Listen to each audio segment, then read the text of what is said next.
Almighty God, we give thanks to you, the creator of the universe, and humbly beseech you to direct and prosper the deliberations of the members of this house here assembled for the advancement of your glory and the trust and welfare of the people of Trinidad and Tobago.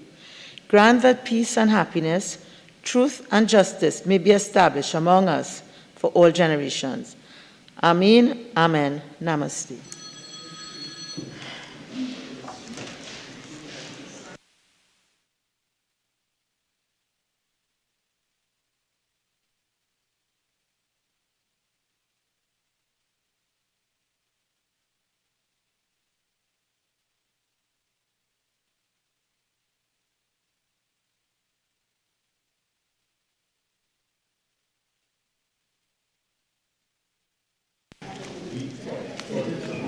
Oath or affirmation, announcements by the Speaker. Honorable members, I have received communication from Mr. Dinesh Rambali, MP, member for Chaguanas West, who has requested leave of absence from today's sitting of the House. The leave which the member seeks is granted. Papers. The Minister of Finance.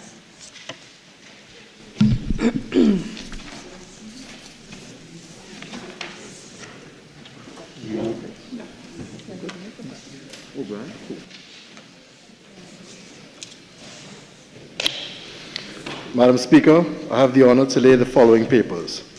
The audited, unconsolidated financial statements of the Trinidad and Tobago Electricity Commission for the year ended December 31, 2019. The audited financial statements of the Water and Sewage Authority for the year ended September 30th, 2017. And the Corporation Tax, Small and Medium Enterprises Loan Guarantee Program, Extension of Exemption Number 2, Order 2022.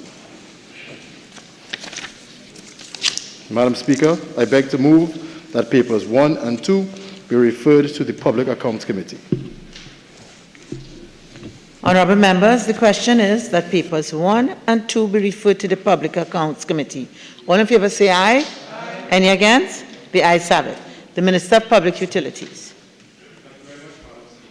Speaker, I have the honor to lay the ministerial response of the Ministry of Public Utilities to the third report of the Joint Select Committee on State Enterprises on an inquiry into the operations of the Trinidad and Tobago Solid Waste Management Company Limited, SWIMCOL, with specific focus on the proposed measures to assist in achieving the objectives of the National Environmental Policy and Trinidad and Tobago's progress towards achieving the United Nations Sustainable Development Goals.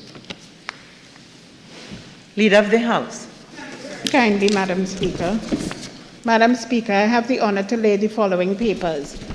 Paper number 4, the ministerial response of the Ministry of Works and Transport to the second report of the Joint Select Committee on State Enterprises on an inquiry into the operations of the National Infrastructure Development Company Limited, NIDCO, including its compulsory land acquisition in relation to major projects. I also lay, Madam Speaker, papers 5 to 9, the ministerial responses to the second report of the Joint Select Committee on Social Services and Public Administration on an examination of unemployment during the COVID-19 pandemic and the state's capacity to provide support to persons who became unemployed as a result of the pandemic. Madam Speaker, the responses are from the Ministry of Planning and Development, the Office of the Attorney General and Ministry of Legal Affairs, the Ministry of Social Development and Family Services, the Ministry of Labor, and the Ministry of Trade and Industry. Thank you very kindly, Madam Speaker. Urgent question. The member for Point Appeal. Thank you, Madam Speaker. To the Minister of Energy and Energy Industries.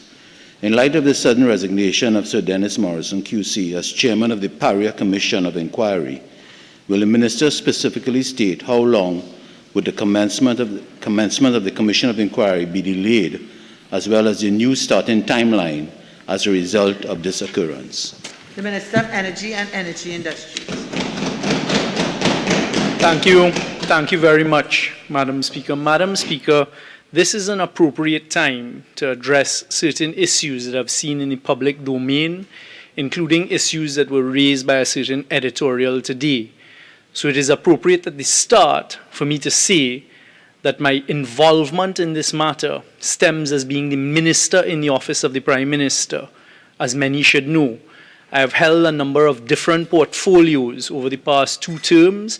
One that has remained consistent since March 2016 is being Minister in the Office of the Prime Minister, in addition to Minister in the Office of the Attorney General, Minister of Communications, Minister of National Security, and now Minister of Energy and Energy Industries.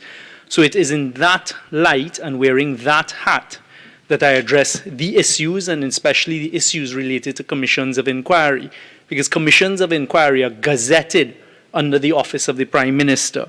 With respect to the specific question that has been asked here, as I set out very carefully yesterday when informing the population about this change, there is expected to be no delay in the Commission of Inquiry. In fact, I took the precaution of speaking to Jerome Lynch QC just before coming to Parliament this afternoon and confirmed with him that he will be able to stick to the timeline of August procedural hearings commencing. I have also been in contact with the other commissioner. Mr. Lynch will be sworn in the shortest possible time frame. Those details are being worked out now. Spoken to Mr. Wilson, the other commissioner, over the past few weeks. They are on schedule, with keeping with the time frame that they, the commissioners, along with counsel to the commission, Mr. Ramesh Lawrence Maraj, has provided. The government is not involved in dictating or in any way attempting to influence the Commission of Inquiry and their hearings. Commission of Inquiry was asked for. We made it very clear at the outset that commissions of inquiry take time. The government is providing the resources. Unfortunately, it was last week that Mr. Justice Dennis Morrison indicated for personal reasons, he did not expand on those reasons, he would have to resign. Immediately, Mr. Jerome Lynch was appointed by the Cabinet at the first Cabinet sitting yesterday. The time is now spent. Member for Point of Appeal. Thank you, Madam Speaker. Thank you, Minister, for your response. A follow-up question. Would the Minister be so kind to, based on transparency and accountability, release the resignation letter of Sir Dennis Morrison in the public domain? Minister.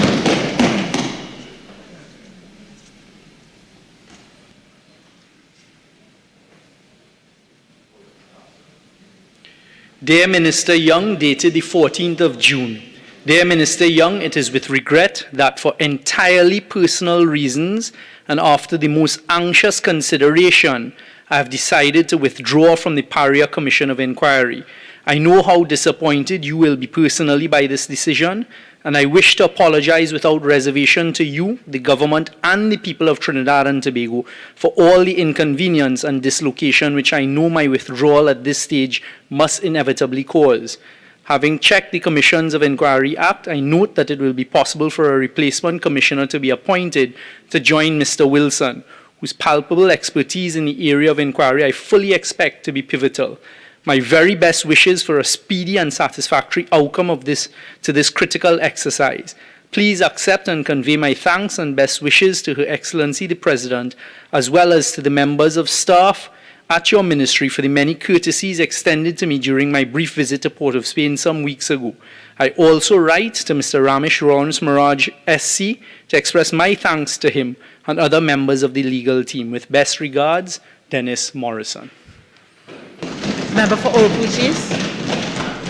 Thank you very much, Madam Speaker. Minister, in light of an earlier statement by the Prime Minister on behalf of the government that the number of commissioners will reduce from 3 to 2, but a firm would be hired to give support to the commission, are you in a position to identify the name of the firm that has been recruited to give support to the Commission of Inquiry? Madam Speaker, should the commissioners continue to want the expertise of this specialist firm, they will announce that at the appropriate time. Questions on notice? Questions for oral answer? Honorable members, by letter dated June 23, 2022, and in accordance with Standing Order 2914, the member from Aruga Tableland has requested that the House of Representatives questions numbers 202, 203, and 205 listed on today's order paper be withdrawn.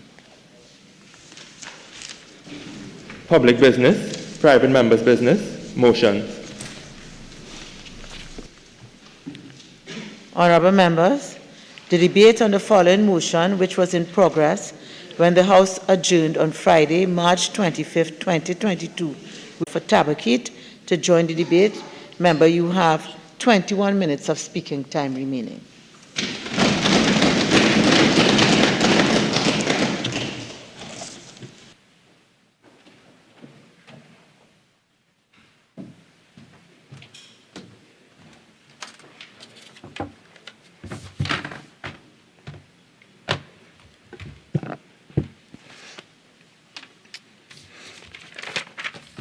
Thank you, Madam Speaker. It is indeed my honor to continue our debate, which was started on March 25th.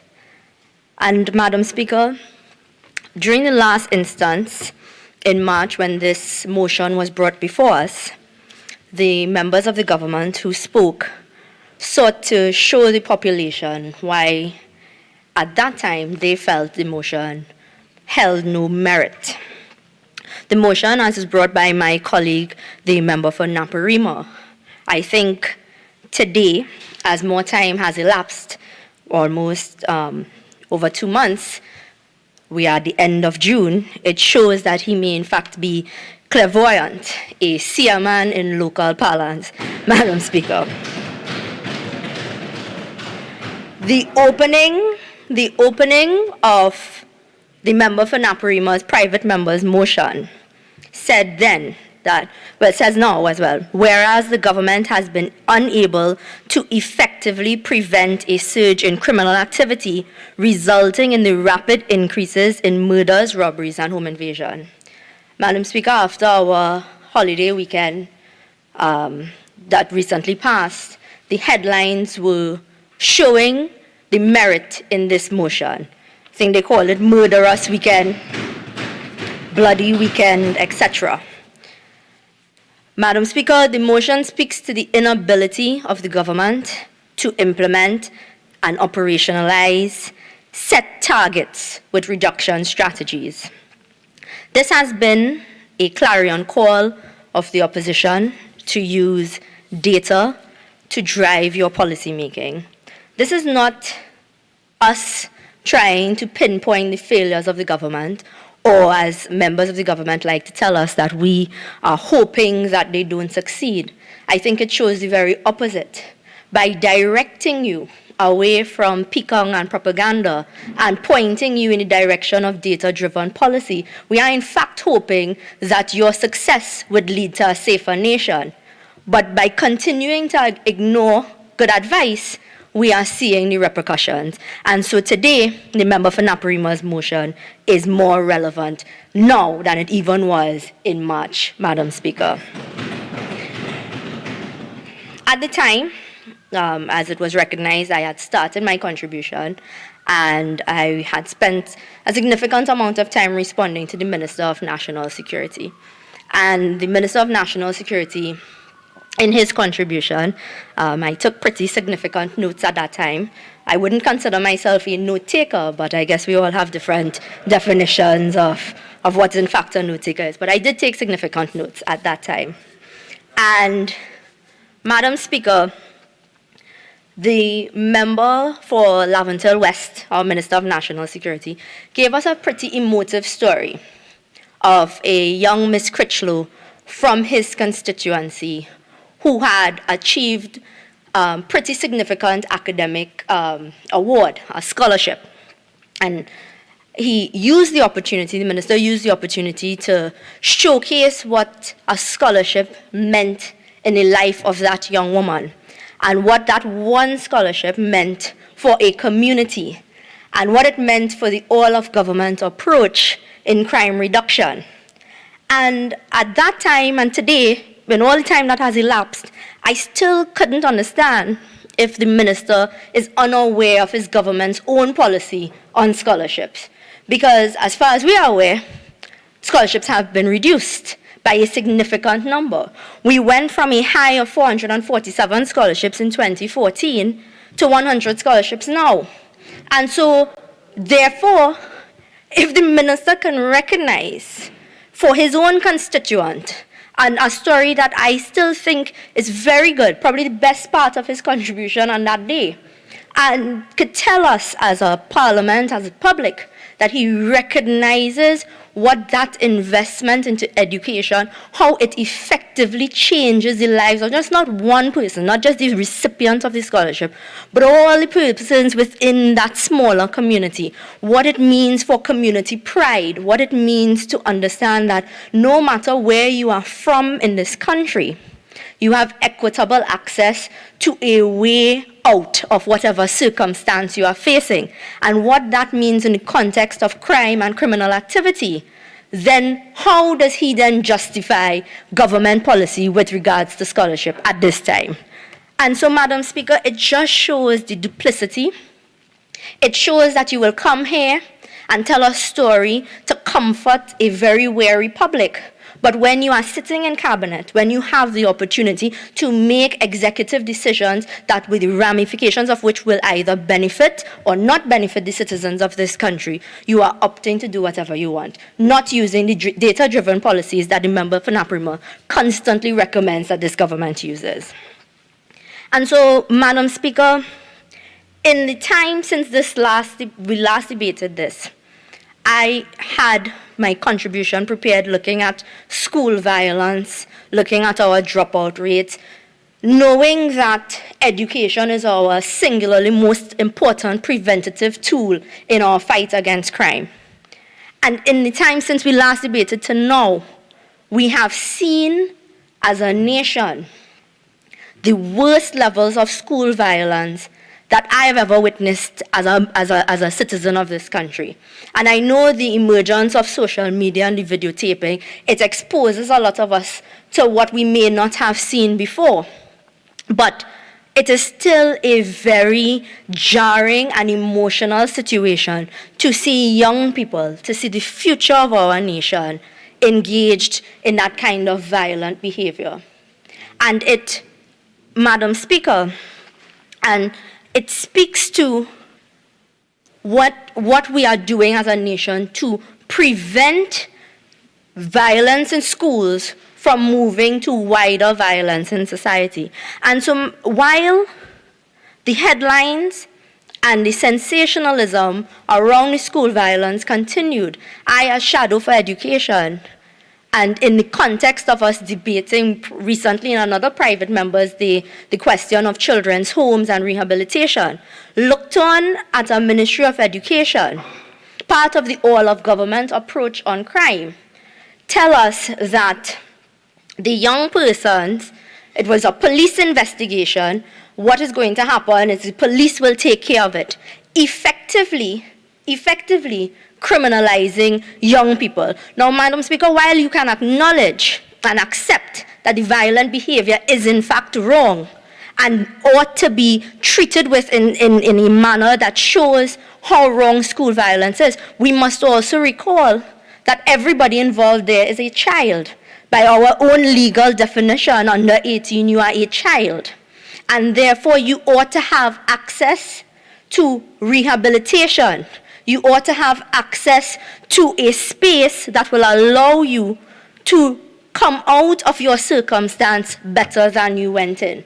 And Madam Speaker, all of that has been absent from this all-of-government approach. And so it took me, as I was doing my research, looking at research from the National Center on Education, Disability, and Justice, which is an institution that focuses on youth justice, research from the U.S. Department of Justice.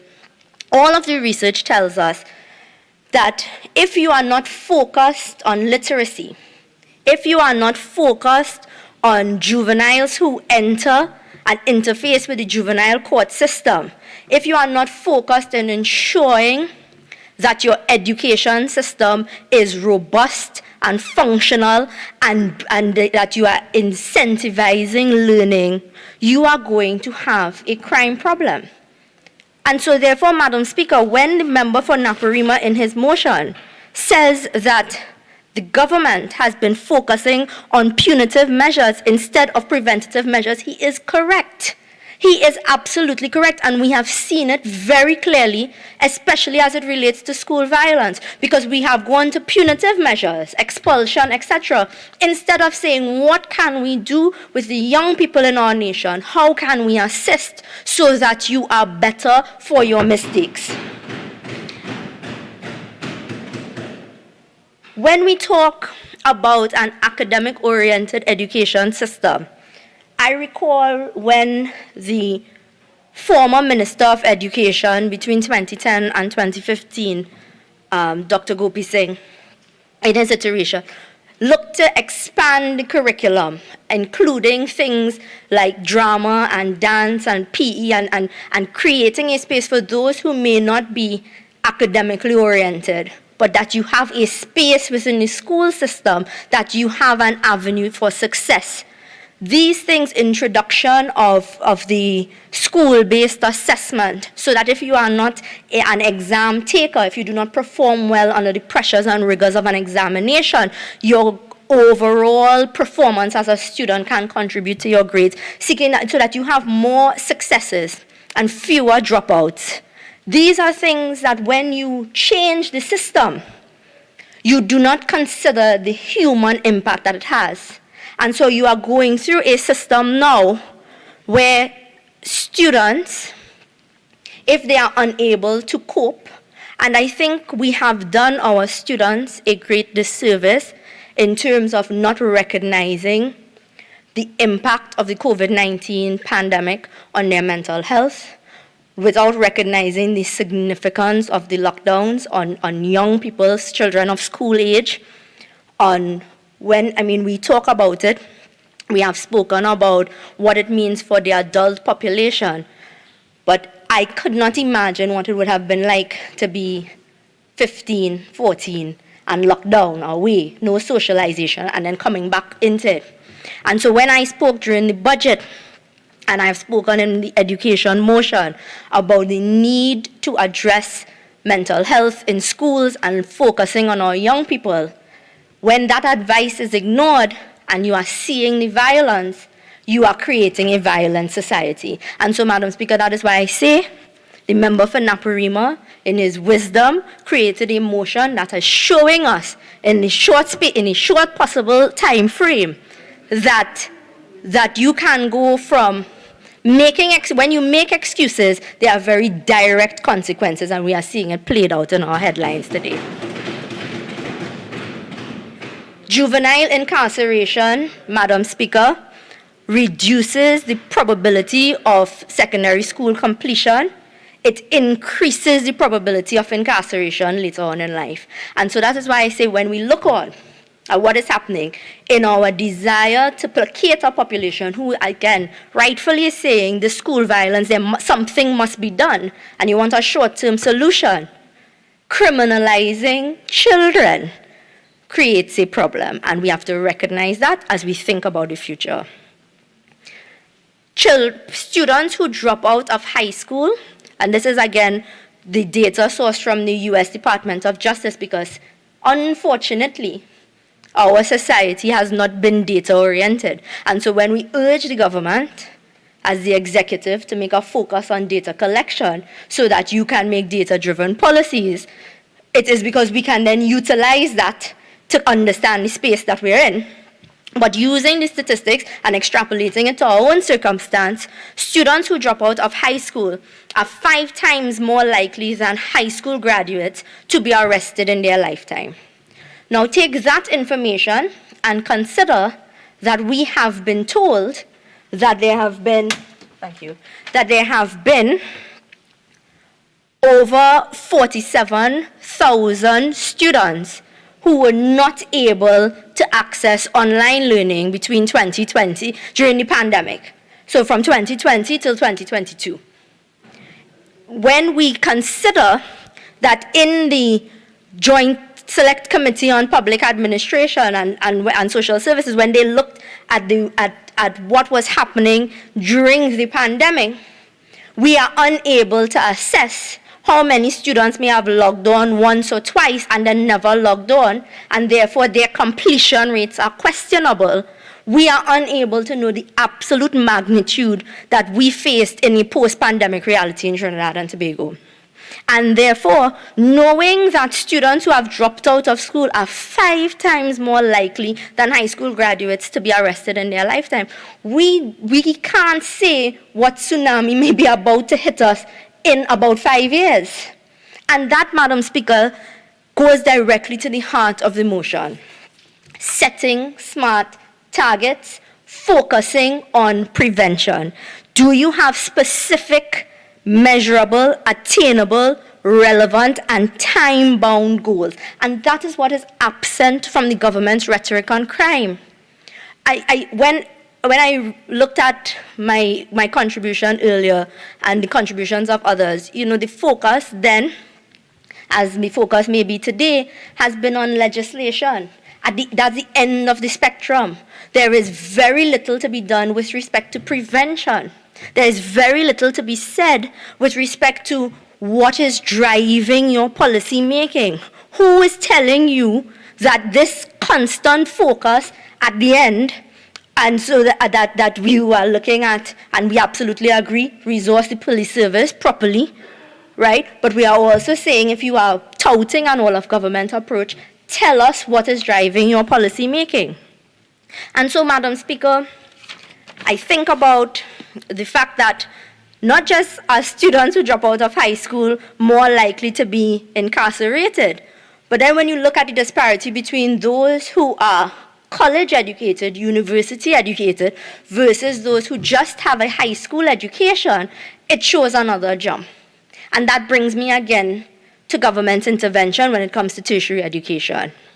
The reduction in gate, accessibility to gate, and I raise this issue again on a question of equity. When you create additional barriers to entry, the most vulnerable are left out. And so it is not simply to say that, well, there's a means test. Go online, do the means test, etc. Persons without access to internet, persons without access to computers, persons without access to a car to do the runaround, to photocopy, I think those create barriers to access. So you have to live in the real world. You have to live in the real world to understand real world circumstances, and then you'll understand what we are saying. Because we understand, man, we live in the real world. We live in the real Trinidad and Tobago, where you have students to this day, grappling with things that are out of the remit of a child to deal with, and they are going to school and they're expected to function and perform as children ought to do when they have adult responsibilities at home, because they may have been working during the pandemic, and that is why we are saying, we have said to the Ministry of Social Development, we have said to the Ministry of Education, if you are serious about your all-of-government approach, get very serious about your data collection, and when you do that, you will finally find the space. You will finally get to a space where the country can trust that you are doing something about the crime situation.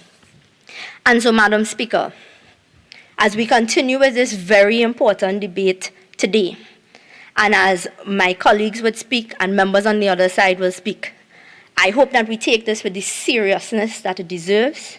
I hope that the government does not use this as an opportunity for excuse-making. We are fed up of that. I hope that there is somebody on that side that would be able to deliver on exactly what is driving government policy and what definitive steps we are taking in the short term, medium term, and long term, and so that the population, despite the headlines, despite the feeling of constant insecurity, that we may get some measure that things will get better. And so, Madam Speaker, I believe I have 2 more minutes. Thank you. It is my hope that we can engage in a discourse that would allow for the member for Naparima to get his wish. that we will have very targeted approaches. And I know it is difficult because we are faced with a current Minister of National Security that does not inspire confidence at all, at all. And so in the last time that he would have spoken, there was he was talking about the current incentives for the TTPS. And in the time between then and now, he is telling the TTPS that the Minister of Finance is not Jesus and he cannot split loaves and fishes and whatnot. And so this is what we are facing as a nation. We are facing duplicity in messaging, we are facing vacant decision-making, and we are facing policies that do not have the backing of data. And therefore, that is why we are in the situation that we are in. We in the opposition hope for better, but we are not confident that they can deliver better at this time. Thank you very much. Member for St. Anne's East.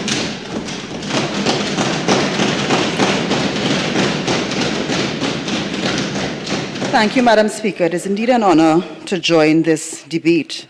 Very important topic being raised and in the context of what has been posited by the opposition, that the government has consistently ignored the fundamental causes of crime while focusing on punitive rather than preventative measures, and that's one of the posits that we are dealing with today. Madam Speaker, it is a fact, and it's been a fact for many years, that one cannot divorce societal crime from our schools. It's been a fact for many years that gangs recruit in our schools. They recruit both at the primary school level and the secondary school level. That is the reality that we face now, that we have faced for many years. That's a societal problem. That's a Trinidad and Tobago problem. And the presence of the influence of the gangs and so on our schools will result and has resulted in school indiscipline, fights with and without weapons, bullying, disrespect to teachers, gambling, robbery. And it goes on because what is represented in our society is represented in our schools. And that is a problem that we have been grappling with for almost 40 years. It was in the 1980s that the first conference was held, that consultation between the then Minister of Education and stakeholders to speak about the problem of school violence, the 1980s. So let us not pretend that this is something that has now reared its head. We are dealing with this for years across many governments. And so the issue is that we must focus and continue our focus as we do on crime. And I want to say that the Minister of National Security has been and is actively dealing with the crime situation in Trinidad and Tobago, and we want to thank him for his effort and his work there. And in the same way, the Ministry of Education, over the years, all ministers have been dealing and grappling with this issue of school violence.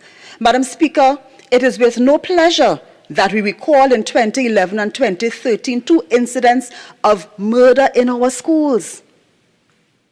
Murder in our schools. And this is something that we have to face as reality in Trinidad and Tobago of what takes place.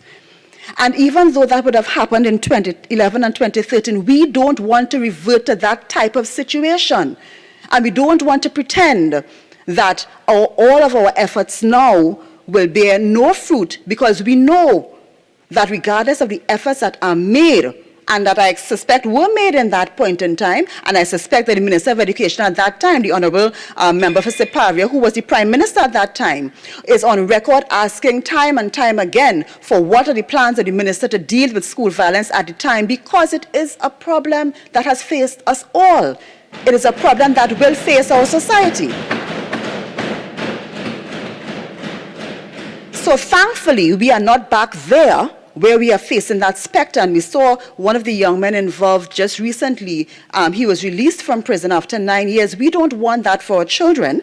And therefore, the issue of dealing with crime in our schools, and let me be clear, there's a National School Code of Conduct. And the Education Act provides for, in circumstances where the crime is heinous, expulsion of students, and the ministry will take action where required to deal with heinous crime. And that has nothing to do with criminalizing students. It has to do with maintaining the law and order within our classrooms, within our educational institutions, and providing an atmosphere of safety for the others, for the teachers, the students, the parents who have to cohabit that educational institution.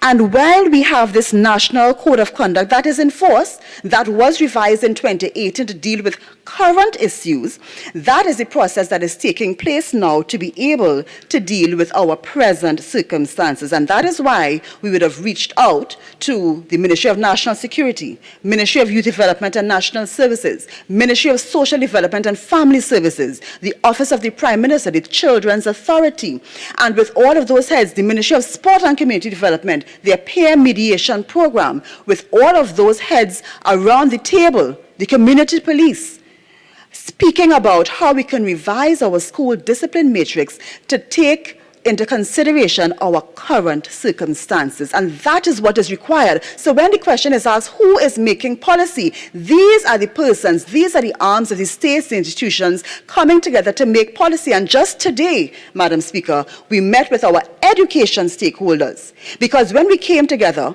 gave them the school code of conduct, presented our circumstances, presented our statistics that are collected on a weekly basis with respect to attendance, with respect to suspensions. And I would have presented some of those statistics in a post-cabinet meeting. So it is no secret that the Ministry of Education collects data, and we collect that data to be able to inform our decisions and our policies. And we consult with our stakeholders, both the arms of the government that I just mentioned, as well as our education stakeholders, principals associations, denominational boards, our teacher union. We consult with all of these, our private schools, our special school associations. We consult with all of these, as we have done as recently as today, on the revisions to the policies that exist at the Ministry of Education to deal with current challenges. No one dealt with COVID before. Our children are now back at school. Thank God for a government that stood strong to bring our children back out to school, challenges notwithstanding. And so they are out at school, we are facing the challenges that are there, and we are using the data that we collect on a weekly basis, and we are using the collaboration with our stakeholders to be able to come up with policy that deals with our current circumstances. So as we would have discussed with our stakeholders today, the different measures that are in place to deal with violence and how we can augment those measures in our current circumstances with a focus on restorative justice, not just simply punitive measures. And our stakeholders would have been very vocal in giving their opinions, their recommendations. They would have had 2 weeks to review that document. They would have submitted written documents on their recommendations. And today, we took their verbal recommendations as well. And the point is that we are looking at the ways to encourage positive behavior. Just about a month ago, our teachers at schools where we have the most incidents of school indiscipline would have undergone training in positive behavior management. And that is just one of the steps that is outlined in that document that our stakeholders would have reviewed and contributed to that deals with encouraging positive behavior. So it is not just simply the punitive, but the punitive is important because our children need to understand that there are standards they must come up to. So there are standards for positive behavior. In that document, there are standards for negative behavior. There are consequences for negative behavior, and there are strategies by which we can encourage positive behavior in our students. It is important for us to also understand the investment in education and what it does. The Honourable Member for Tabakeet spoke to the reduction in scholarships, but she failed to mention, as she should have, that there has been now the introduction of 500 bursaries. So instead of helping 400 people, we are now helping 600 people. And as of 2021, we would have helped 538 people above and beyond the 400 of years previous. And let me also explain the difference between what a scholarship and a bursary is, because that is important. That's important. The children we see, unfortunately, there's a link between the socio-economic circumstances and the school indiscipline. There is that link.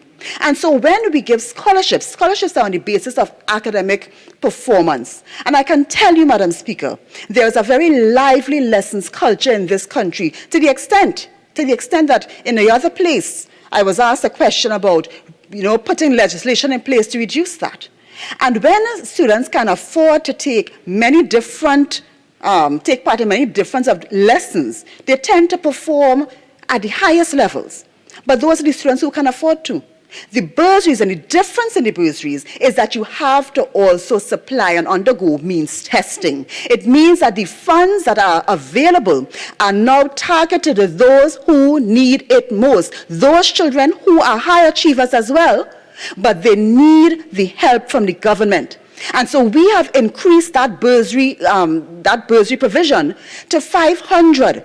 So it is disingenuous to say that the scholarships have been reduced and the opportunity has been reduced. The opportunity has in fact been increased and targeted to those who need it most. And that's what you do when you care about where the help is required, because we need to help those who need it most. We need to do that. And so we are thankful that we are able to apply our resources, limited resources, in that way.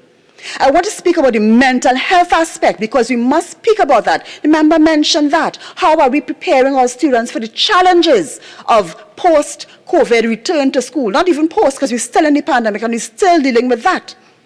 But we have a student support services division staffed by over 700 members. That's bigger than some ministries. And I want to bring that into context.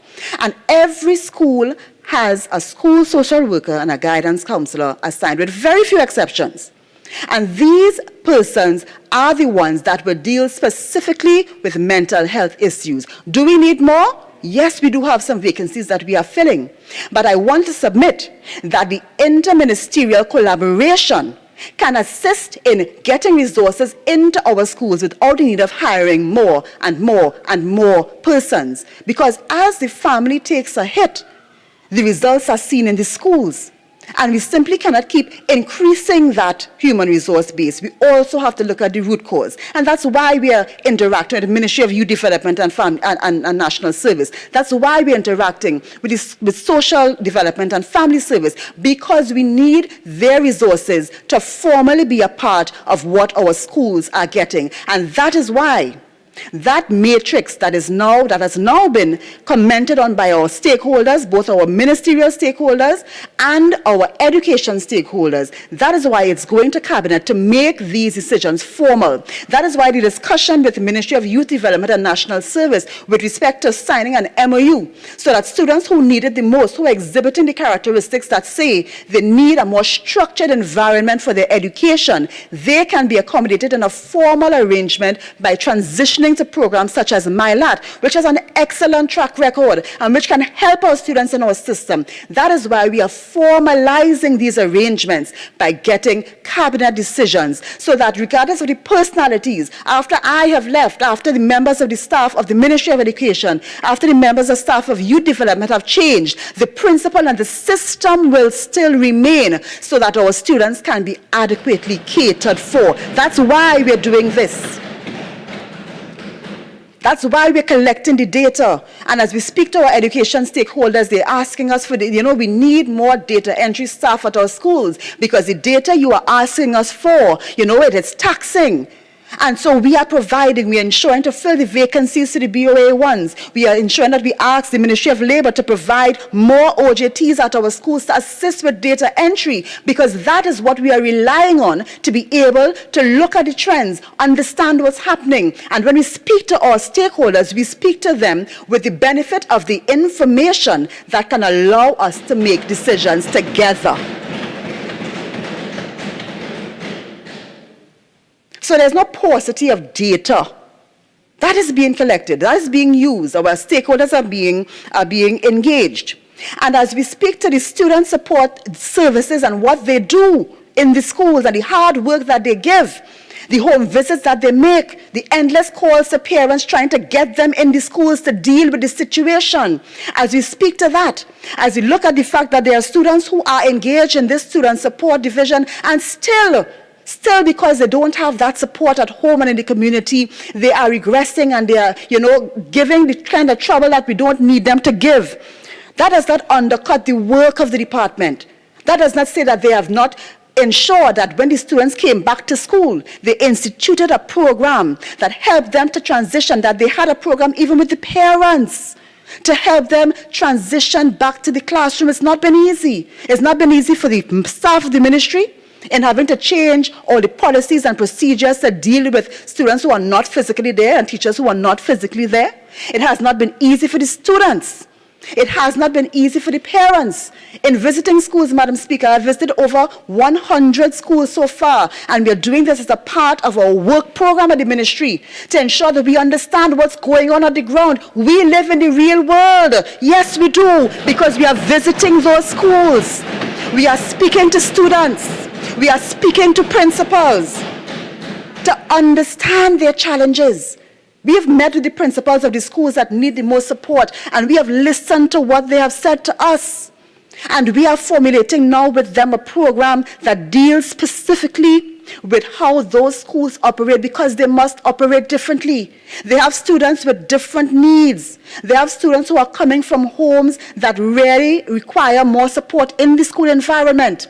We have students who need to be involved in skills training lower down in the forms, not just Form 3. They need it from Form 1 to engage them and keep their attention in the school. We have students who definitely need role models, and that is what the community police, and I want to thank the TTPS, again, the Ministry of National Security, intervening in preventing crime. I want to thank them, because the introduction of those community police in our schools have made a tangible difference in the behavior of the students. These officers have provided support, advice, guidance, and critically, role models for our students. We have more males. 70% of those that are indisciplined in our schools, 70% are male. And so when we have those officers, and some of them, they are coming from single-parent households, they need that role model, and those officers have provided that. And I can tell you that we are going to be discussing with the Ministry of National Security the involvement of other arms of the Defense Force in our schools to provide that. Again, there's an informal arrangement in some schools, but we want to formalize these things as a part of a system going forward so that our children are supported. That ring fence of security is around our children. That's what we are doing. That's what the data tells us requires to be done. That's what our stakeholders are telling us requires to be done, and we are doing it actively. We're not speaking about it. The police are there in the schools. They're patrolling outside the schools in the evening. The number of serious fights are down because of their influence. And so we are doing what is required, we are learning from the successes of that, and we are moving forward to provide even more support for our children. That's what we are doing. That's how we are preventing crime in our schools, coming up from that incubator. We don't want that for our children.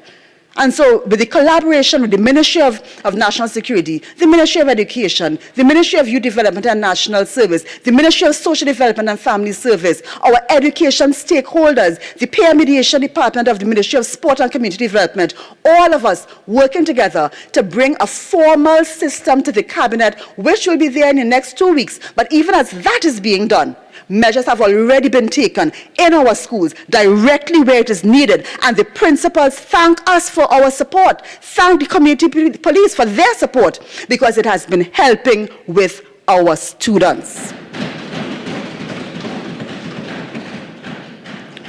So as we move forward, Madam Speaker, that is how we are progressing, using the data, ensuring that we collaborate with our stakeholders, and that is how we are moving to deal with that.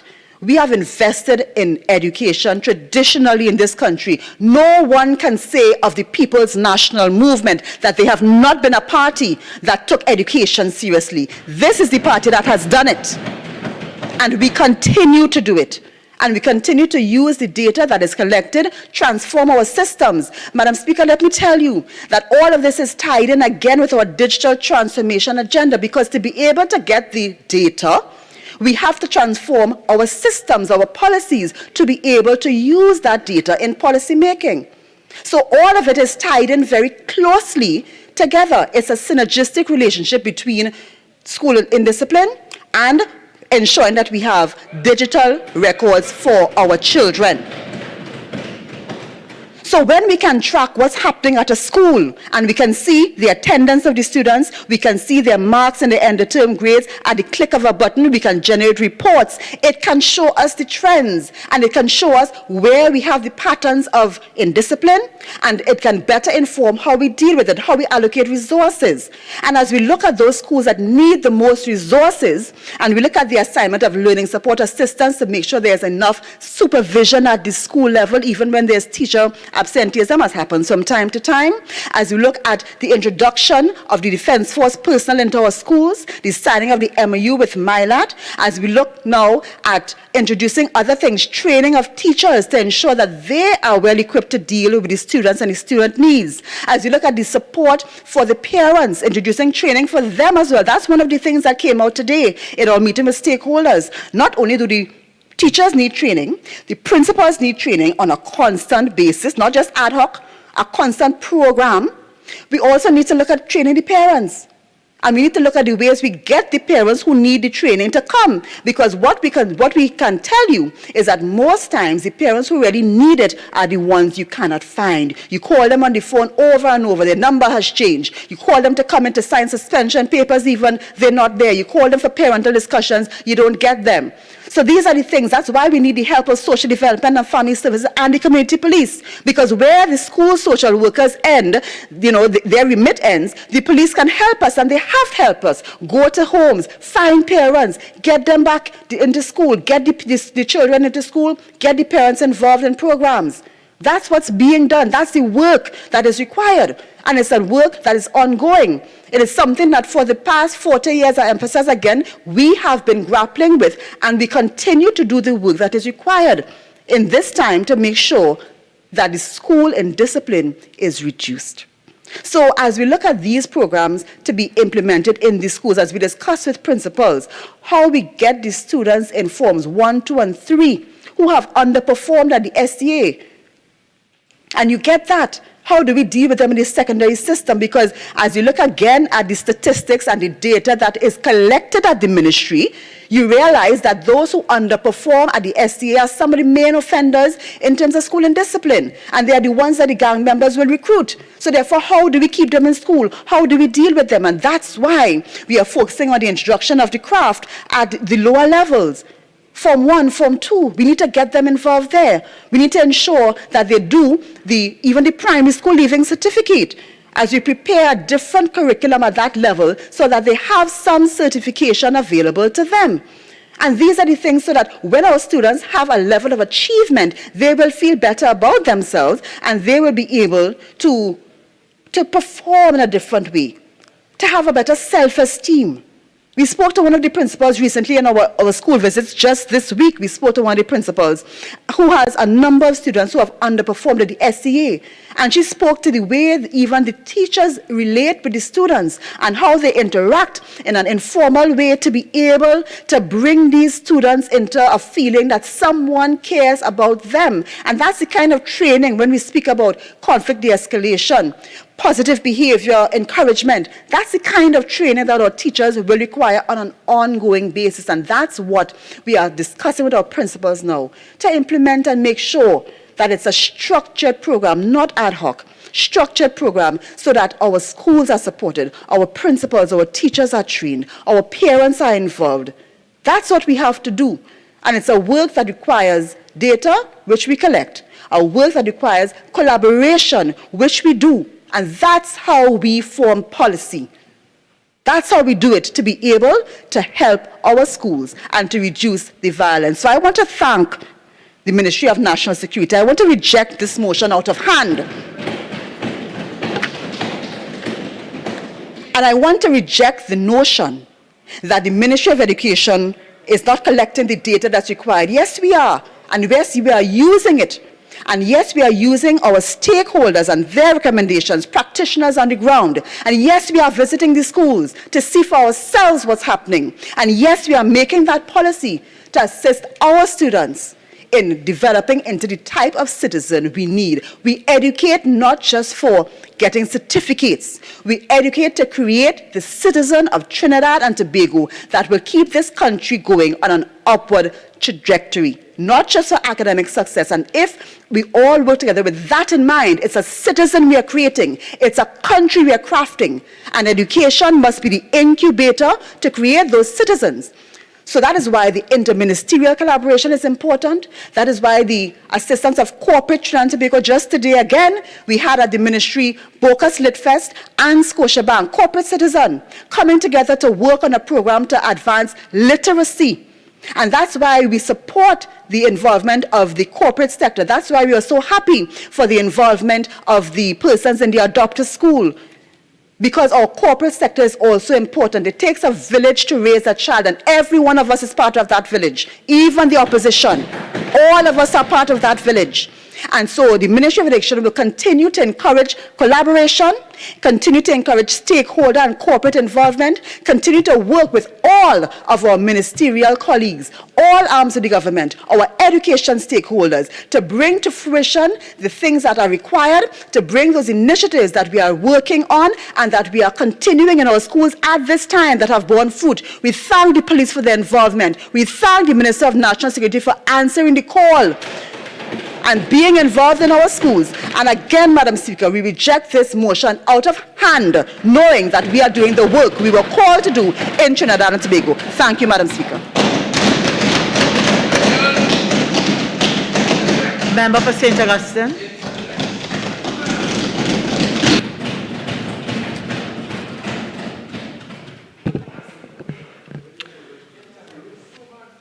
Thank you for recognizing me, Madam Speaker. After listening to the Minister of Education, one would think that the education sector is better off. It is not. What we hear from this government concerning crime is talk, talk, talk, and we see no action, no results. When ministers in their various portfolios speak about their plans and their policies and their discussions, we do not hear your targets. We do not hear timelines by which you expect to achieve these objectives. We do not see you being accountable to the country. Madam Speaker, through you, I wish to inform the Minister that the number of students enrolling in tertiary education has declined as a direct result of the PNM incompetence today. That is a fact.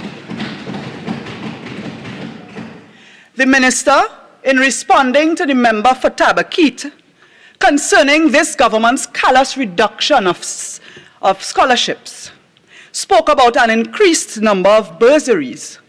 Well, Madam Speaker, the nation should know that with bursaries, there is much less accountability. And this government has a scandalous record when it comes to the award of scholarships. This government has been known to give scholarships to children of PNM friends and family and financiers. This is a ministry. Madam Speaker, Standing Order 48-6, please.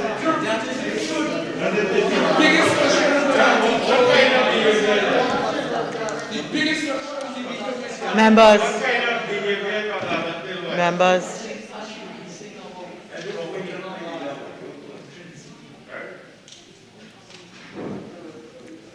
Okay, so on Standing Order 48-6. I uphold the objection. Member for St. Augustine, I'm sure you could find another way. It's imputing the document. Find another way. Thank you. Madam Speaker, my speaking time does not allow me to read the names of scholarship awardees and indicate their relation to PNM ministers at this time.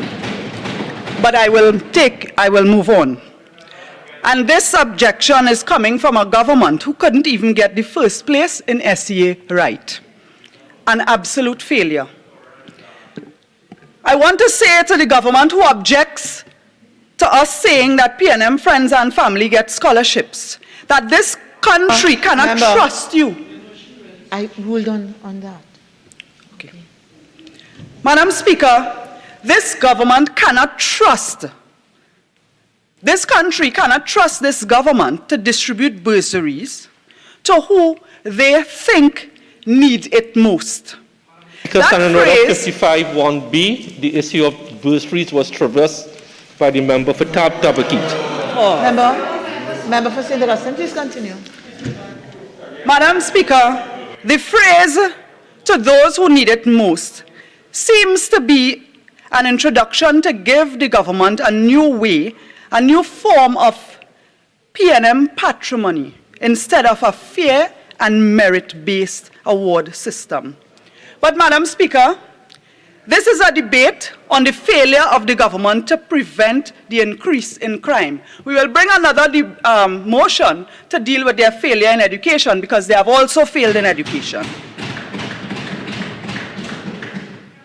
I want to suffice it to say that nothing proffered by the former speaker has spoken to education as a tool in reducing criminality, or has made us as a nation feel that students themselves are now safer from criminals.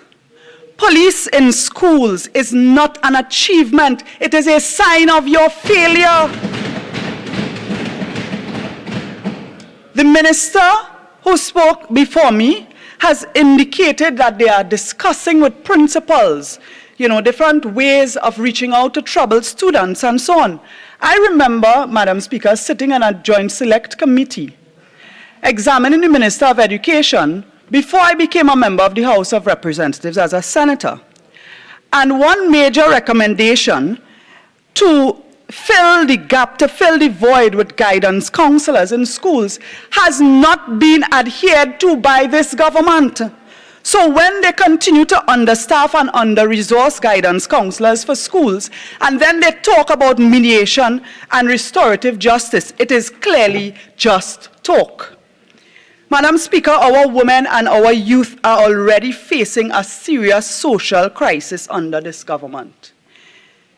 The World Bank has said that through multiple channels, crime and violence threaten the welfare of Caribbean citizens, particularly in Trinidad and Tobago.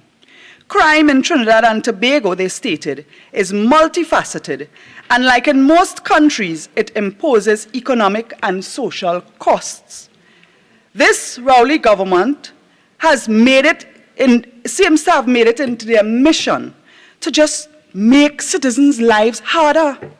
The victims of violent crime in this country are predominantly youth and also women. Of course, criminal activity has an impact on our business environment and so on. But I will leave that for some of my other colleagues.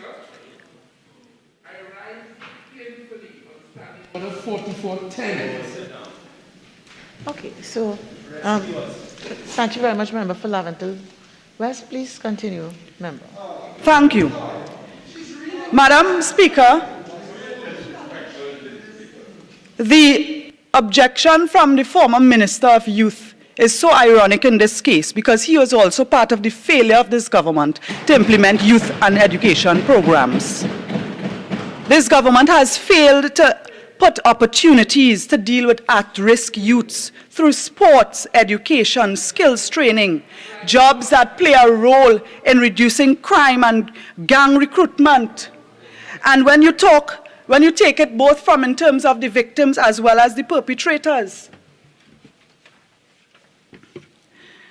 Madam Speaker, when the People's Partnership was in government, the Honorable Kamla Prasad Bisesa, then Prime Minister, implemented numerous programs that caused a significant reduction in murders, and the statistics are there to show from the TTPS. There's a lot of noise in the chamber, which is causing the member for St. Augustine to have to raise her volumes above. Okay, so let's comply with Standing Order 53. Keep your volumes down. We are in a debate, so we're supposed to be listening. No need for consistent talk. If there's need for a really burning discussion with one of your colleagues, one is invited to carry it outside and come back in when the discussion is finished. Member for St. Augustine, then. Thank you. Madam Speaker, it is said that the behavior of parliamentarians has an effect on children. And the behavior today of the members opposite is a clear indication of why people think that. Madam Speaker, as I indicated, it is not impossible for a government to prevent an upsurge in violence, to deal with domestic violence. We have had headline after headline. It is becoming a norm, sickeningly. An elderly woman became the first homicide victim in this year, 2022. Women being raped, abducted, murdered. A 40-year-old mother murdered on the eve of her daughter's birthday. A woman killed fighting off home invasions. Week after week, violence against women has become front and center with devastating and gruesome cases almost every day, not just this year. It is surge after surge, and the government continues to fail. It was and has continuously been some really violent years for the women in Trinidad and Tobago under this PNM government. In 2020, Madam Speaker, 46 women were killed. 21 of those were in domestic violence situations, and that represented a total of about 13% of the homicides for that year, 2020. The TTPS has reported that of the 745 people who were reported missing in 2020, 416 of them were women and girls. When we reflect, when the Coalition for Domestic Violence indicated that in the year when the Domestic Violence Act was strengthened and the police established the Gender-Based Violence Unit, 21 women were killed as a result of domestic violence, and others sexually assaulted and murdered. So the statistics tell a different story from what the government is saying. In the entire Latin America and the Caribbean, this country, Trinidad and Tobago, has one of the highest homicide rates in 2021, a failure of this PNM government. Madam Speaker, the government has, I've spoken about this before. What we find in terms of the government's approach to women is very clear from the top down. I remember the minister in the office of the Prime Minister, responsible for gender affairs, lamented a lack of opposition support, but spoke about government plans to upscale activities in order to deliver on the goal of gender equality and empower our women. They were largely reactionary measures, and these were being offered when we are facing and continue to face new murders week after week of women. But this is the same government who completely disbanded the Ministry of Gender Affairs and reduced it to a department in the office of the Prime Minister. Madam Speaker,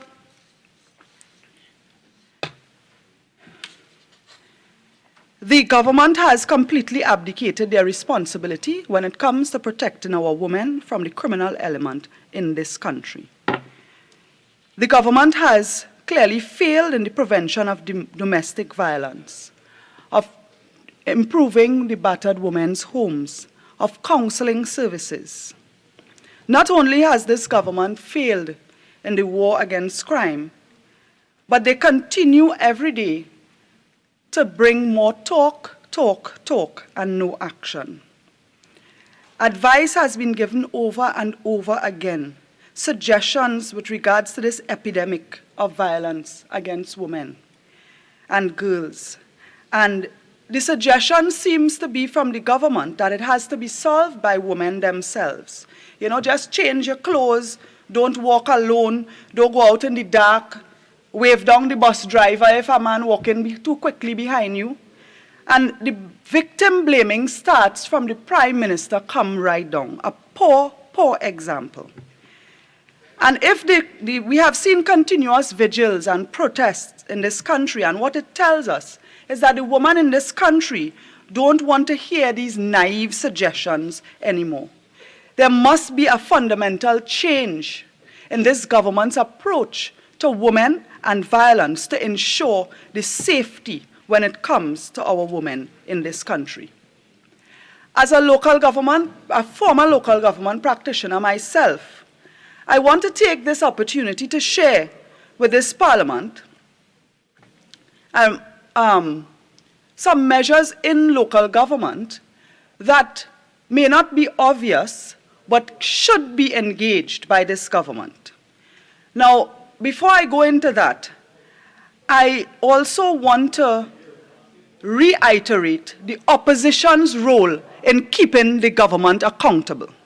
Madam Speaker, I believe it was in April of this year, the public was shocked when the Minister of National Security in this Parliament, in response to questions from the opposition, indicated that out of the 1,796 CCTV cameras installed throughout this country, 1,063 were fully functional, with 733 considered to be either not fully functional or non-functional.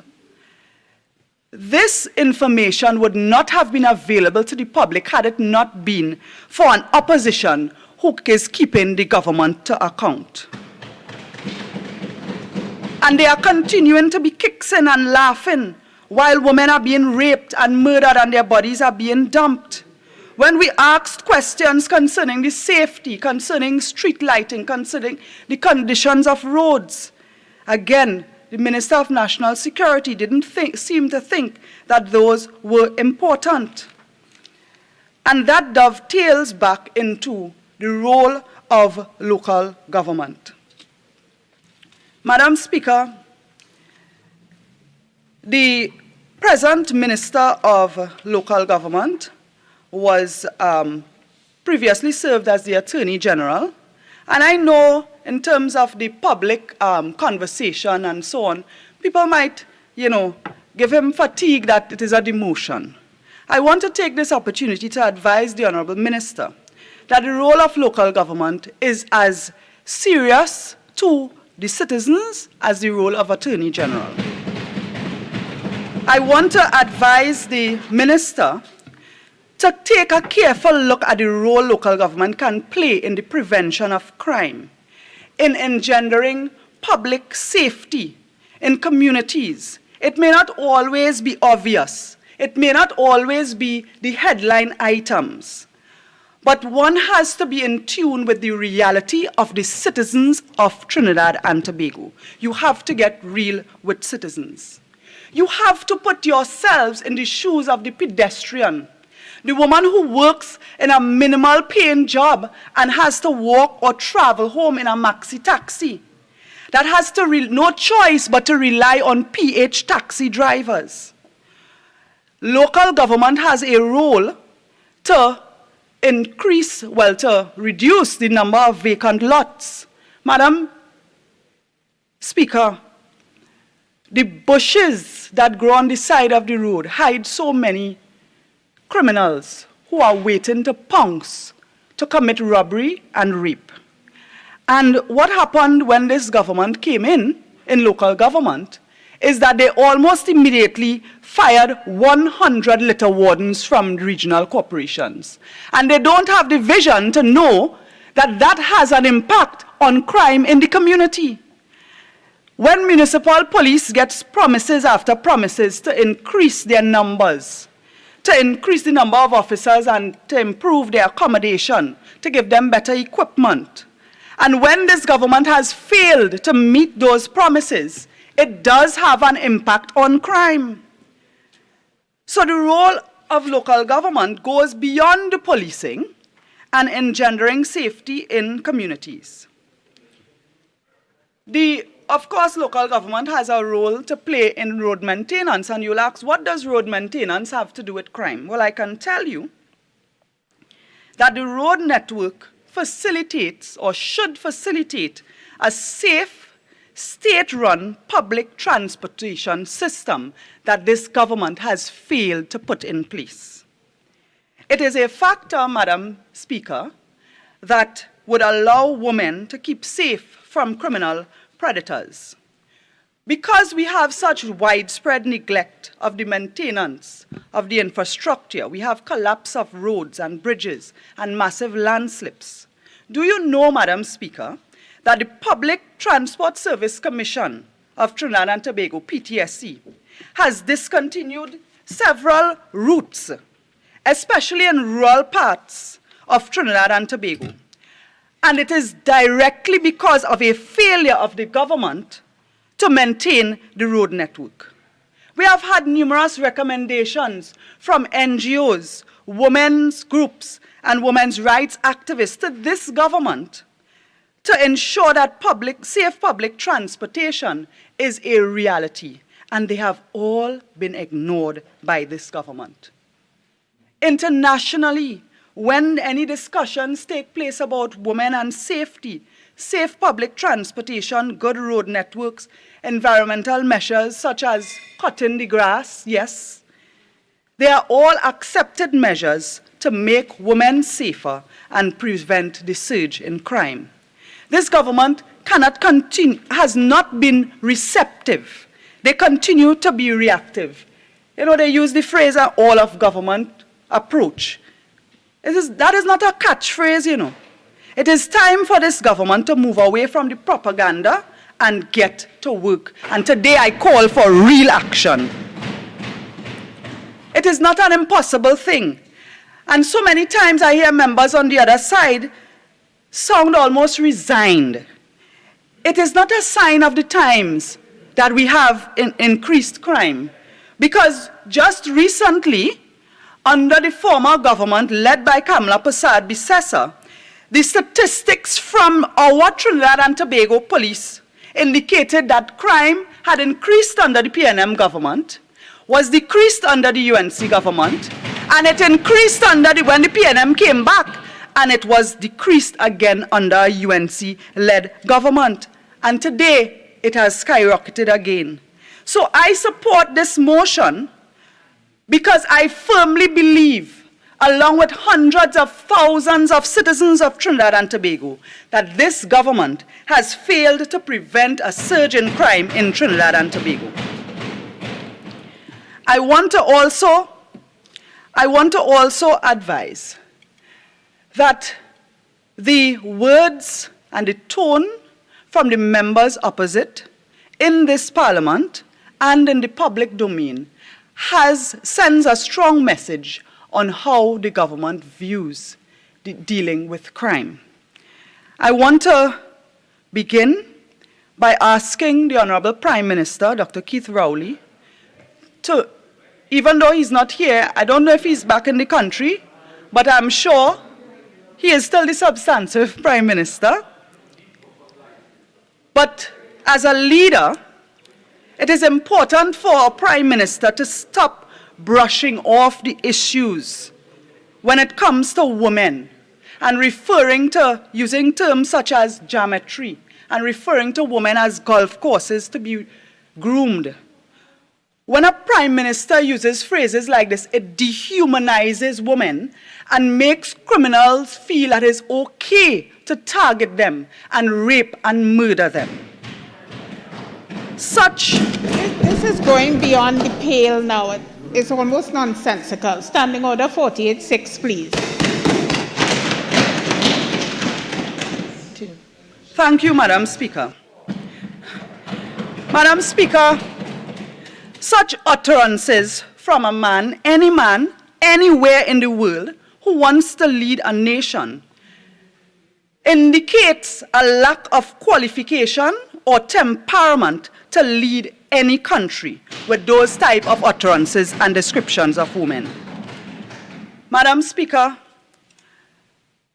today, as we in the opposition stand to reprimand this government for their failure, we talk inside these hallowed halls and we ask people to vote for us to represent their voice. And I ask the members opposite to examine their conscience and ask if they truly represent the voice of their citizens. If they if they are speaking on behalf of citizens who are experiencing murders and rapes, who are making themselves, their homes, jails to keep themselves safe. And I ask them, Madam Speaker, to try, please, to treat crime not as just another one of your political rhetoric, but really and truly take the opportunity to examine ways that you can meaningfully, together with our stakeholders, reduce crime. I am a woman, I am a mother, I am a citizen of Trinidad and Tobago, and this government has failed all our citizens when it comes to crime. Madam Speaker, I thank you. Member for San Fernando West. Thank you, Madam Speaker. Madam Speaker, I rise to contribute to the motion against the government filed in the name of the member for Naparima. The motion has been broadened significantly away from that set out in the text of the motion, and according to the last speaker, has now entered the realm of the whole of society approach, including education, social structures, etc. Madam Speaker, the member for Naparima criticized the government, criticized the Minister of National Security, and set out on a path of saying that the government had a failed approach because it did not deal with metrics, because it did not have a whole of government approach. Madam Speaker, I'm respectfully being disturbed by the standing conversations opposite me. All right, members, all members, I too am hearing a growing buzz, all right, that is interfering with my ability to hear the member for San Fernando West. All right, so I know that there's been some, liveliness in this debate, which we welcome, but also let's not disturb the contributions. Continue, member for San Fernando West. Thank you, Madam Speaker. Yes, Madam Speaker. So the member for Naparima stood and said to the population at the last hearing of this debate that the government had not taken a whole of justice and a whole of society and a whole of government approach, and specifically in the text of the motion says that the government has failed to set out and operationalize a forceful and functional crime reduction plan with reference to SMART, as he put it, the honourable member, specific, measurable, attainable, relevant, and time-bound goals. But, Madam Speaker, in rejecting the submissions from the member for Naparima and in answering the submissions coming from the member who last spoke, the member for St. Augustine, permit me to say, the role of parliamentarians, as we stand in contribution today, is to do our part. All 41 of us in this chamber were elected by the people of the Republic of Trinidad and Tobago. In my case, I stand as a member for San Fernando West. And in the part that we have to discharge in entertaining this motion, the first and most important thing that we have to do is to do what we can under the Constitution. The primary job that we have here is to pass law. That's why we sit in chamber at two swords lengths against each other. The law is what we pass under Section 53 of the Constitution for the peace, order, and good governance. Now, Madam Speaker, apart from passing the law, we have to operationalize systems. I am an advocate of the approach of plant and machinery, people, processes, and law.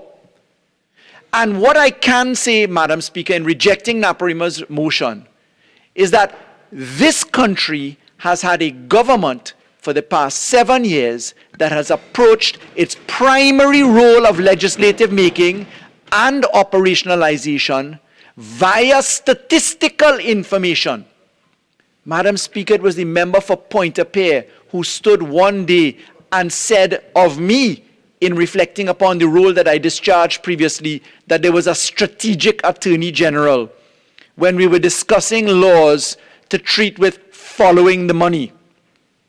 And Madam Speaker, in answering the claims about the focus upon our women that the member for St. Augustine just dealt with, in answering the claims in relation to community policing and municipal policing, in dealing with statistical approach, I am duty-bound on behalf of the government to put the following submissions on the record. Number one, Madam Speaker, I have been in the Parliament now, not as long as many members have in this chamber, but for a short, nearly 13 years. And in that time, I can testify that statistical information was absent from considerations until we came out on deck. In looking at the statistical output, as Naparima wants, in his smart approach, I need to say that that is a smart manism, if I can put it that way. And I'll say why. Madam Speaker, we came in saying to the country, as legislators, you cannot approach the curtailing of crime, because crime has been around for a very long time. This is not the first motion to treat with a government being called upon by an opposition to address the issue of crime. This has happened for the entire life of our Parliament in colonial and post-colonial era. But Madam Speaker, we came and we said, statistically, the system of justice needed to be looked at, because that is the first deterrent to crime. If there is a system of justice that works, the deterrent against crime and the position of obeying law becomes real. Naparima is an advocate for Singapore. One can only hope that the honourable member will choose his retirement in those far-off shores, because there would be a closer perspective to what he preaches, the honourable member. When we look at the statistical approach to crime being prevented as a deterrent mechanism, the system of justice falls into it. But Madam Speaker, the members opposite couldn't tell you about what a plan looked like. They spoke about something which I believe was practiced, a crime plan. We have no crime plan, Madam Speaker. We deal with a plan to prevent crime. And I can tell you, in the 7 years of discharging the role that I previously held and in the role that I have now, the following has been achieved. Number one, Madam Speaker. Number one, the first thing is to look at justice in its compartmental positions. In a system of justice, in preventing crime, we can speak to the statistics today that instead of 12 judges, we have moved the legislative number to 30. Instead of 12 judges in the Court of Appeal, we have moved it to 15. Instead of 36 judges in the High Court, we have moved it to 64. In terms of 2 masters of court, we have moved it to 29. And Madam Speaker, why is that relevant? Because when you go to the system of justice, this government has brought about 3 different divisions of the courts. Number 1, the criminal division. Number 2, the family and children division. Number 3, the civil division. And Madam Speaker, in looking at those outputs, in bringing to life amendments of hundreds of laws, let's talk about what we have statistically seen. Madam Speaker, we heard a treatise today about the focus on children. Where was a government before this one in charge of operationalizing a family and children division? Where was the children's court, Madam Speaker, prior to this government? Where were the children's rules, the criminal proceedings rules? Where were the masters to case manage? Madam Speaker, none of that happened prior to this government. Madam Speaker, in looking at the system of justice, this government said, listen, there can be no deterrent to crime that is effective, such as if you do the crime, you will serve the time, unless you actually look at what is inside the courts by way of a caseload. Madam Speaker, in terms of smart versus smartmanism, if you want to use the text of the wording, smart statistics and material data, Madam Speaker, we were the government that came forward to say 43 magistrates sitting in 14 divisions, such that you have to move prisoners from the jail straight to the court, with justice on time, with people scattering out of the way to get to court, with trials being missed. We said, no, statistically, let us turn cameras on in the prisons. Let us save $26 million a year. Let us reduce the number of courts from 14 divisions to 3, North, South, and Tobago. Let us give magistrates full judicial immunity in law, by way of law that we did, so that we could bolster the strength of the magistracy and watch matters being heard in court, Madam Speaker.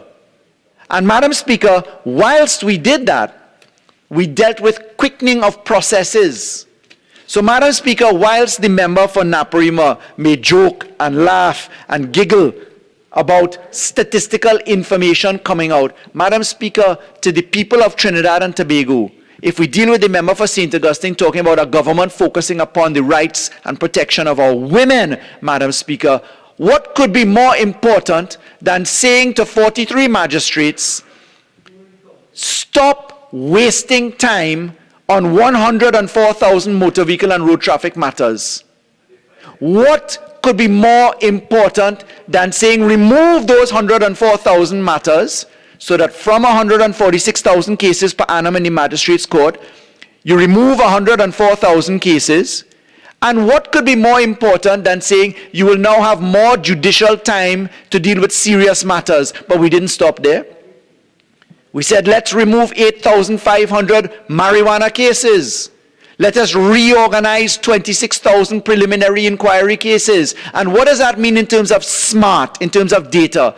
It means your 43 magistrates have the ability to focus upon 8,500 serious matters with more attention. And Madam Speaker, that is why statistically, the data in relation to murders on the back of domestic violence, that there has been a 50% decrease in domestic violence murders according to the TTPS because of the direct intervention. But Madam Speaker, it was this government in 2020 that amended the Domestic Violence Act. It was this government that installed the protections of getting a domestic violence protection order from a police station at midnight on Sunday night. It was this government that allowed a magistrate to be accessible. It is this government, Madam Speaker, that can point you to the creation of a public defenders division. Madam Speaker, part of the system of justice, the ransom that was being held up to the people of Trinidad and Tobago. You could have all the judges in the world you want. Madam Speaker, there were 20 lawyers controlling the criminal bar. 2-0. Madam Speaker, this government, and I dare say under the approach of the Office of the Attorney General, we created the Public Defenders Division. And Madam Speaker, the data that comes from that demonstrates that they now deal with 61% of the caseload assignment. Madam Speaker, we are the government that installed 29 public defenders into active cooperation. We are the government that installed laptops in the prisons so that interviews with prisoners could happen with their lawyers. Madam Speaker, when you look at the statistical information, let's look to what the public defenders do in relation to children alone, Madam Speaker. The Honourable Member for St. Augustine was talking about what this government has done for children. Madam Speaker, by creating a children's court, by creating peer resolution, by creating a drug treatment court that never existed before, Madam Speaker, we made sure that children can come out of conflict with the law so that they can avoid becoming statistics of murder and of violence and mayhem, Madam Speaker. Madam Speaker, the Public Defender's report demonstrates, and I want to show you the typology of matters that the children arena deals with. Disorderly behavior, domestic violence, drug offenses, escaping lawful custody, illegal entry, kidnapping, larceny, loitering, unlawful malicious damage, manslaughter, murder, possession of firearms, ammunition, weapons, robbery, sexual offenses, shooting with intent to kill, threats, driving offenses, violent, obscene language. That's not in a place outside the children's court, Madam Speaker. Those are the matters being dealt with in the children's court. For 2020, 215 children found themselves in that scenario. For 2021, in the same typologies, 107. That's 322 children in conflict with the law, Madam Speaker. Last time I checked, it wasn't the mighty all-hail Siparia that produced any of those amendments. Madam Speaker, there was no attempt at reform to look at the whole of justice approach. Naparima asked for statistics. Madam Speaker, these are statistics that we're speaking about. Madam Speaker, let's turn to forensics. Naparima says the government does not deal with statistics. Madam Speaker, I stood in piloting the amendments to the Dangerous Drugs Act, in asking for the government's consideration that we decriminalize marijuana. We said that there would be a 96% drop in the caseload for forensics investigation. And then, Madam Speaker, in piloting the Cannabis Control Bill, I was able to report to the country that the government had in fact achieved a 90% reduction in the caseloads at forensics. Now, what does that mean? Madam Speaker, surely it's not lost upon Naparima. If you're spending 96% of your caseload less in looking at plant-like substances, I know they understand what plant-like substances looks like. Madam Speaker, you now have time to look at rape kits. You now have time to look at ballistics. You now have time to look at all of the genuine matters that cause an uptick and resurgence. Naparima wants to make sure that recidivism numbers fall. Madam Speaker, it's critical for us in passing the law that we do, in operationalizing the law that we do, to show and demonstrate the statistics that we have achieved. Madam Speaker, by training 21 police officers at the Forensics Division, the government can certify that over 1,000 ballistic matters have moved forward in the courts. 1,000 matters, Madam Speaker. For Naparima, that might be a laughing matter, because I genuinely believe that the opposition does not want the government to succeed. For some reason, on their side, they believe that if they oppose matters, that they will have some degree of success. Now, Madam Speaker, statistically, forensics has been bettered. A third pathologist is on position right now for pickup by way of a memorandum of understanding. So I've demonstrated an increase in the judiciary. I've demonstrated, Madam Speaker, the introduction of a lower number of cases in the courts. I've demonstrated that we have added on specific divisions and specialized courts to treat with matters. Madam Speaker, do you know that nearly 2,000 convictions were secured that were not recorded on a sex offenders registry? 2,000 convictions. St. Augustine wants to talk about Siparias leading the charge of protecting women. Where was Siparia when 2,000 plus convictions were secured and not a single person was registered on a database for sex offenders? Not a single person. It took this government, it took our government to ensure that a sex offenders register was operationalized. Now, Madam Speaker, before we get people fast and out of place saying what they don't know, let me explain there are two registers. There's a private TTPS register, and the public register only becomes real when the court puts you on that register after release. But Madam Speaker, for sure, now the TTPS has a chance to fight sex offenders because they are on a register that the TTPS has. And that, Madam Speaker, was no advocacy on the part of the UNC. Madam Speaker, St. Augustine is talking about protecting women. Madam Speaker, we passed in 2019 a Bail Amendment Act that the opposition did not support. And that Bail Amendment Act that we passed for matters not dealing with murder, that matter is a serious matter because we said if you are treating with sexual offenses or if lightning struck you twice, that you should be denied bail unless you show exceptional circumstances why you should get it. And that's set out at section 5(7) capital A of the bail amendment. Madam Speaker, you know what's going to be on test? When the sunset clause is called upon to be extended by this government, everybody will be watching the UNC to see what they will do. Madam Speaker, the honourable member opposite Naparima asked for statistics and whole of government plan.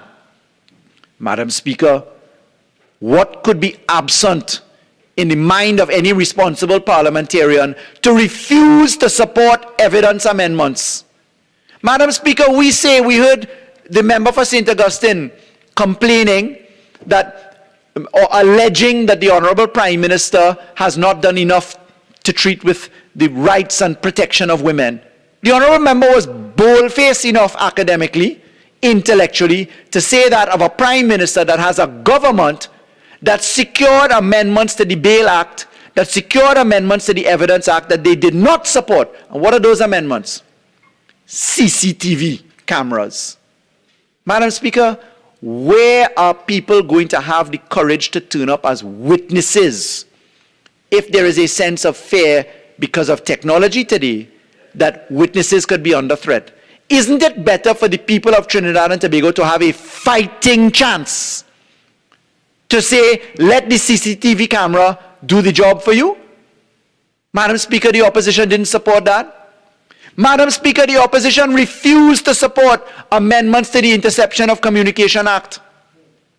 What did we ask for? For the ability to bug the prisons so that we can record conversations by criminals in the prisons. And there are reports of criminals in the prisons speaking with people in the public, and some members in the legal fraternity are well aware of this, Madam Speaker. The opposition came to this country and said, no, we will not support interception of communication amendments. You know what they did instead, Madam Speaker? They're now trying to go to court to challenge it, Madam Speaker. But Madam Speaker, having the benefit of the Privy Council judgment in the case of Dominic Suraj, upholding the ability to pass simple majority legislation, which is for a legitimate aim to address a societal purpose, with the simple majority that we have, I'll tell you, good luck UNC. All that you do to try and crash Trinidad and Tobago will come to naught, Madam Speaker. Because, Madam Speaker, who in their right mind could say that they want to protect prisoner conversations involving hits from the prisons? The member for Naparima was talking about it. The member for Naparima says they have hits coming from the prisons, but will not stand up and support a piece of law to stop the hits coming by intercepting and using as evidence the very conversations that the honourable member is so proud to boast about. Really, Madam Speaker? We are here to listen to the exhortations of the member for Naparima, telling us about statistics and telling us about Singapore, Madam Speaker? Madam Speaker, it just don't hold water. It just doesn't hold water. Madam Speaker, we spoke about public defenders. We spoke about forensics. We spoke about the number of judges. We spoke about the caseload. We spoke about bail amendment. We just spoke about domestic violence protection. Madam Speaker, we have operationalized child protection units, gender-based violence units. It is the member for Laventille West, the Minister of National Security, that piloted and championed the trespass amendments. And the member for Naparima all of a sudden forgets that home invasion, part of the member's motion, was addressed by the very member he had the temerity to criticize. The member for Laventille West, the Minister of National Security, was the man himself that championed that law. And Madam Speaker, Naparima glibly laughing again at tragedy that unfolds, says he solved the problem. Madam Speaker, really? If you do not have the primary objective of supporting law for the peace, order, and good governance of our society, how does the member for Naparima have the courage to complain about it? If the one job that they have is to support law that can give people a fighting chance, why not support it? Why go on a dedicated mission of stopping the laws that we pass to follow the money? Madam Speaker, it is this government in a whole of government plan that said criminality has money. It was the Office of the Attorney General that championed the amendments to the Companies Act to make sure that beneficial ownership was known, so you can't thief money, hide it in a company, and run away with it. It was the Office of the Prime Minister that championed the demonetization of cash. It was the Office of the Attorney General that championed the registration of land particulars, the creation of the real estate agents. It is the Minister of Finance and the Office of the Attorney General, the Ministry of Finance and the Office of the Attorney General that championed the FATF amendments, that championed the FATCA amendments, the Follow the Money amendments. It is the opposition that refused to support in full form the Explain Your Wealth legislation. Madam Speaker, we say that if you follow the money, you will put an end, at least in part, to the financing of crime. But Madam Speaker, the members of the opposition are not serious. The members of the opposition have not supported any of that. And Madam Speaker, we came with statistics to demonstrate why it was important. We dealt with the number of companies that were found in odious circumstances. We dealt with the statistics of $500 million not being returned to the central bank in the demonetization of the $100 note. Where do you think that $500 million is, Honorable Member for Naparima? Madam Speaker, where is it, Madam Speaker? $500 million in cash did not come back, and the member for Naparima can't make a serious submission, will not support the law, will not support the amendments, Madam Speaker, because they just don't want the cash to be found. And Madam Speaker, what on earth could be wrong in piloting and championing positions to better processes? Madam Speaker, I believe I have 5 minutes left. 20:52. Thank you, Madam Speaker. Madam Speaker, let me show you a difference between operationalization in this government versus another government to address Naparima's contribution and the contributions coming from the honourable members opposite. Madam Speaker, when we said to the world in the 5 amendments that have happened in the Administration of Justice Preliminary Inquiries Act, we said to the world, let us ensure that it is operationalized. Tick the first box, masters to case manage. We moved it from 2 to 29. Tick the second box, judges. Legislatively, 36 to 64 in the High Court. Legislatively, 12 to 15 in the Court of Appeal. We said, don't send home our judges at 65. We raised it to age 70. So we get 5 more years of productive worth of our judges. But Madam Speaker, we did not, in operationalizing the amendments to the legislation and preliminary inquiries, we didn't select out Section 34. We did not provide a benefit that cost the taxpayers hundreds of man-hours, millions and millions of dollars in pursuing a claim at the Privy Council and back to strike it out, Madam Speaker, because we don't proclaim law when one sits in opposition as we did. But Madam Speaker, today, the justice system, if anybody has the courage in this chamber to be frank and forthright and honest, today the justice system in the courts does not look anything like it did in 2015. You go to court online, you have plea bargaining. Look at the public defender's report, 23 plea bargaining matters in the public defenders alone. Look at the fact of the Sean Luke trial done before a judge alone, with virtual evidence given, with somebody giving evidence from the back of a cab, a truck cab at a pit stop on a phone, Madam Speaker. Look at the plea bargaining. Look at the judge only, which resulted in a man on remand for 15 years in a trial that took 15 minutes before Madam Justice Lisa Ramsumer Hines. Look at the fact that we've had judge-only trials for murder where the conviction of murder has not even been appealed, Madam Speaker. And watch the UNC. And watch them very cocky-eyed because they didn't support a single one of those amendments. Not one.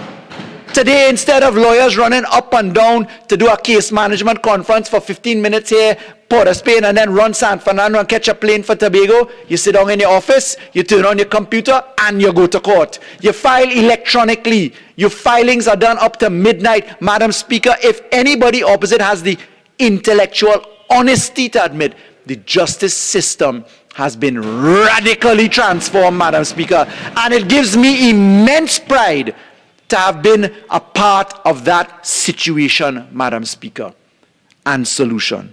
So, Madam Speaker, looking at the member for Naparima's contribution, I just say it fails to launch, Madam Speaker. It fails to launch because there is very little sincerity in the manner in which it was piloted and the evidence upon which it was premised.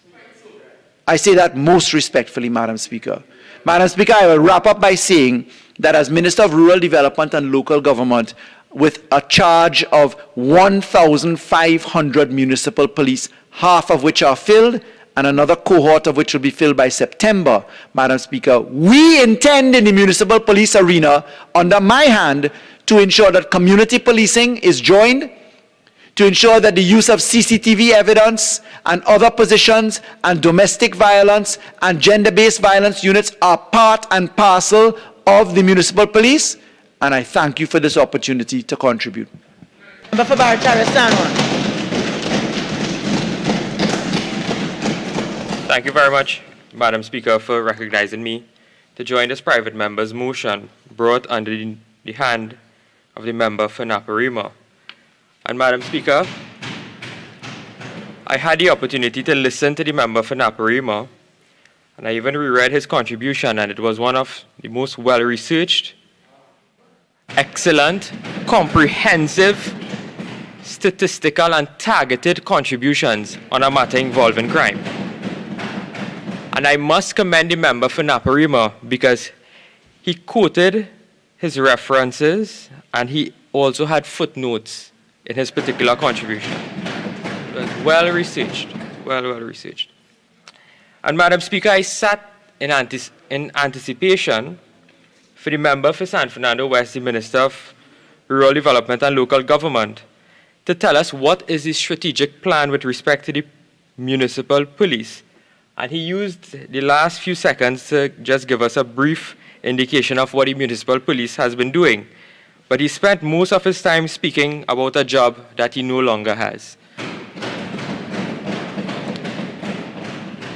And the member would have used statistics in order to try to bring some credence or credibility to some of the statements that he would have made during his contribution in terms of how well the criminal justice system is working. He spoke of 12 judges being increased, 64 judges, we're going up to 29 masters. Madam Speaker, 3 divisions of the court. I want to give some statistics also, because I asked a question in the Parliament not too long ago, and this question came as a written response, and the judiciary would have responded to the question on the 7th of April 2022. And Madam Speaker, the total number of criminal trials, because I asked about the number of criminal trials that would have taken place from the year 2020 to 2021. Based on the Attorney General's submission, one would have thought that we've completed thousands of matters. Madam Speaker, in the year 2020 to 2021, there were roughly a couple hundred murders. There were 9 matters determined in terms of murders. Madam Speaker, acts leading to harm or intending to cause harm to the person, 10 matters determined.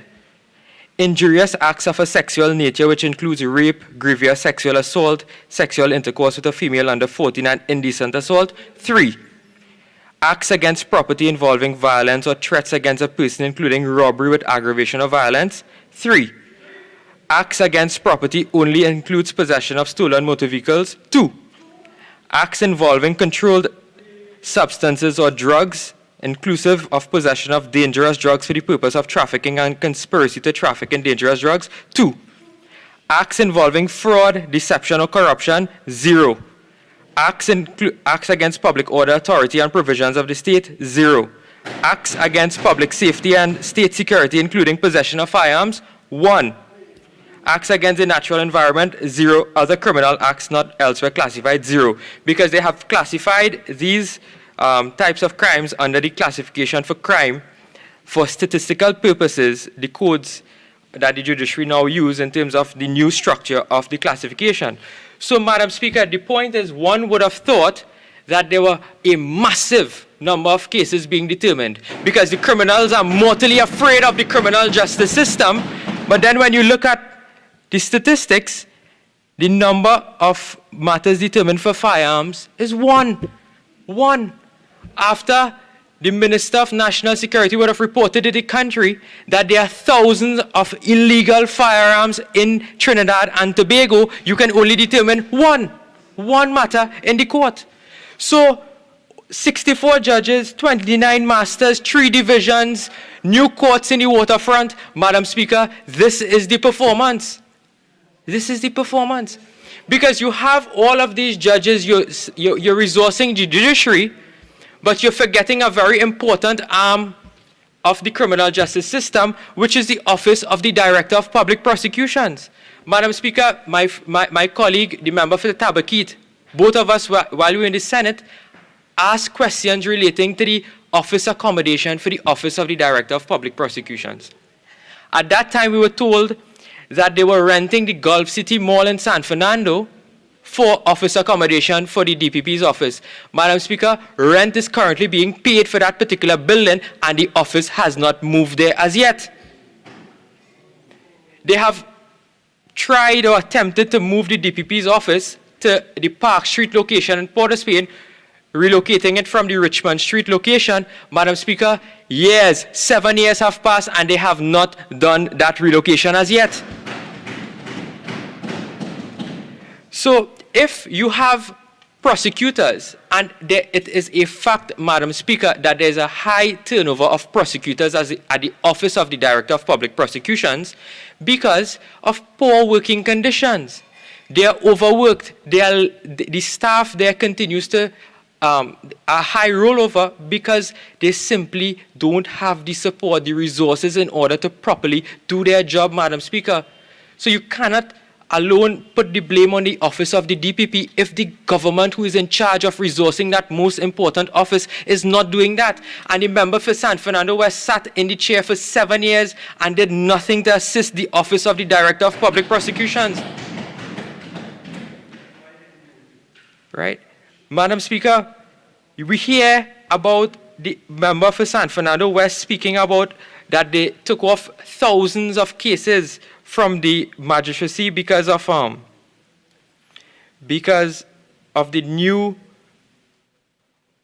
decriminalization of marijuana. Madam Speaker, they also had ticketed offenses for the public health ordinance, which is a crime if you are not wearing a face mask. Do you know if someone is charged in the year December 2021 for not wearing a face mask, their first date of hearing is in August 2023? August 2023. And this is the judiciary that the member for San Fernando West boasted about. So, Madam Speaker, if the criminals in Trinidad and Tobago are not afraid of the criminal justice system, then we have a serious crime. We will always have a serious crime problem. Because we will know, Madam Speaker, as part of being in the legal profession, when a court sits in the position to sentence an individual, that sentence sends a deterrent to other persons who may be likely to want to commit a crime.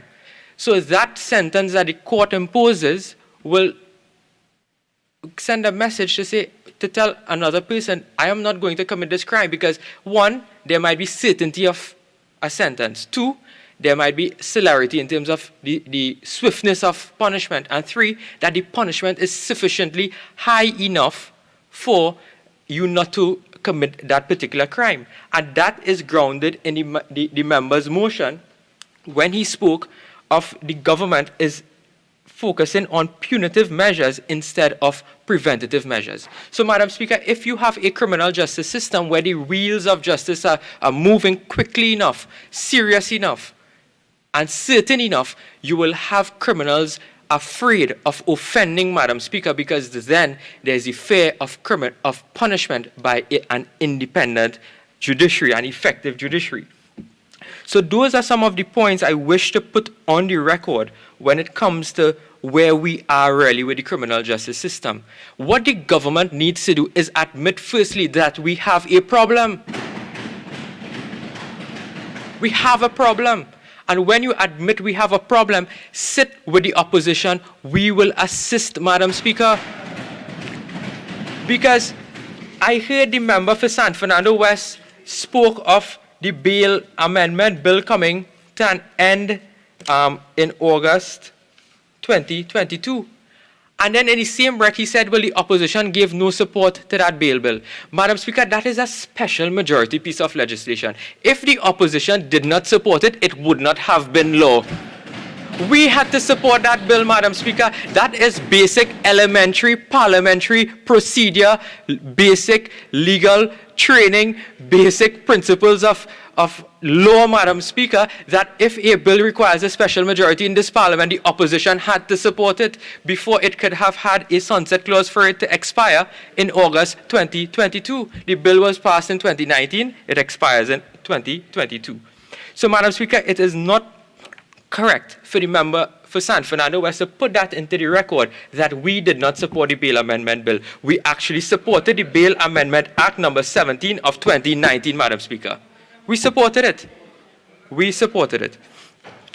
So, Madam Speaker, these are some of the matters I wish to correct in terms of what the member for San Fernando West would have placed on the record.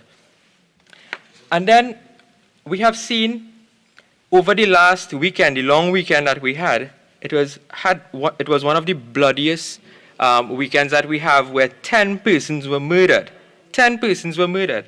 And Madam Speaker, the head of the National Security Council is not in the country. The head of the National Security Council is not in the country. And then the government tells us that this is the reality of what takes place in Trinidad and Tobago. Madam Speaker, this is not the reality of what Trinidad and Tobago used to be. This country degenerated because of the bad policies and the mismanagement of this PNM government. Because I will remind the members opposite that it was the member for Dago Martin West who had said, and if the government cannot deal with crime, then the government itself is part of the problem. Because it seems the only crime plan this government has is to leave the road with pothole so criminals may not be able to escape in a timely manner. Because they have failed in every regard, Madam Speaker. Every regard, this government has failed the citizens of Trinidad and Tobago. And when we look at the CCTV camera system that currently prevails in our country, we have seen in the Hansard that the Minister of National Security has placed on the Hansard that almost half of the CCTV cameras in Trinidad and Tobago are non-functional. Almost half. Madam Speaker, what has the government done with respect to fixing these cameras? The SSA just got $63 million additional allocation in the mid-year review. So we hope when the budget comes up this year, we hear that we move from 50% operationalization to 100%, because that is what the member for Naparima has been asking through this motion. You must have a smart approach. A smart approach with targets. So you must tell us X amount to fix the cameras. These are the amount of cameras that require repair. At the end of X month, we will have these amount of cameras working, but we don't hear that from the members opposite, Madam Speaker. What we rather hear is that they always blame someone, or there's some lame excuse for their incompetence.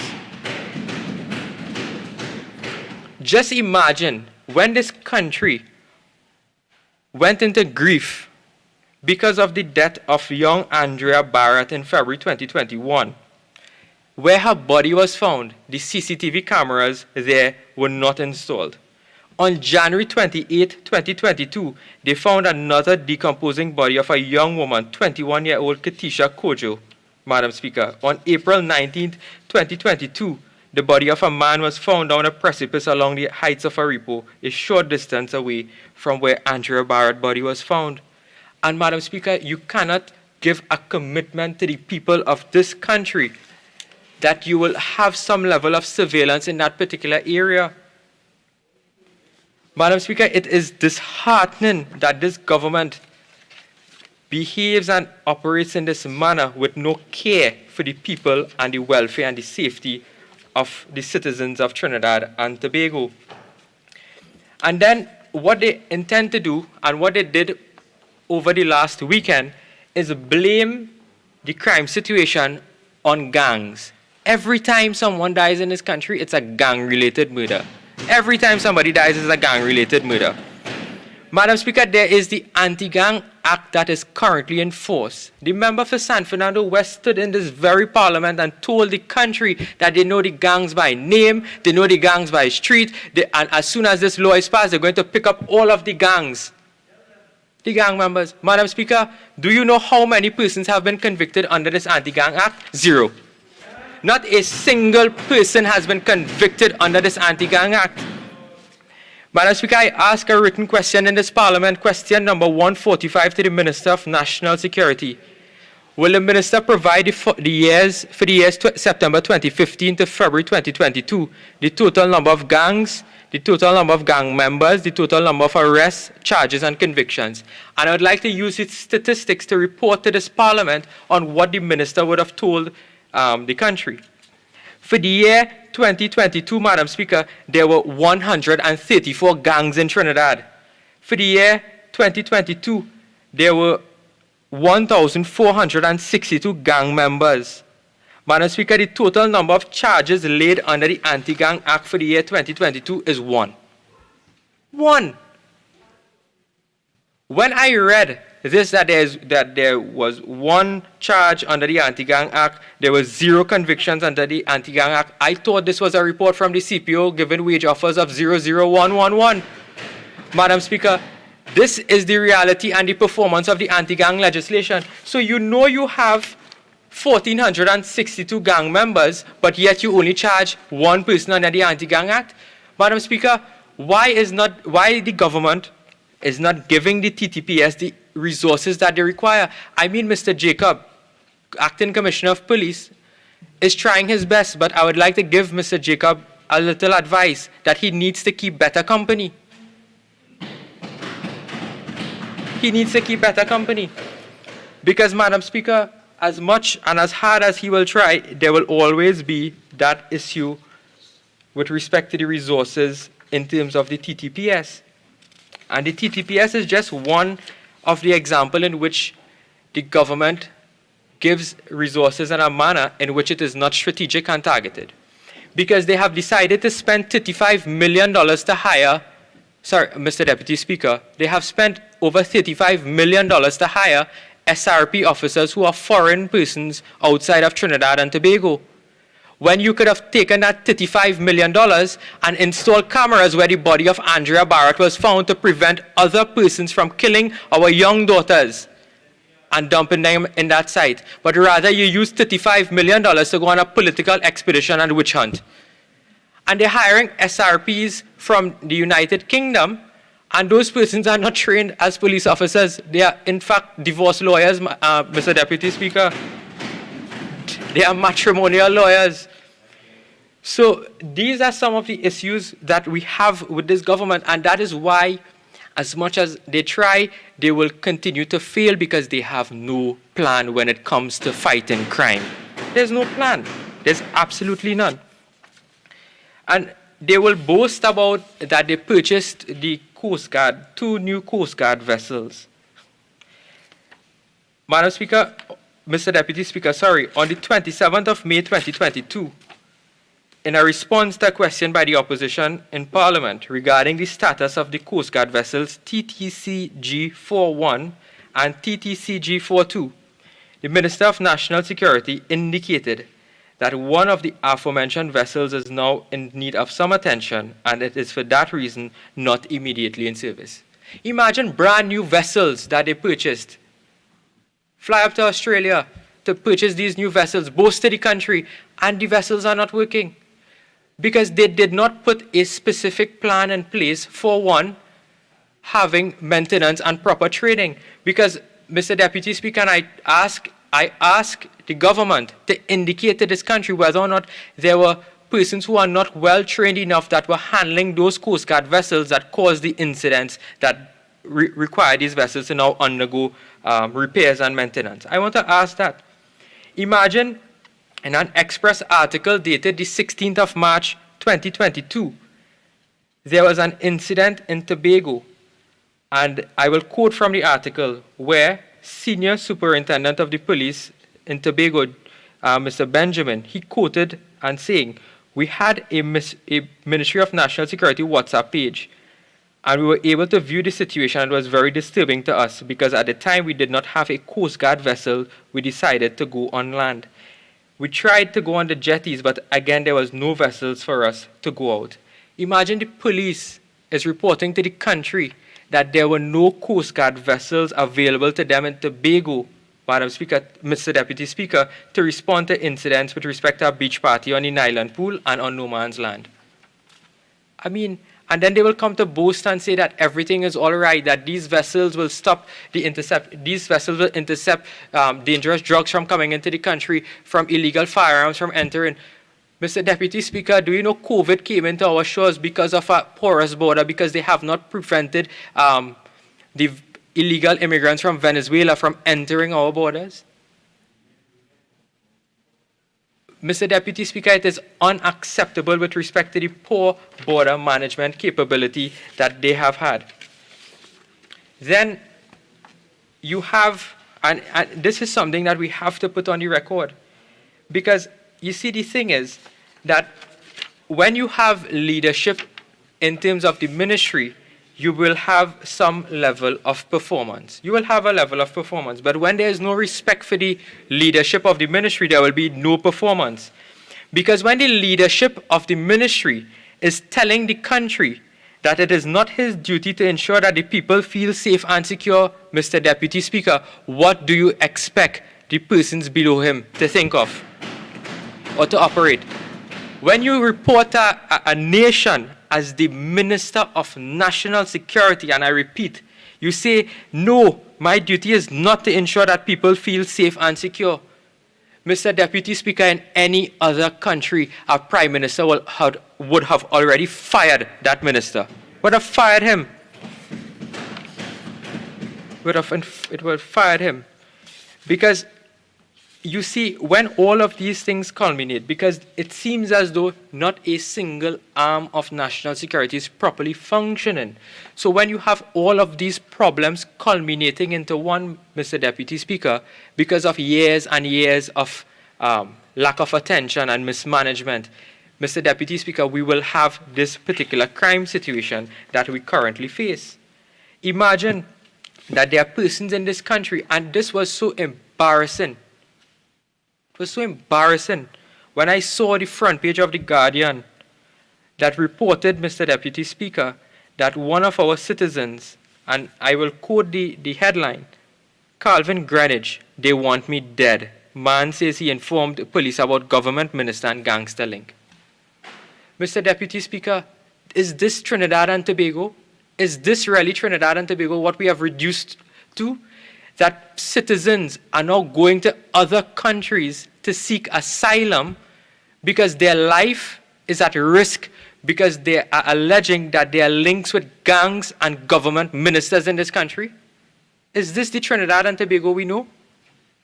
Is this the Trinidad and Tobago that we want, Mr. Deputy Speaker? The police need to act. They have the Anti-Gang Act. Go and investigate all of these persons whose name have been named in this particular instance. Because, Mr. Deputy Speaker, it seems as though the police is more involved in looking after some of my colleagues opposite rather than the citizens of Trinidad and Tobago. And then there's another article dated the 17th of March 2021 where Minister Young says gang leaders with master's degree. Gang leaders with master's degree. And that shows a level of sophistication and a level of education that these persons... Member, just quote your source, please. This is the Trinidad, sorry, the Trinidad Express. Pardon? The Trinidad Express dated 17th of March 2021. 2021. Yes, 2021, yes. Yeah, and Mr. Deputy Speaker, so it shows the level of sophistication that these gangs are dealing with, and whether or not the persons who are in charge with the particular research, the persons who are in charge with really having that strategic level of planning in order to combat gang violence, whether or not they are being trained and given the resources. Because we have had assistance from other countries with respect to training, the US Embassy, the British High Commission, Mr. Deputy Speaker. But where is that going? Are we really seeing the results of it? And again, this is what exactly the member for Naparima is calling on in terms of a targeted approach. Because this targeted approach, Mr. Deputy Speaker, is going to help us. You cannot just come to this parliament and quote extensively from selected statistics in order to prove a point that you have actually done something for the last 7 years. Mr. Deputy Speaker, I think the population is already convinced that this government has done nothing for the last 7 years. Because I will just remind you, Mr. Deputy Speaker, it is not our job alone to just criticize the government, but we must offer some recommendation in which the government can take on board in order to keep our citizens safe, because it is in our interest to ensure that our citizens are safe. We represent over 300,000 persons who have elected us into this parliament, and it is our job to ensure that we pass laws here to protect the 1.3 million citizens of Trinidad and Tobago. Because the opposition leader, in her wisdom, would have indicated that had she formed the next government, that the Ministry of National Security would have been disaggregated into various ministries, because we understand the difficulty it is for one person to manage all of these various arms of national security in terms of creating the Ministry of Home Affairs and the Ministry of Defense. So the Ministry of Home Affairs will deal with matters in relation to internal law enforcement, focusing on policing, focus on detection rates, focus on surveillance, focus on the use of electronic security and proper intelligence gathering, prisons and fire. Whereas the Ministry of Defense will be based on the critical needs for border protection, to prevent illegal drugs, weapons and human trafficking, and the worldwide concern of terrorism, Mr. Deputy Speaker, because we have seen the need in which you have to allocate the human resources in such a manner that they operate in an effective way, so that you can't have one particular minister dealing with all of these things, Mr. Deputy Speaker. Because when you deal with crime, it is a whole of government approach. It is a holistic approach that you have to look at. You have to consult with the Ministry of Education, the Ministry of Social Services, the Ministry of National Security, the Office of the Prime Minister, the Office of the Attorney General. Because all of these wheels, once they turn in the appropriate and right synergy, we will see some results being we will see some fruits of these of the labor. Because, Mr. Deputy Speaker, when you have these various ministries operating in silos and they're not speaking to each other, you will find that the laws are not relevant to the circumstances that we currently face. You will find that the social security net is not capturing the right set of people. We will find that the education system is failing some of the youths. But if there's a targeted approach, we'll realize, Mr. Deputy Speaker, that we will see that the synergies have to be created between all of the ministries, because we cannot continue to operate in a silo manner, Mr. Deputy Speaker. Also, with the establishment of the community comfort patrols, those were things to increase police visibility within the areas. That gave some very good results for the period 2010 to 2015 when those things were started. The member for Naparima always will complain about the low and the small allocation being given to the cadets. You have to invest in the youths of our country. You have to. And the manner in which we are seeing things unfolding on a daily basis, Mr. Deputy Speaker, with respect to the rising cost of living in terms of food prices, in terms of the price of fuel, you will realize that persons need to survive. Persons need to survive. And if we don't have that particular social safety net to capture these people, then we can see that there will be an increase in terms of violence in Trinidad and Tobago. And that is something none of us want. Member, you have 2 more minutes. Thank you very much. Because, Mr. Deputy Speaker, we are here in order to assist the people of Trinidad and Tobago. If the government brings legislation that is worthy of support and good legislation, we will support it. We will support it. But, Mr. Deputy Speaker, that requires a government that listens. And right now it seems as though that this government is deaf. So I thank you very much, Mr. Deputy Speaker, and I commend the member for Naparima on a timely, relevant, and very comprehensive and strong motion here today. I recognize the MP for Lupino Bone West. And member, you have 30 minutes. Thank you very much, Mr. Deputy Speaker. Mr. Deputy Speaker, I embrace the opportunity to represent the constituency of Lupino Bone West and to join my colleagues on this side of the House in rejecting a hopeless motion that was filed against the government and its track record in the fight against crime and illegal activities in Trinidad and Tobago. Mr. Deputy Speaker, when I entered this Parliament in 2020, as a PNM Member of Parliament, over 20 or 21 months from today, I have worked with my colleagues on this side of the House, and oftentimes pleading with members on the other side of the House to join and work with the government in putting systems in place, putting policies in place, putting laws in place for the good governance of the people of Trinidad and Tobago. Even before I entered this Parliament, Mr. Deputy Speaker, as a citizen, especially over the last 20 years, spending some of my time in law enforcement, the issue of crime and criminality have been something that has been dominating the national consciousness for a very, very long time.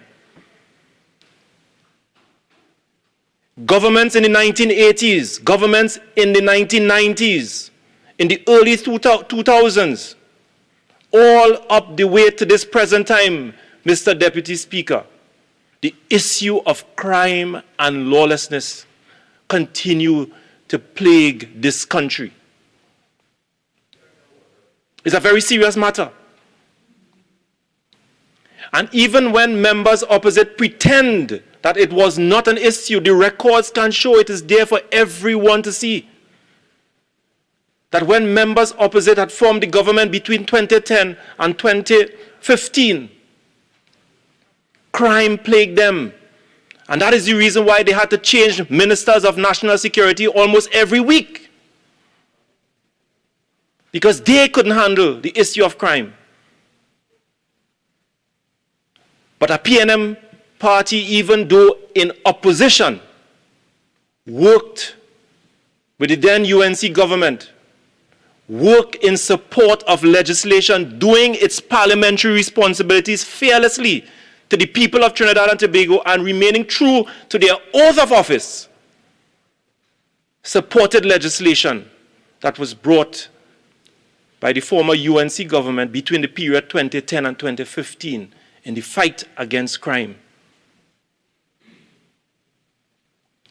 Mr. Deputy Speaker, we as parliamentarians have our role to play. As elected members of Parliament, we have a role to play, an important one at that. But Mr. Deputy Speaker, it does not fall upon us alone. The schools have a role to play. The churches have a role to play. The mosques and the mandirs have a role to play. The village councils and all of the institutions of the people of Trinidad and Tobago and the state have a role to play, Mr. Deputy Speaker.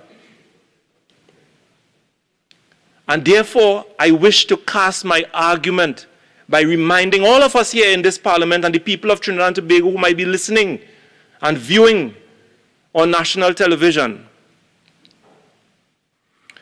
that according to Section 53 of the Constitution of the Republic of Trinidad and Tobago, Parliament may make laws for the peace, order, and good government of Trinidad and Tobago. That is what we do here.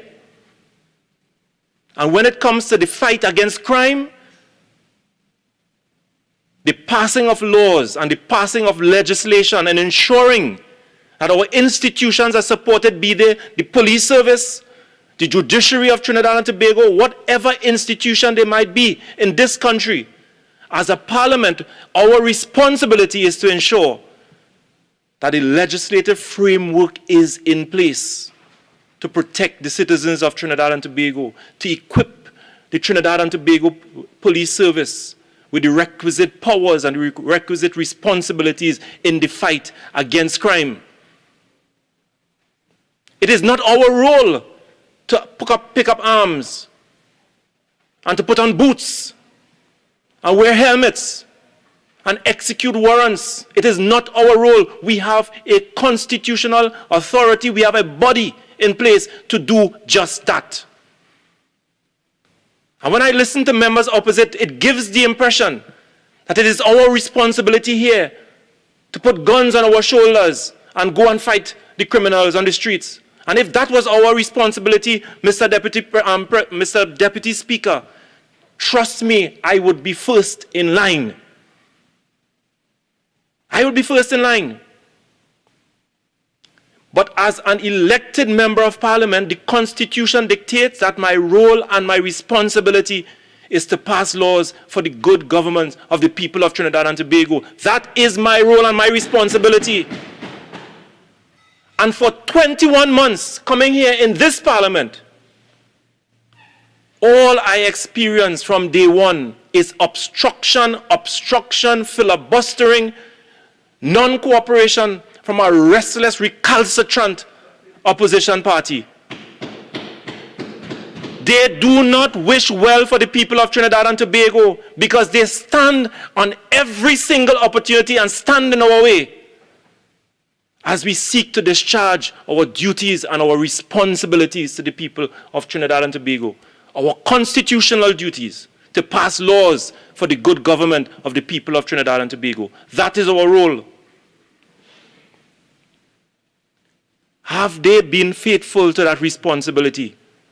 Have they been faithful to their oath of office? I ask each and every one of them through you, Mr. Deputy Speaker. They have been unfaithful to their role and their responsibilities to the people of Trinidad and Tobago. Their sacred duties to come here and to work with each and every single member of parliament, to work with the government, to pass laws for the good order of the people of Trinidad and Tobago. Their track record is there.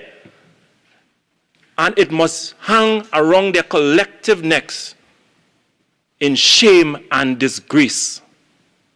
Shame and disgrace on each and every one of them. He has the temerity to come here and file a motion against the government. What is his role and responsibility? Look at his track record. Listen to his contributions in this parliament. And he filed a motion. He filed a motion when his track record has been one of recalcitrance and obstructionism.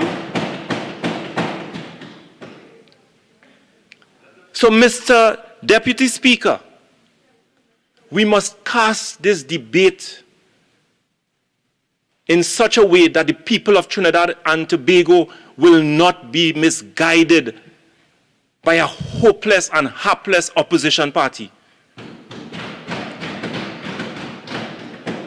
They believe that the issue of crime is going to open the doors to them coming over on this side of the house. That is what they believe, and I'm being disturbed by the member. One second, member. Again, please. You had your opportunity. Members would have entered the debate already, and it have those are still to come. Please, I will not tolerate on a constant basis across the floor. Proceed, member. Thank you very much, Mr. Deputy Speaker. Thank you for your protection. I sincerely appreciate that. And perhaps the member should sit quietly and listen, because their hearts need conversion.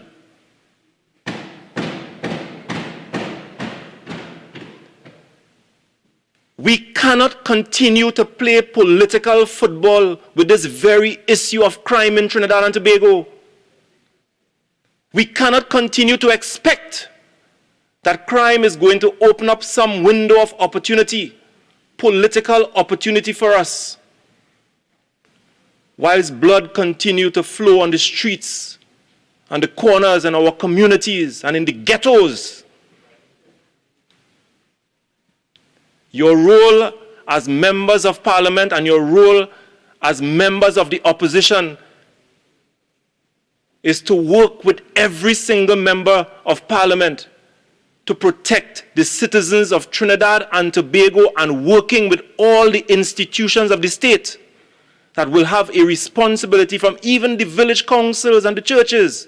They all have a role to play. The families, they all have a role to play.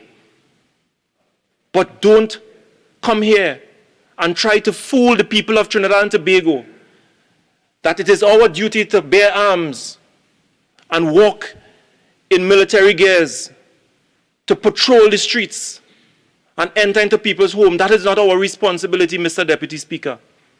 So you want to talk about smart, and you want to talk about setting measurable targets. We are not wearing uniforms here on this side. And we talk about our constitutional responsibilities, Mr. Deputy Speaker. Mr. Deputy Speaker, the law provides for the appointment of a commissioner of police.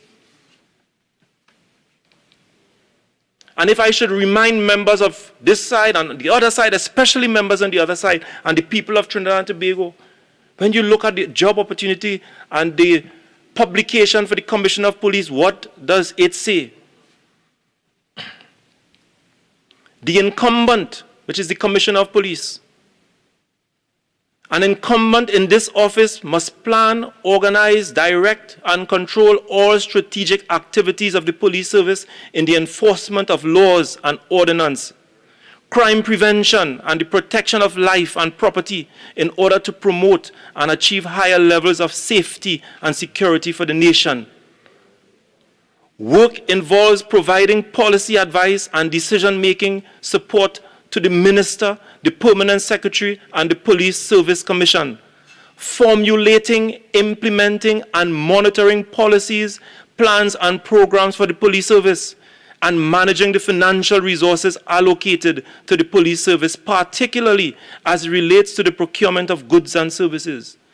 Duties also include planning, organizing, and directing the major divisions of the police service in strategic, operational, and tactical planning activities, providing administrative direction and oversight, and fostering cooperative working relationships with other arms of the ministry.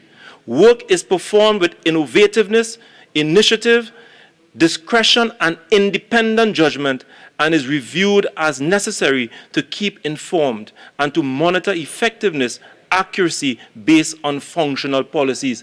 That is the responsibilities, or those are the responsibilities of the Commissioner of Police. Silence, please.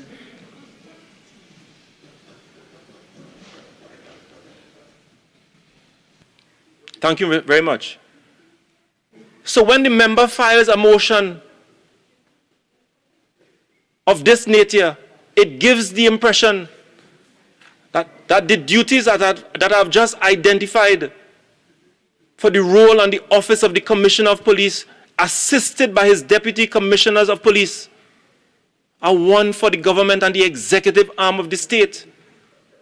And members opposite, Mr. Deputy Speaker, would very well be familiar with the seminal judgment in the case of Endell Thomas and the Attorney General. And in that judgment, the Privy Council makes it absolutely and abundantly clear that there must be a clear distinction between the role of the executive, the role of the Service Commission, and that of an independent police service.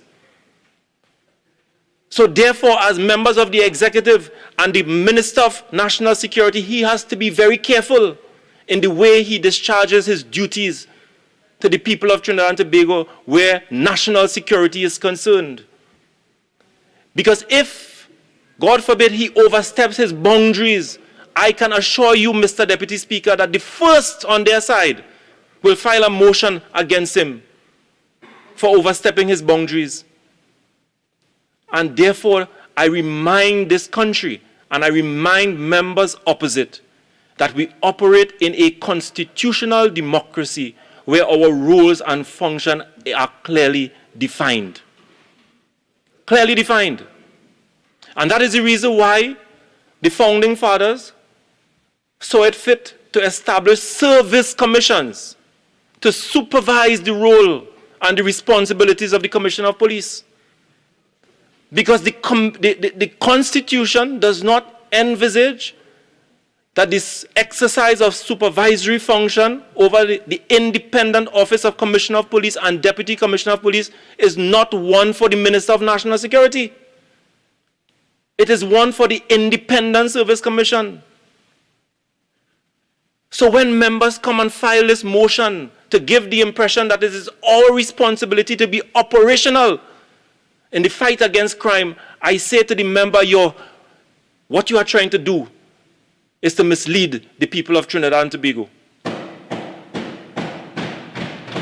And you know that. You're supposed to be a responsible member of parliament. I assume that you're an intelligent member of parliament. Let me just assume for half a second.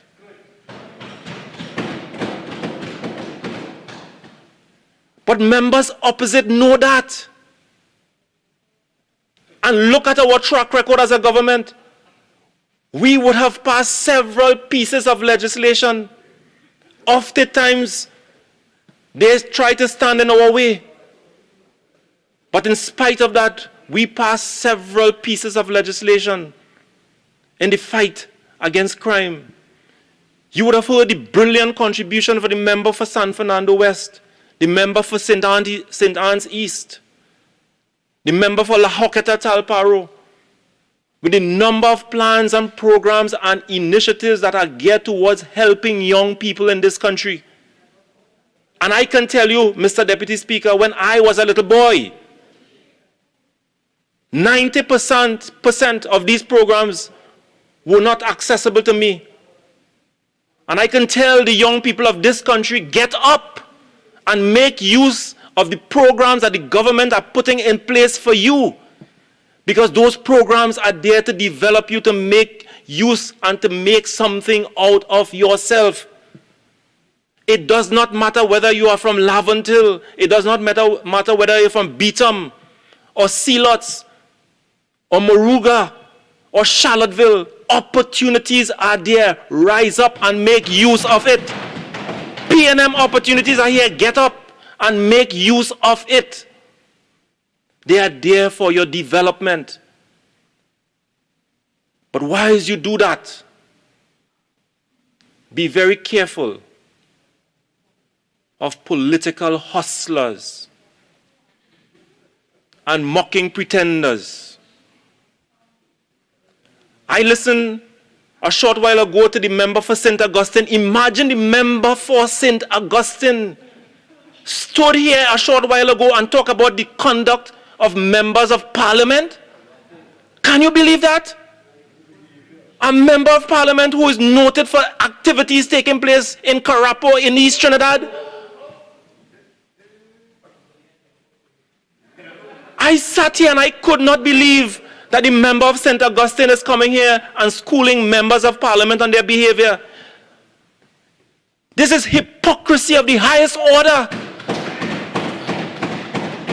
As a matter of fact, the vast majority of members on the other side cannot school anyone on this side about parliamentary conduct.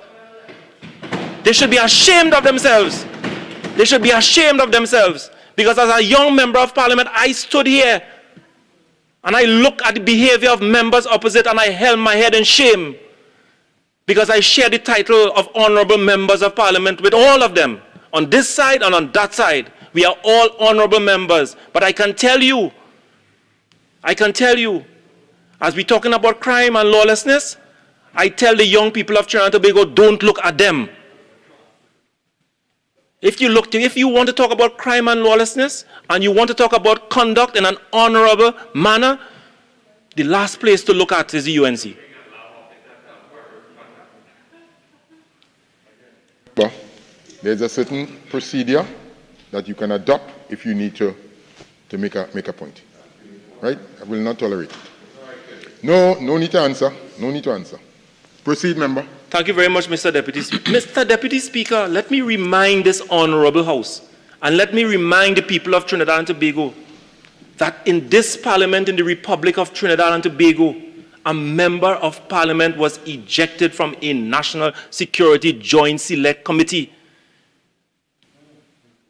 Remember that. It happened in the Republic of Trinidad and Tobago. It is now buried and formed part of our history, that a member of Parliament was ejected from a Joint Select Committee on National Security because he found himself in conflict with what was being discussed.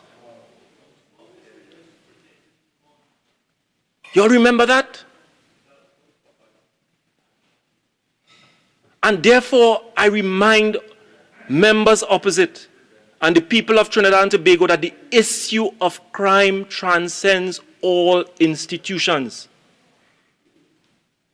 because we would have seen it live in this Parliament. You could go to our Hansard and you would see and you would read.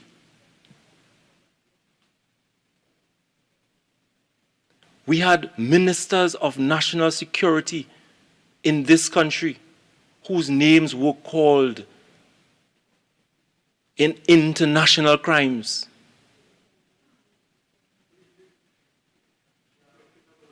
FIFA.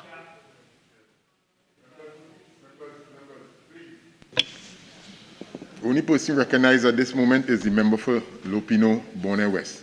Please. This is our... Thank you very much, Mr. Deputy Speaker. This is our history. And I want to remind members opposite. Mr. Deputy Speaker, the member opposite is...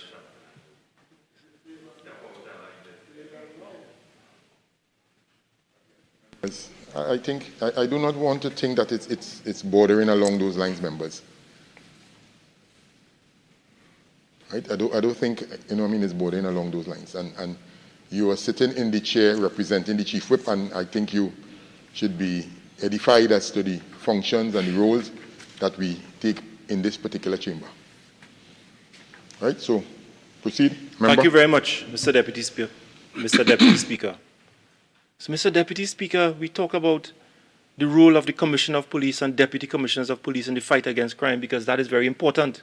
It's now our role to exercise supervisory function over the Commissioner of Police and the Deputy Commissioner of Police, as I've explained, because of the constitutional remits and the constraints that have been placed upon us as an executive. But one must also recall that for years this country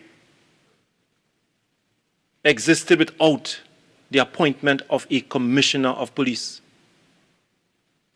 It is when this government came into power in 2015, the Honorable Prime Minister, leading his team, ensured that the legislative framework and the regulatory framework were in place for the appointment of a Commissioner of Police. Mr. Deputy Speaker, the history would show and the records will show that the opposition did not support the government in the appointment of a Commissioner of Police. And they want to talk about the fight against crime. They want to file a motion to debate crime. They remove a substantive Commissioner of Police from his job and refuse and or fail to appoint a Commissioner of Police. It is a PNM government that put the legislative framework in place for the appointment of a Commissioner of Police. And when that Commissioner was appointed, the opposition abstained. They abstained. Even when the Commissioner of Police was once a member of the UNC, they abstained. They did not support it. As a matter of fact, they ran to court to ensure that the order did not come into existence. That is the behavior of the UNC. And want to come today to debate crime? What is the difference between crime and the UNC? I don't know.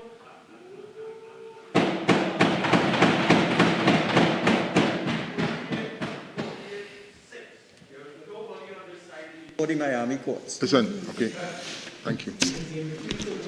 Again, remember, I'd like you to say that. Yeah, sure you can say that differently. Mr. Deputy Speaker, I was not speaking to members on the other side. I'm speaking to the people of Trinidad and Tobago. I'm speaking to the people of Trinidad and Tobago, Mr. Deputy Speaker. And I'm telling the people of Trinidad and Tobago, all I'm simply saying to the people of Trinidad and Tobago, be careful who speak to you. Because of pretenders and political hustlers. Mr. Deputy Speaker, look at the performance of the PNM government since 2015. Look at all our plans and our programs, the laws that we have passed, the different programs spanning all across various ministries. We didn't have a life sport. We never had a life sport that claimed the lives of so many of our young men and blood flowing through the streets. That is the record of the UNC. That is the record of the party or the member who filed this motion. The PNM did not dismantle SORT. The PNM did not dismantle our capacity to protect our borders by cancelling the contract for the OPVs, Mr. Deputy Speaker. That is their record. This government did not appoint a telephone operator to head the National Security Agency. That is their record. We never declared a state of emergency when we had 6 murders over 3 days and lock up 4,000 young men. That is their record. And we did not, in the dead of night, pass Section 34 to save financiers. And now they pretend as though they care about this case in Miami. Hypocrites. Members, hold on 1 second. Again, member for Naparima, you are close to the chair. You are very close in proximity to the chair. So sometimes when you think you are saying it in hushed tones, it reaches the air of the speaker's chair. Okay? If you want to wind up the debate, you are free to do so. Anytime before the stated time. Right? Other than that, please. Proceed. Thank you very much for your protection again, Mr. Deputy Speaker. I'm not speaking to the member for Naparima. I'm speaking to the people, the peace-loving, beautiful citizens of Trinidad and Tobago. And he doesn't have to stay here and listen to me. I'm not speaking to him. I'm speaking to the people. Member, use the proper term in identifying him and he, please. Thank you very much, Mr. Deputy Speaker. I'm not speaking to the honorable member for Naparima. I'm not speaking to the honorable member. I'm speaking to the citizens of Trinidad and Tobago.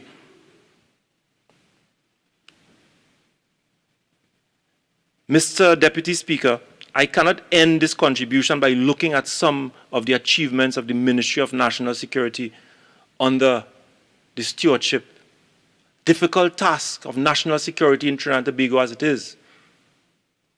And sometimes I feel it for my colleague, because he's fighting a very, very difficult battle. Remember, you have 2 more minutes. Thank you very much. But when I look at the achievement of the Ministry of National Security under the guidance of the member for Laventille West, I wish to commend him and to commend his ministry and all the arms and the men and women who continue to do battle for the people of Trinidad and Tobago in the fight against crime. Mr. Deputy Speaker, the establishment of a joint border protection task force,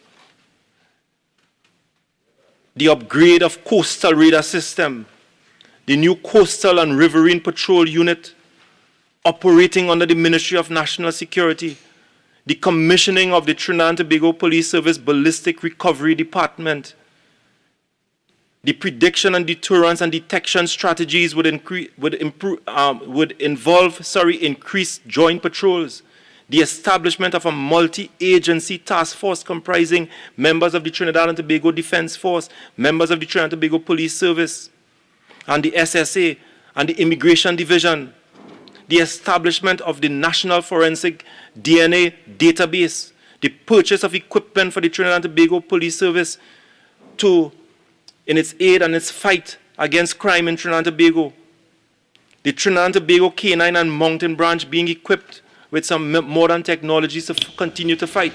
Yeah, Honourable Member, again, your time has expired.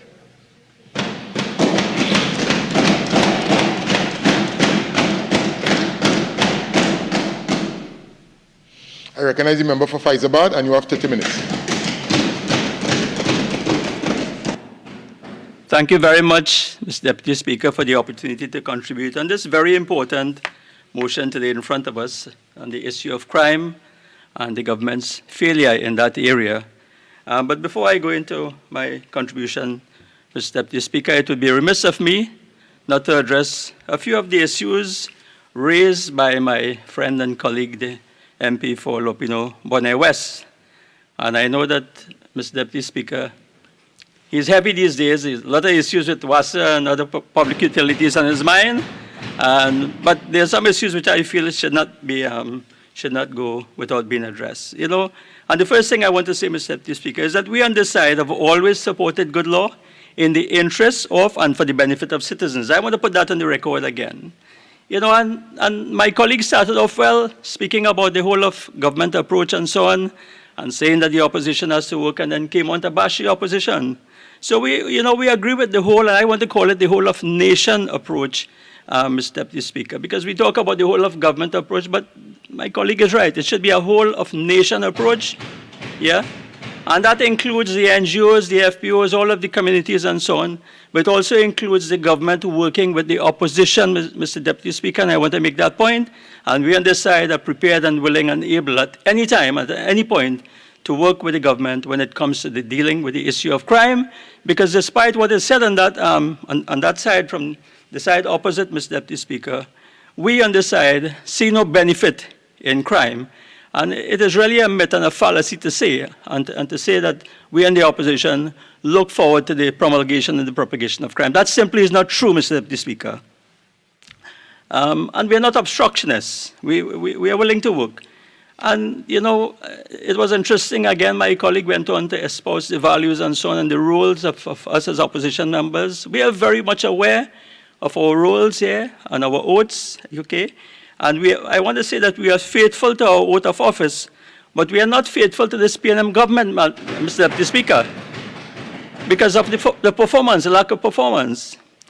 You know, and if attacking the opposition is their strategy, Mr. Deputy Speaker, then we can see why the crime situation is as it is. I mean, attacking the opposition, my colleague would have spent a considerable amount of time on that. It's unfortunate at the end of his contribution, speaking about the performance of the government, he ran out of time. But you know, Mr. Deputy Speaker, we need no lecture on our role as the opposition. Mr.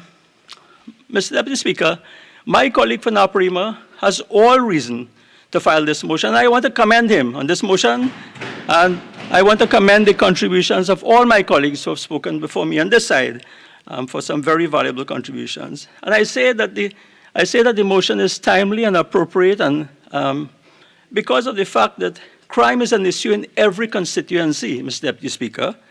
And you know, my colleague who spoke before me mentioned about blood in the streets, and it's true, there's blood in the streets of all constituencies, Mr. Deputy Speaker, and we should all be concerned here as parliamentarians as to why that is, and what is happening, and what we can do about it. So, again, this motion is in no way asking for us in this House to don military uniforms and replace the Trinidad and Tobago Police Service. This motion doesn't speak to that at all. I just wanted to make that clear. My colleague again alluded to that fact and implied that this motion was asking for us to go out in the streets and do the battle ourselves. That's not the motion at all. Mr. Deputy Speaker, the fiasco surrounding the appointment of a Commissioner of Police by this PNM government will be dealt with by some of my other colleagues. My colleague went into quite a bit about that. And I just want to say, Mr. Deputy Speaker, on this, that no member on this side has any special branch report consuming his attention when he should be focusing on his job. So, Mr. Deputy Speaker, again, I just want to thank you. I want to go into a few issues here with regards to this motion. It is common knowledge that criminals are committing crimes with impunity day or night. As my colleague for Tabaquit quite rightly stated in her contribution earlier, criminals do not care about laws.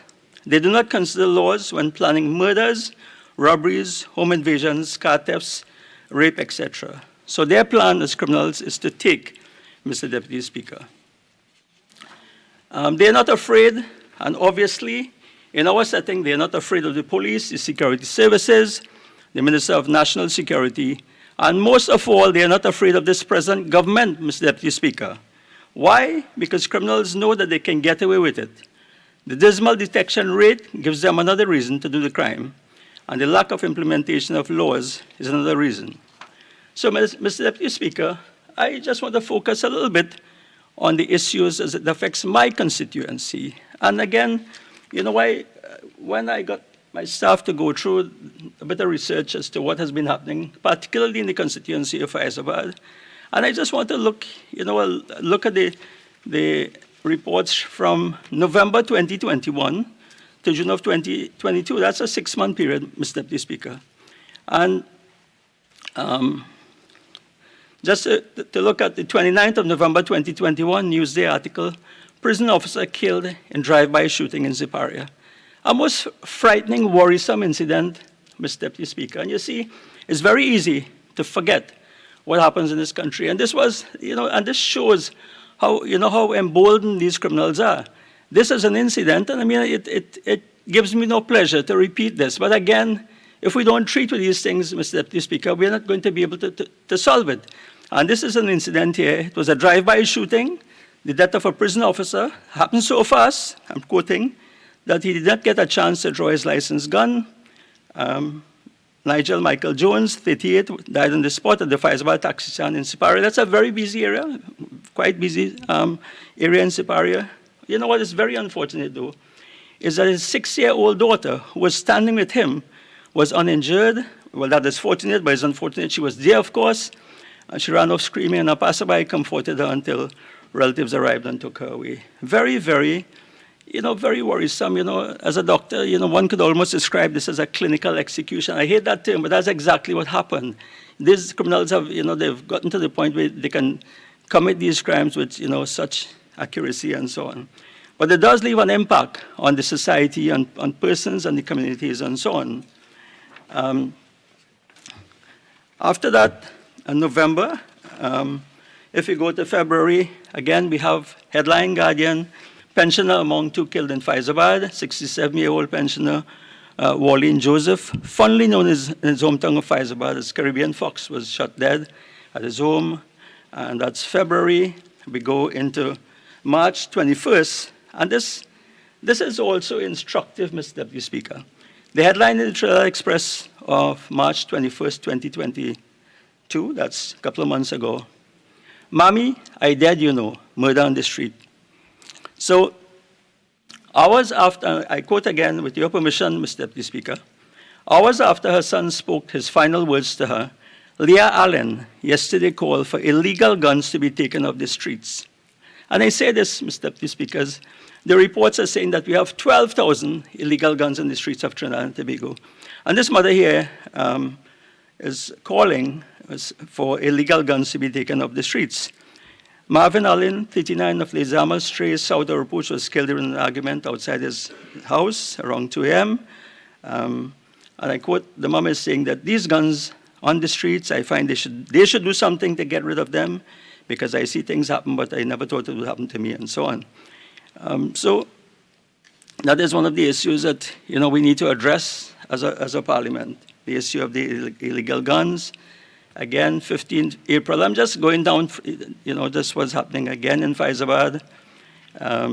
This is the very unfortunate incident of a soldier who was killed. It's a constituent of mine in Faizabad. It happened in San Fernando. Again, very sad circumstances outside a food place. And April, Faizabad, dad shot dead while repairing car. Again, this is someone I know. I don't know the circumstances. I don't want to go into it. But again, it's sad. I mean, this is a family person who was killed in circumstances where it appears that the wrong person was hit. But, it's for the police, again, to deal with that. So the point I'm making, Mr. Deputy Speaker, is that we do have an issue. We have something that we need to treat with. I agree that we as parliamentarians have that responsibility, Mr. Deputy Speaker. And with regards to the smart, the motion speaks about smart solutions, Mr. Deputy Speaker. And again, when we ask about data, the government thinks that data is by itself can lead to results. We're saying that smart plans deal not with data, but with results, Mr. Deputy Speaker. So, in that regard, maybe someone on that side can tell us when they respond, what are the smart goals for the Forensic Science Center, for example, and for the ballistics unit of the Trinidad and Tobago Police Service. So, Mr. Deputy Speaker, the government can talk until the cows come home about their crime plans, their strategies, and statistics. But that sadly, tragically, as we have seen, this brings no measure of comfort to citizens who are made to cower in their own homes because of the escalating crime and the outright brazenness of criminals. So, Mr. Deputy Speaker, with that in mind, it's important to know how citizens react. As a member of parliament yourself, Mr. Deputy Speaker, you go out, and I just want to refer to a police meeting. I want to commend the TTPS again for their community outreach programs, which they have resumed following the pandemic, the COVID pandemic. And one was held in Sipari on the 12th of May, 2022. And I just took notes. I'm not a note taker, but I took notes, Mr. Deputy Speaker. I took notes because I thought it was important to understand and to hear what my constituents were saying. So, Mr. Deputy Speaker, the issues that were raised, and there were about 5 or 6, there were several, there were several.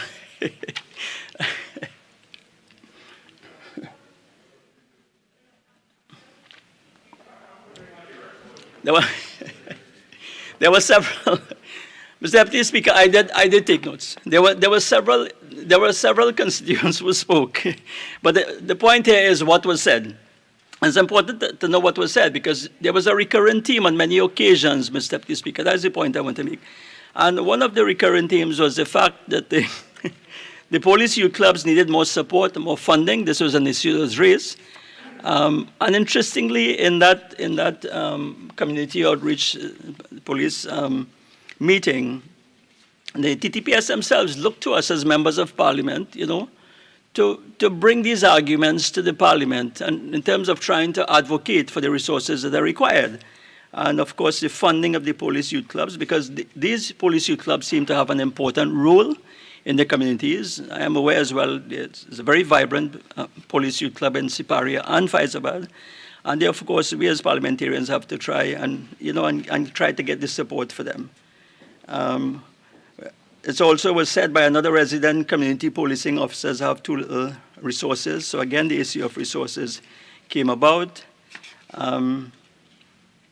And, you know, interestingly, my colleagues, Member for Lopino Bonner West, spoke about the engagement of the community. And this was interesting because the residents out there came out not only complaining, but also offering suggestions and talking about the lack of opportunities. So there was a judicial officer who came out and said that they love to work with children, they love the youth, they want to work with the police, made the point that rehabilitation was important, and so on.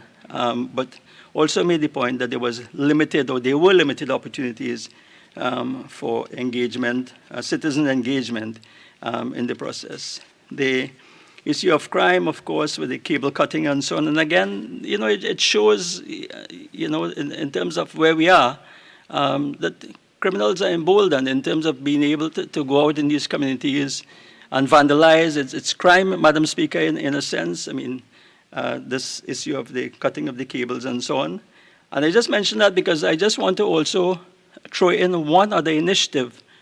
It's not only about, you know, talking about crime, but it's also about trying to, this debate, I believe, is also about trying to put in some solutions as to where we can go with this, Madam Speaker. And I just want to commend the initiative of these community watch groups. One in particular in Faizabad has been very good, very effective, and very efficient, and safe, by the way, because they know the rules, but they've been very effective in terms of being able to pick up, you know, those criminals who are coming into the villages and so on, and trying to commit crimes, whether it is by way of stealing vehicles or by way, you know, of stealing cables and so on. So that is also an important community effort that needs to be commended, but it also needs to be supported in some sort of formal way, Madam Speaker, by the government, these community watch groups, Madam Speaker. And this was an issue that was raised as well in this meeting. Another important issue, you know, again, you know, if we listen to citizens out there, we have brilliant citizens and great suggestions, you know. One young man got up, he's 27 years old, he's a sociology graduate. He spoke about the role of the Trinidad and Tobago Cadet Force, the importance of the Police Youth Club again, and he spoke about the lack of a youth space in Siparia.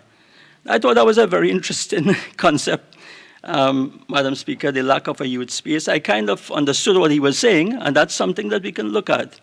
And he also spoke about no formal structure for citizens to invest in policing. So perhaps the Minister of National Security and the government, if they listen, if they're willing to listen, these are thoughts and these are ideas that are coming from the citizenry who are directly affected by crime.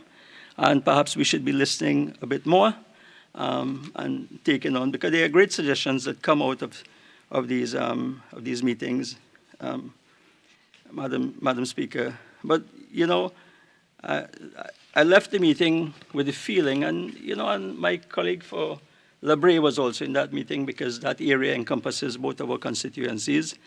And I'm sure he'll agree that we both left that meeting with the feeling that almost, you know, the leadership of the TTPS was asking us, short of begging, asking and hoping and expecting that we as members of Parliament will come to this Parliament and raise these issues, Madam Speaker, in a way, you know, that will create and provide the resources and so on that are necessary.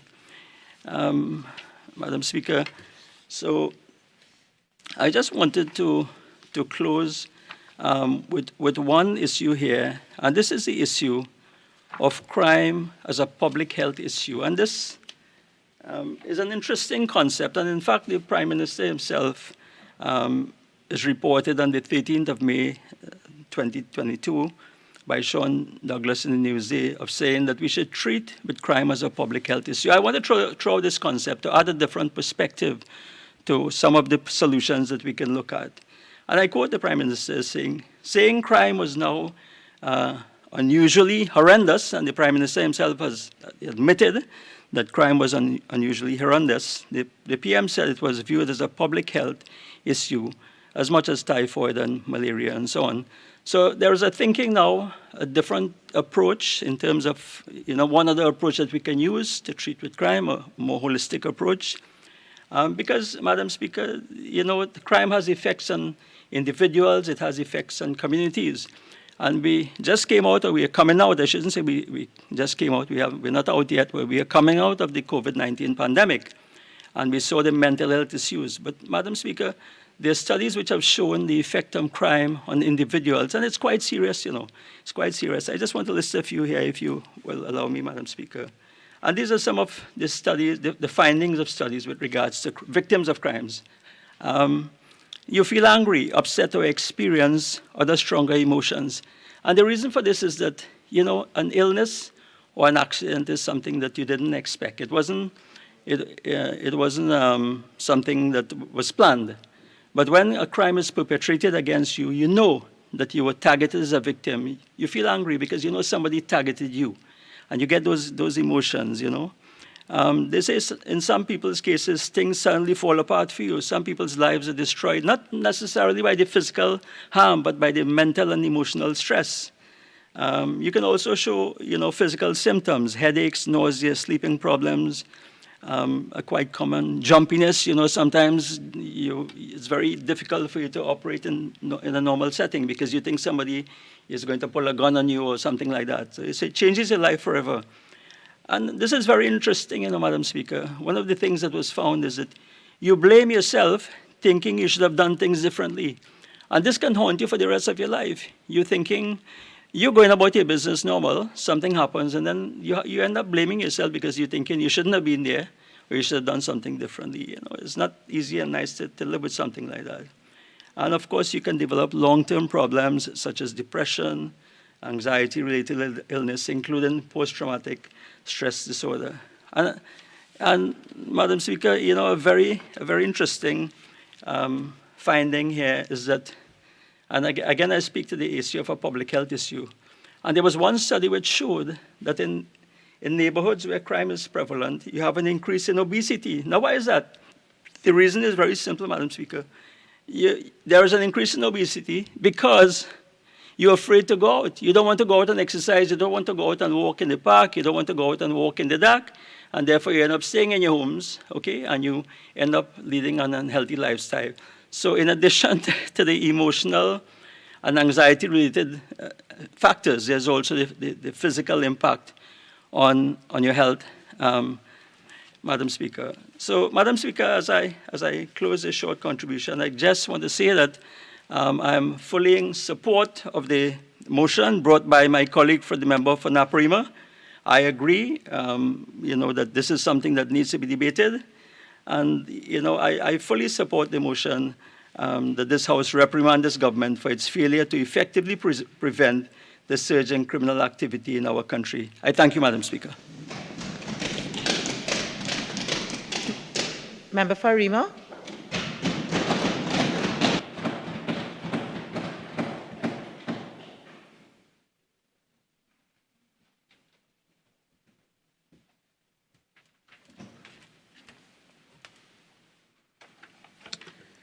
Thank you very much,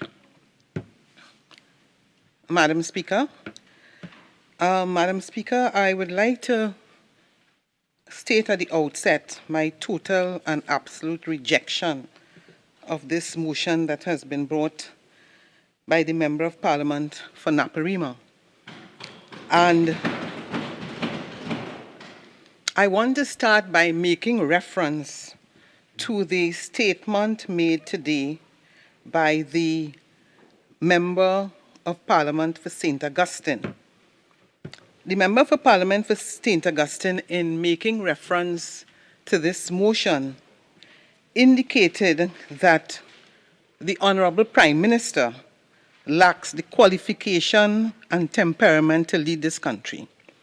And let me remind the Member of Parliament for St. Augustine that the people of Trinidad and Tobago rejected the United National Congress and voted in total and absolute support for the Honorable Dr. Keith Christopher Rowley to be the Prime Minister of Trinidad and Tobago.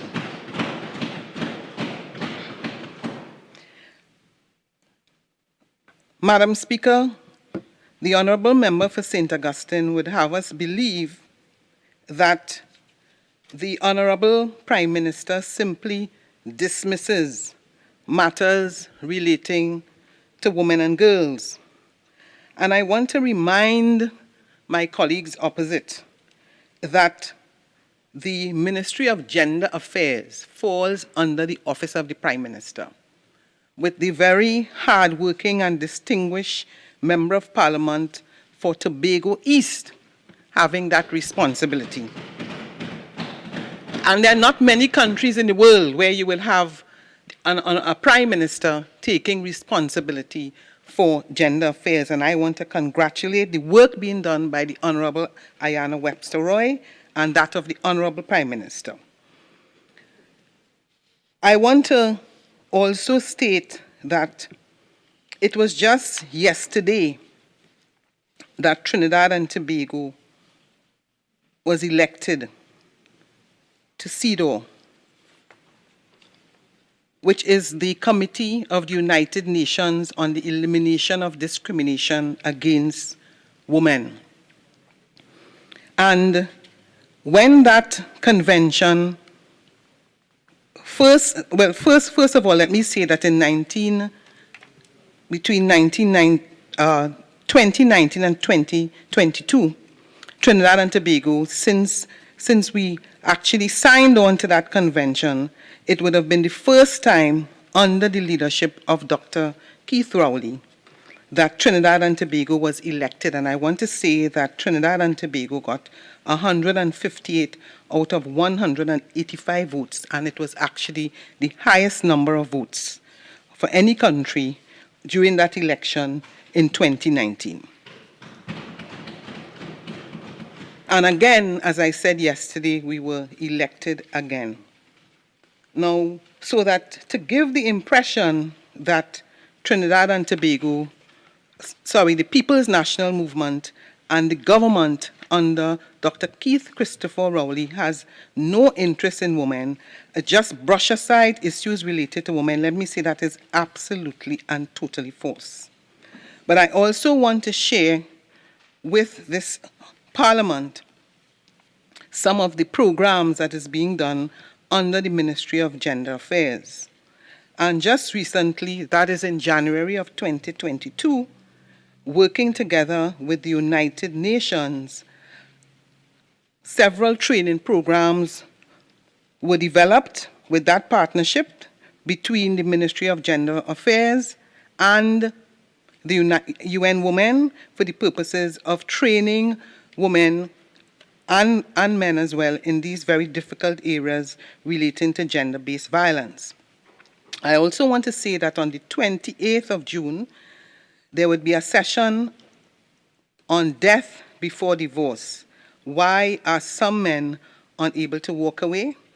And that is a town hall meeting, and that meeting will be organized by the Ministry, the Division of Gender Affairs in the Ministry of the Office of the Prime Minister, and I want to recommend that persons who have interest tune in to that meeting. Now, we are all aware that this issue of crime, justice is an extremely difficult and complicated matter.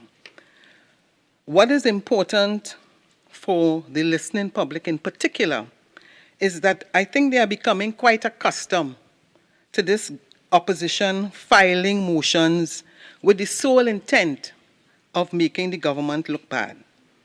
And when you listen to the contributions of speakers on the other side, you know that they have been totally unsuccessful with that objective. The impression that they want to give the public that everybody who gets killed, every woman who is killed, every woman who is raped, that it is as a result of some activity or inactivity of this government. And I just want to use an example.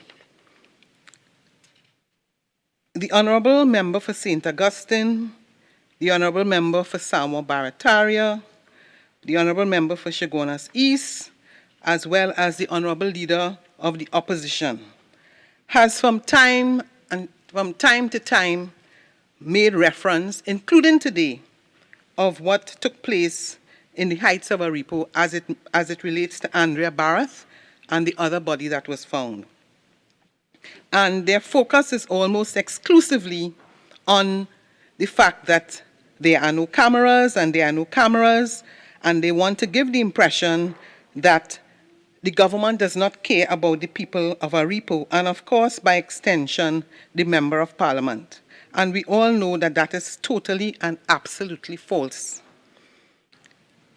What I find very interesting is that, yes, a vigil was held just on the outskirts, actually almost on the highway to the entrance of the village. Not in the village, outside of the village.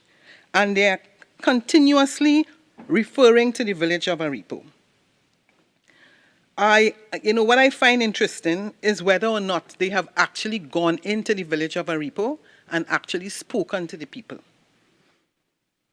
I want to thank the Commissioner of Police. I want to thank my colleague, Minister Fitzgerald Haynes, as well as the business community who have worked together with the Commissioner of Police and the Ministry of National Security. And I would like to announce that the CCTV apparatus was set up in the heights of Aripo on the 17th of June, 2022.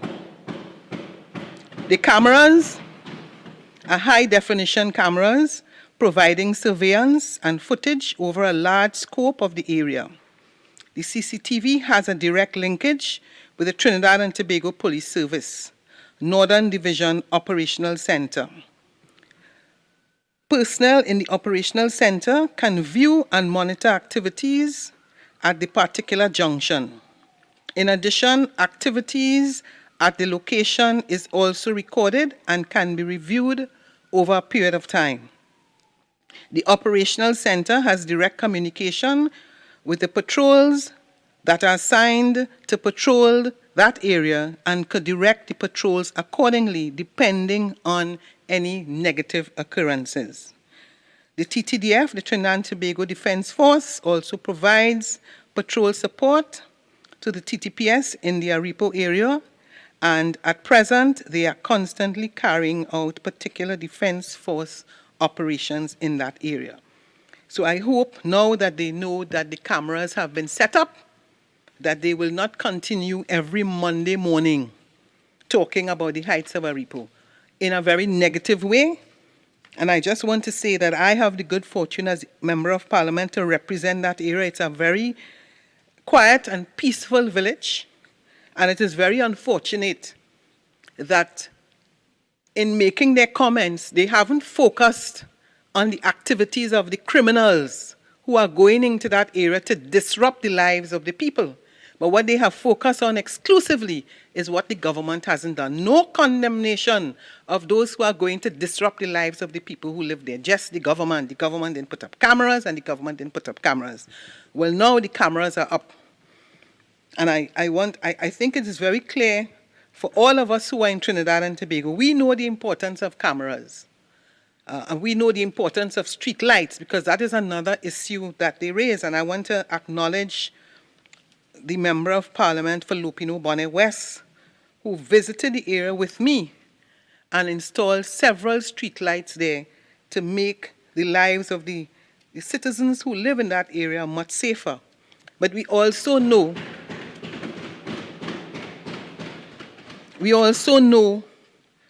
Madam Speaker, that when you look at the data, a lot of crime is committed in the daytime, in the broad daylight. I want to now again make reference to a comment that was made by the Honourable Member for St. Augustine, who spoke about the fact that, at least according to her, that the Honourable Dr. Rowley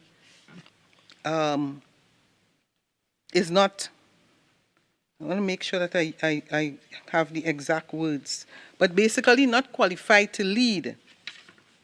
And she also made reference to the fact that young people basically are listening and can be affected and influenced by what happened in and out of in the Parliament. But I want to say people are affected by what goes on in and out of the Parliament.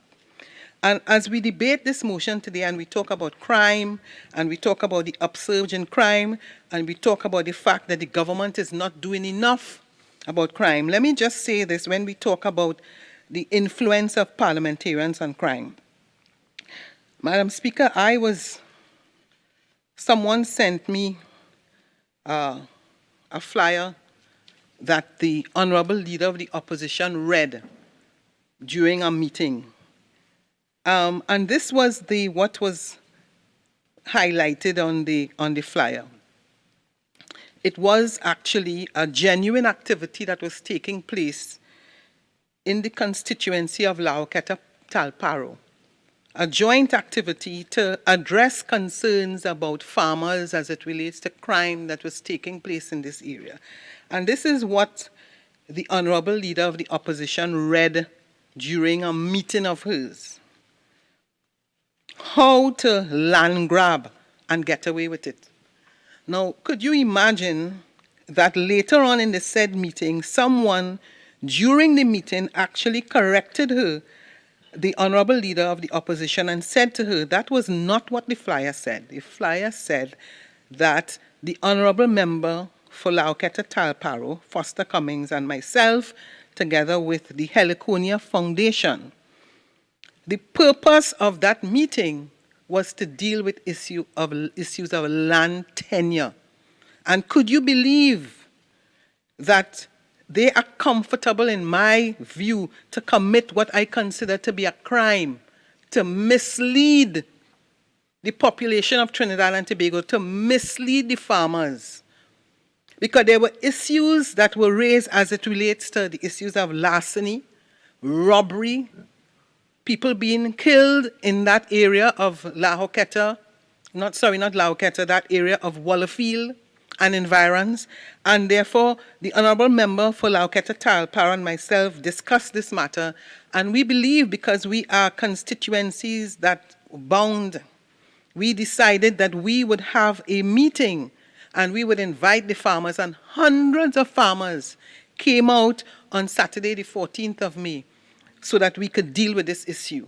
And when it is that, you want to go so far that you can actually superimpose something that is totally false to give the impression to the public that the Honorable Member for Laoketa for Talparo and myself are literally committing some sort of or being part of some sort of criminal activity, I want to say that is not just unfortunate, but but we are dealing with a motion on crime, and we are talking about how parliamentarians should and shouldn't behave, and how they influence members of the public. And this is a typical example when we talk about how, as parliamentarians, we could influence the way how people think and what people to do. This is a typical example, and that is why today I totally condemn this motion that is being brought by the Member of Parliament for Naparima.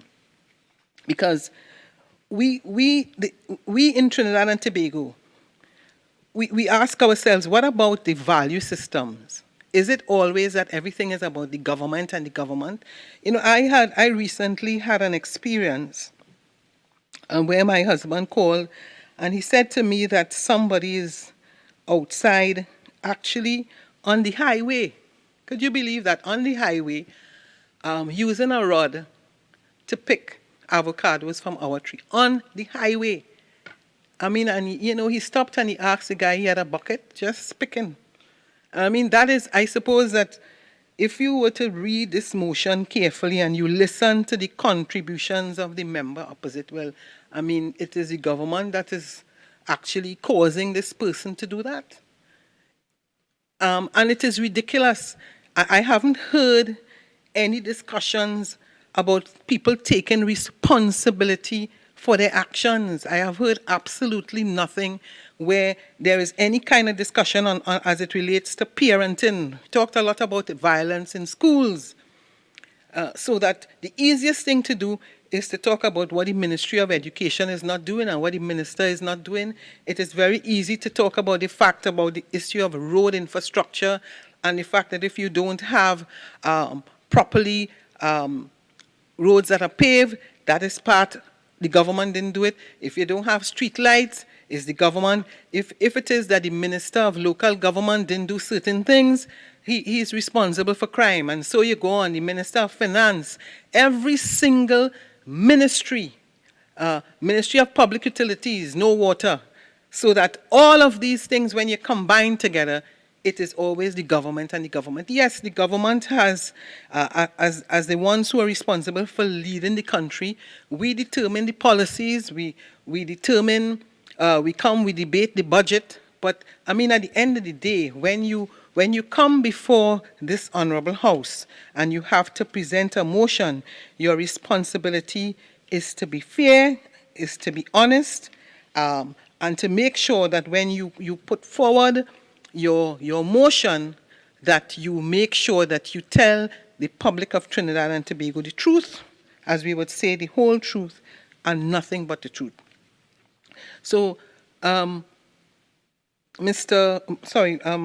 Speaker, therefore, in my very brief intervention, I want to say that the public of Trinidad and Tobago, the citizens of Trinidad and Tobago, both in 2015 and in 2020, they have demonstrated their clear confidence in the leadership of Dr. Rowley, Dr. Keith Christopher Rowley, and the People's National Movement, and that is why we are here today. And we, as a government, will continue to do all that we can to ensure that we have a safe Trinidad and Tobago. Thank you very much.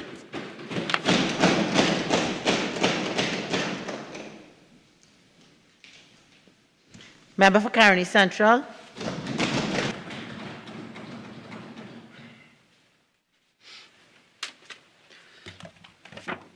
Thank you, Madam Speaker, for the opportunity afforded to me this afternoon to contribute to this private motion brought by my colleague, the member for Naparima.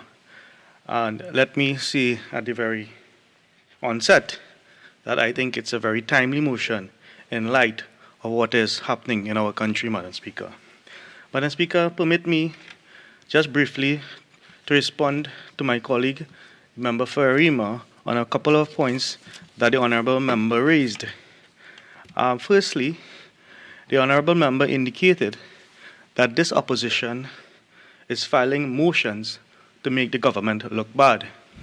Madam Speaker, may I indicate to my honourable friend that the role of the opposition is to call the government to account, and the filing of this motion does exactly that. We are asking the government to account for your performance in respect of the level of crime in this nation. So I think my honourable friend may have been misguided in terms of indicating that we are filing frivolous motions in this Parliament, Madam Speaker. Madam Speaker, another rebuttal point from my friend and colleague on the other side, the member for Arima, is in respect of the CCTV camera in Aripo. And the honourable member indicate that the member for Shogunas East, the member for St. Augustine, the member for Separia has indicated time and time again in different forums about the lack of CCTV cameras in Aripo. Madam Speaker, may I indicate to my colleague that if this government was serious about crime, if this government was serious about solving crime, Madam Speaker, that they would have installed those cameras almost immediately upon the discovery of the not one, not two, but 3 bodies in Aripo. Their belated response, Madam Speaker, leaves much to be desired. So, Madam Speaker, whilst we are now happy that there are now CCTV cameras in Aripo, we indicate to this government that we were not happy with the timeline in which this was done to protect our women and our children who has been dumped in the heights of Aripo, Madam Speaker. Madam Speaker, the honourable member indicated that someone was taking and picking avocado, what we normally call zabuka also in Trinidad, local parlance. And it is almost as though the government is causing people to do this. Madam Speaker, if all your programs, your social programs, your educational programs, and all other vocational programs in this country are lacking or are non-existent, then these are the types of activities and criminality which will occur in this country. So my colleague is saying that, all aspects of what is taking place in this country is a result of whatever it is, but it's always to blame the government. May I remind my honorable friend that it was a member for Tobago West who indicated, we are in charge, deal with it. You want the position, but you don't want the responsibility. And that is what this government is about, Madam Speaker. So, Madam Speaker, as I now get into the crux of my presentation this afternoon, after those few rebuttal points, I say men may lie, men may hide the truth. And we all know from recent happenings, men have lied and men have hidden the truth. But facts and figures, Madam Speaker, and stats, they do not lie, and they paint a true picture, a true reality of what is happening, Madam Speaker. Basically, crime is out of control in this country, Madam Speaker. The citizenry is afraid. It is not even safe to walk in the streets of our capital without fear of being robbed, shot, or killed, Madam Speaker. And it's not just restricted to the capital city. Anywhere in this country, people are afraid to venture out after 6 p.m., Madam Speaker. And that is a reality that we face. Crime continues to be unabated in this country, Madam Speaker. Madam Speaker, I know of many of my constituents who are afraid to even go out in their own yards to enjoy the gaze at the full moon because of what this country has become. And we in this parliament, we have a responsibility, and we as a responsible opposition have a responsibility to bring this timely motion to call the government to account. I know of families who have to keep their doors locked in the middle of the day. In the middle of the day, Madam Speaker. And my good friend, honorable member for Arima, also indicated in her presentation, Madam Speaker, a lot of crime is committed in the daytime. So she's adding to my narrative and my point that families have to keep their door locked even at midday, Madam Speaker. And that is the reality that we face in Trinidad and Tobago. Criminals are roaming the streets free while we remain imprisoned in our homes. Criminals happy? It seems that way, Madam Speaker. The criminals are happy. They are in their glee.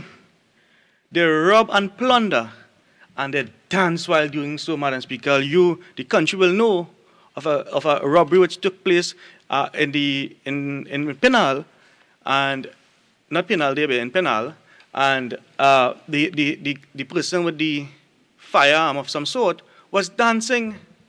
So the criminals are dancing while they take advantage of our poor citizens.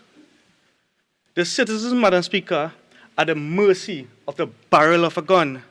And this government, Madam Speaker, is impotent and powerless to stop it. The PNM rhetoric is no longer working. The citizens are up against it. Madam Speaker, as the saying goes, who feels it knows, a popular song by Buju Banton, who feels it knows. And it is very, very pertinent to what our citizens are facing now, Madam Speaker. Over the weekend, 10 murders on this long weekend.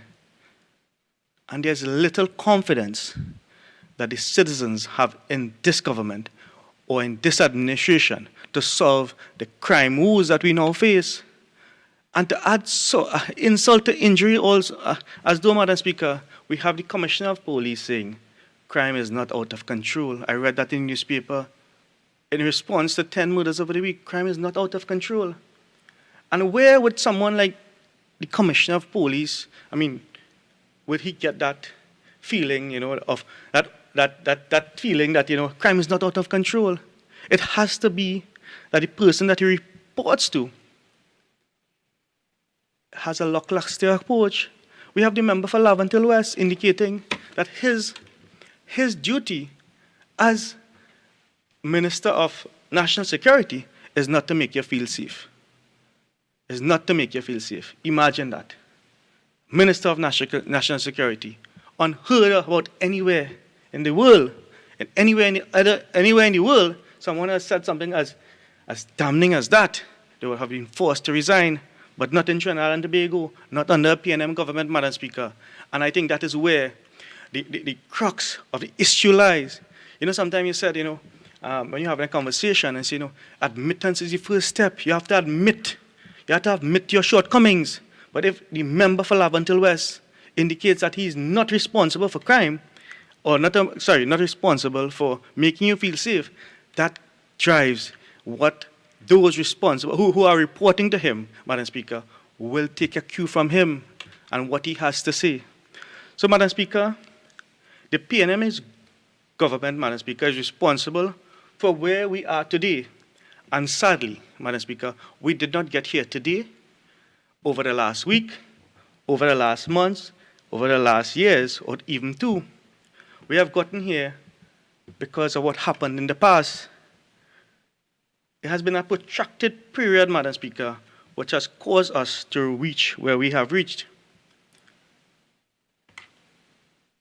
Madam Speaker, we are here today because of decades of mismanagement of our national security apparatus, and more importantly, because of the PNM's association to criminal gangs through the URP and other make-works. Okay, so wholly objection, member for Carey Central. I'll ask you to withdraw that and find another way. I kindly withdraw, Madam Speaker, and thank you for your guidance. Madam Speaker, it is documented that there has been certain associations between members who were in government at one point in time and criminal gangs. It is documented. And my job here, Madam Speaker, is to remind this nation and others who have conveniently forgotten about this.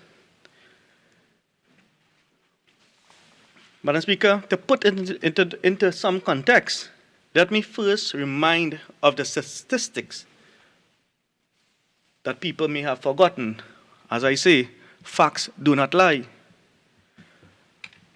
Madam Speaker, permit me to quote, to properly attribute the information to its authors.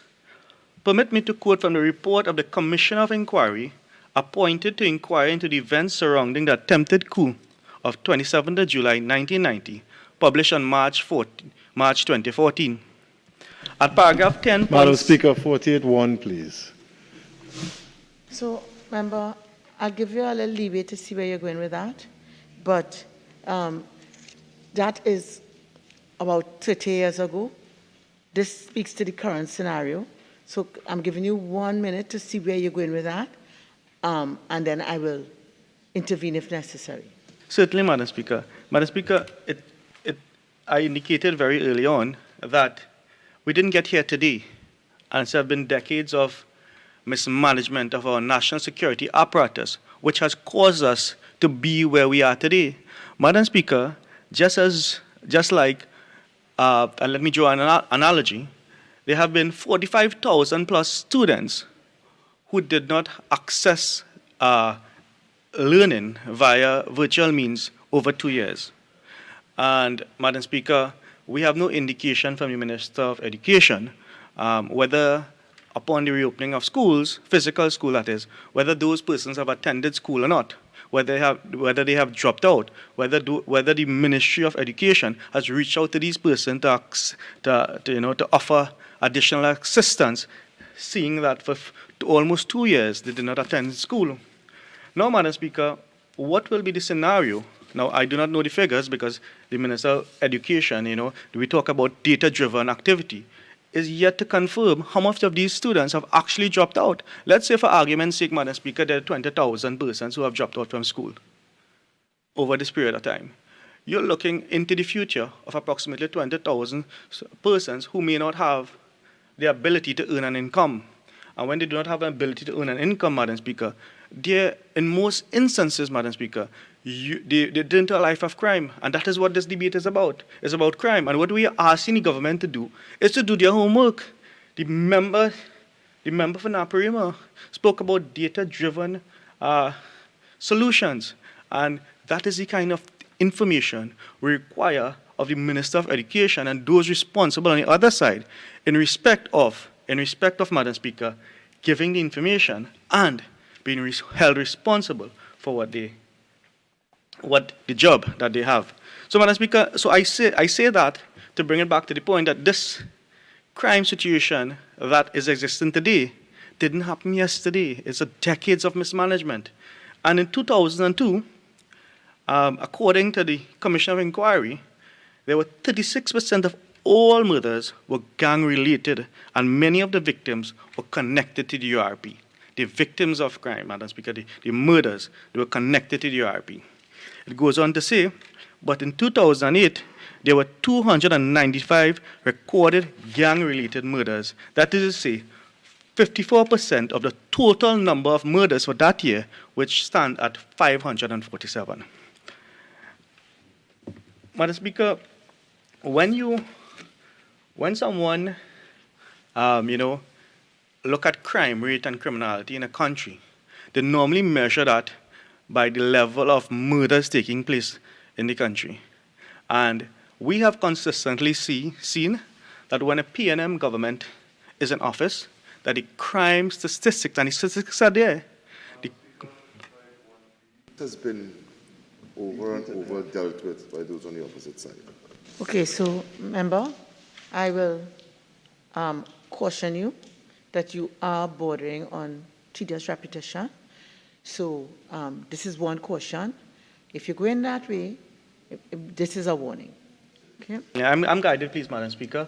Madam Speaker, and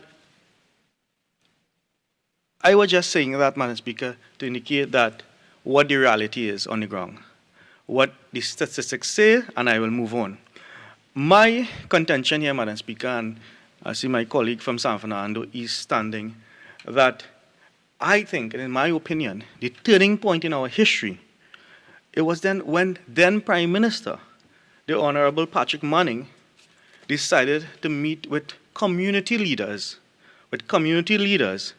Madam Speaker, 48-1, please. Thank you.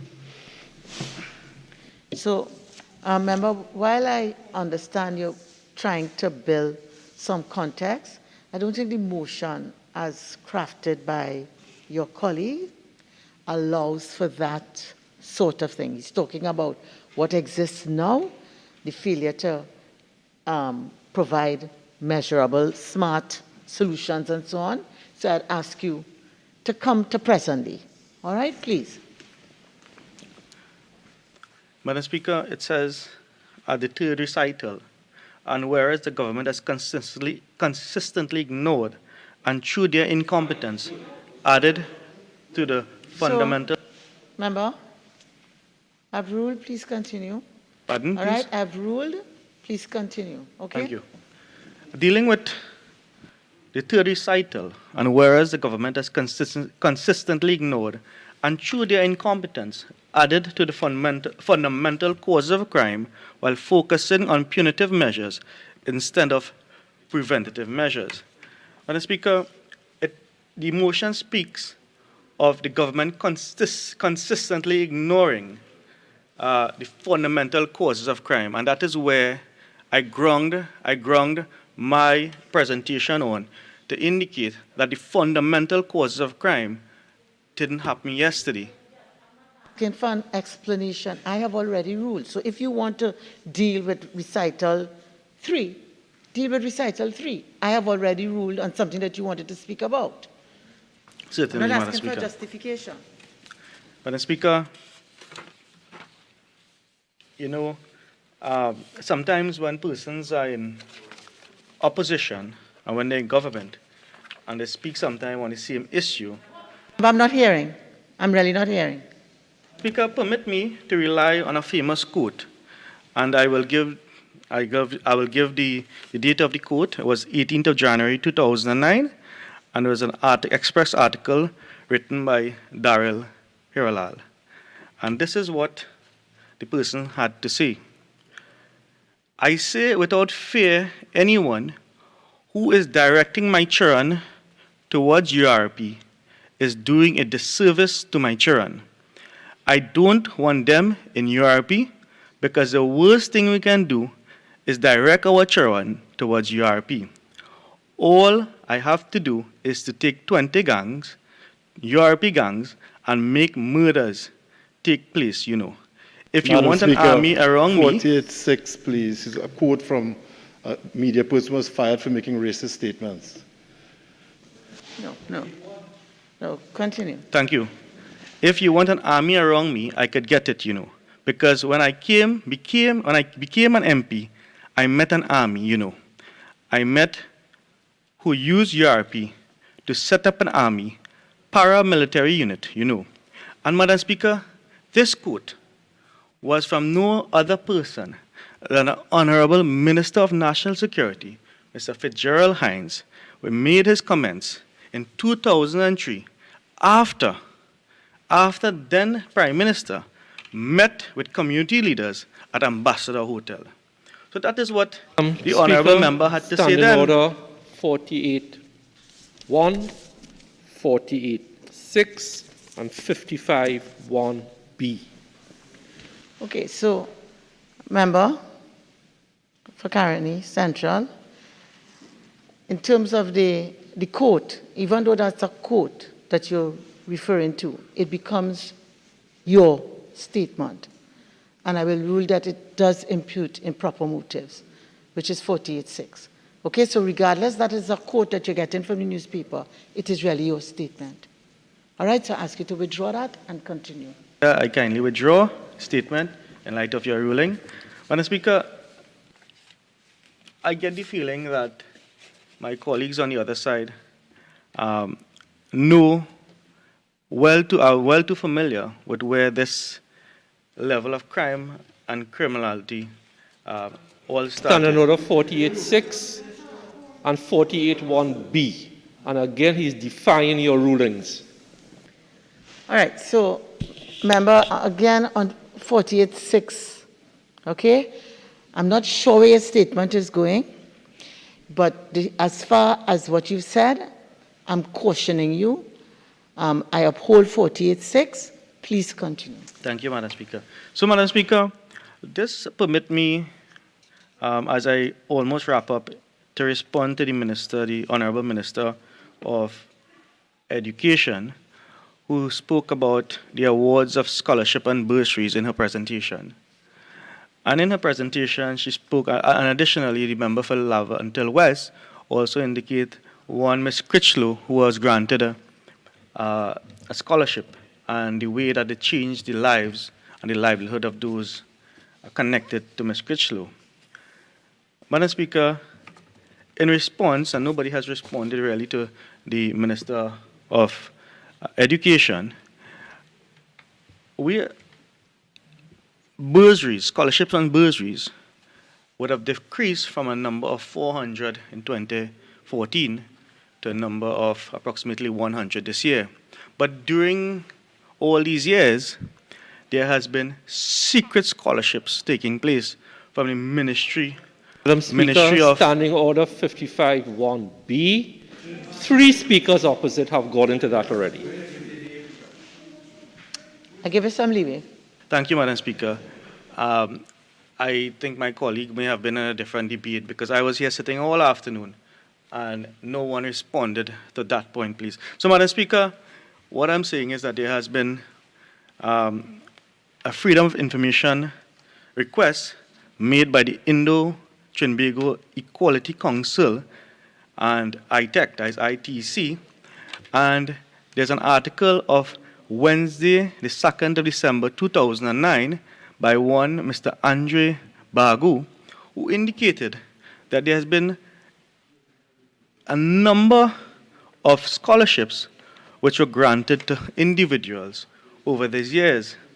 Amongst those... Remember, I'm getting a little difficulty in hearing you. I don't know if it's that the mic is not properly placed, so that you're coming in and out. So maybe if you fix the mic, that I can hear your contribution. There was a Freedom of Information request, Madam Speaker, from the Indo-Trinbago Equality Council, and there's an article... Madam Speaker, Standing Order 48.1. What does this have to do with crime and criminality? Well, I give you some leeway, please. And I indicated I was responding to the Minister of Education, if the honourable member is listening. I know there may be some difficulty if he wasn't hearing. May have been the mic was not... I've ruled, so speak so that I can hear and continue. Use your time wisely. Certainly. There was a request for Freedom of Information Act, under the Freedom of Information Act by the Indo-Trinbago Equality Council. And in this article, a number of persons would have benefited from bursaries under the Ministry of Culture. And amongst those were Laurel Lizama Leasing in the amount of 500,000 to pursue Madam Speaker, an LLB. Standing Order 48.1, please. So in terms of 48.1, it's really you need to show the relevance. Okay, you're talking about bursaries having been given, which is what the minister has said.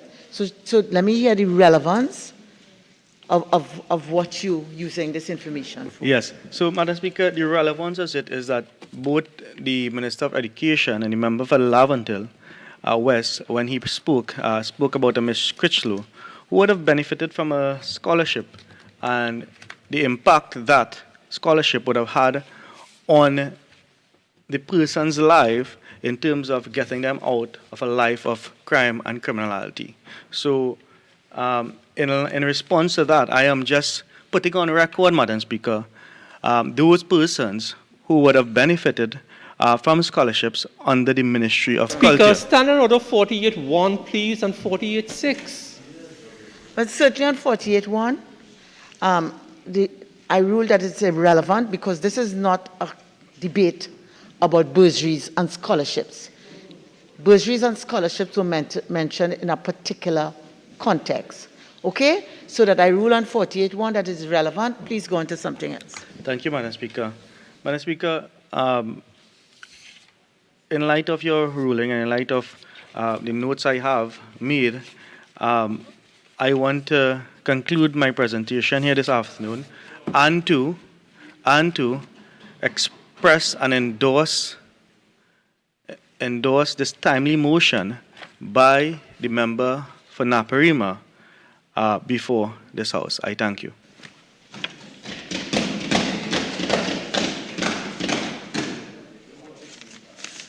Member for Miyaru.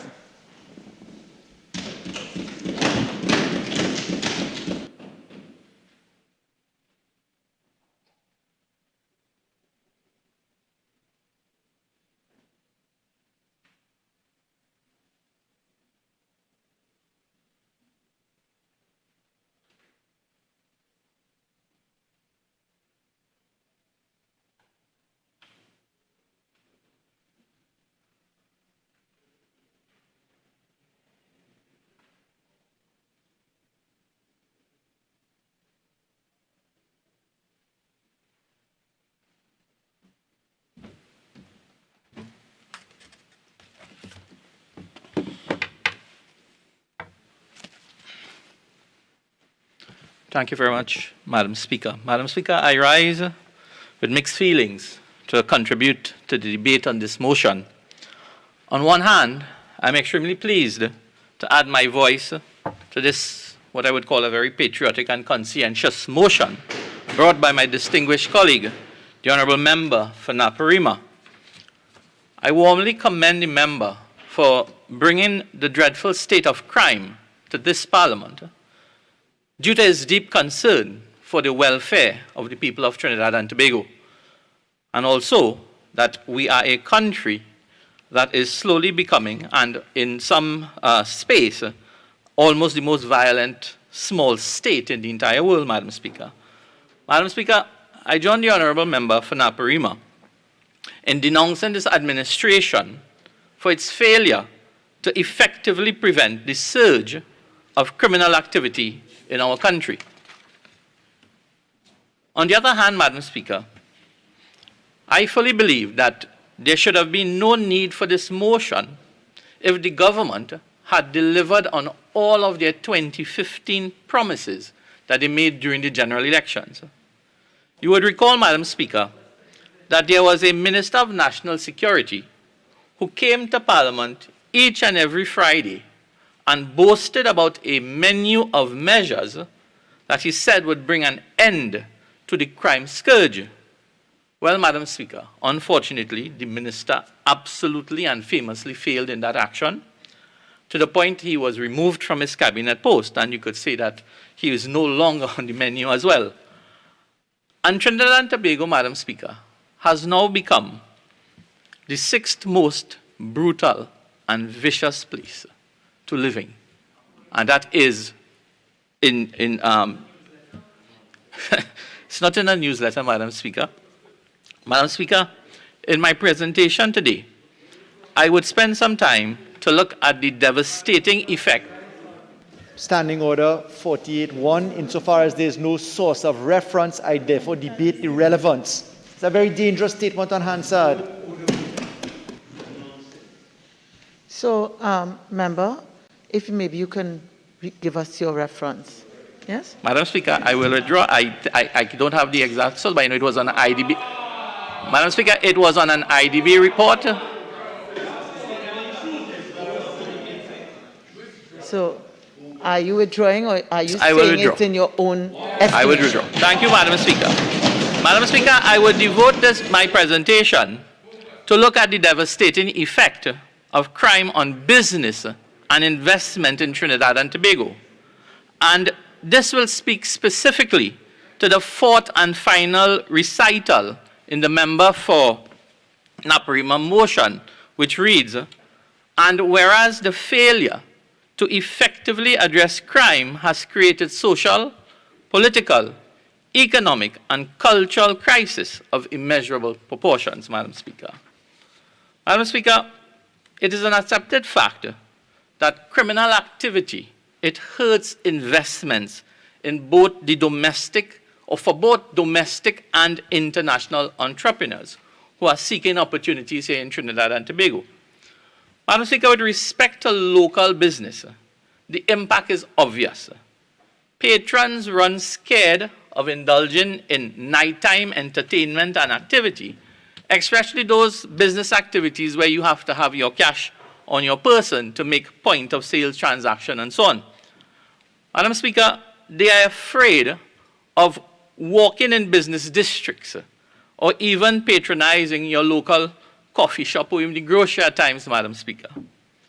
Madam Speaker, if you'd permit me to read from the Guardian newspaper on May 9, 2022, one of our business leaders, Mr. Vivek Charan, he was quoted in saying, when criminals come into your business place, it leads to robberies and debt.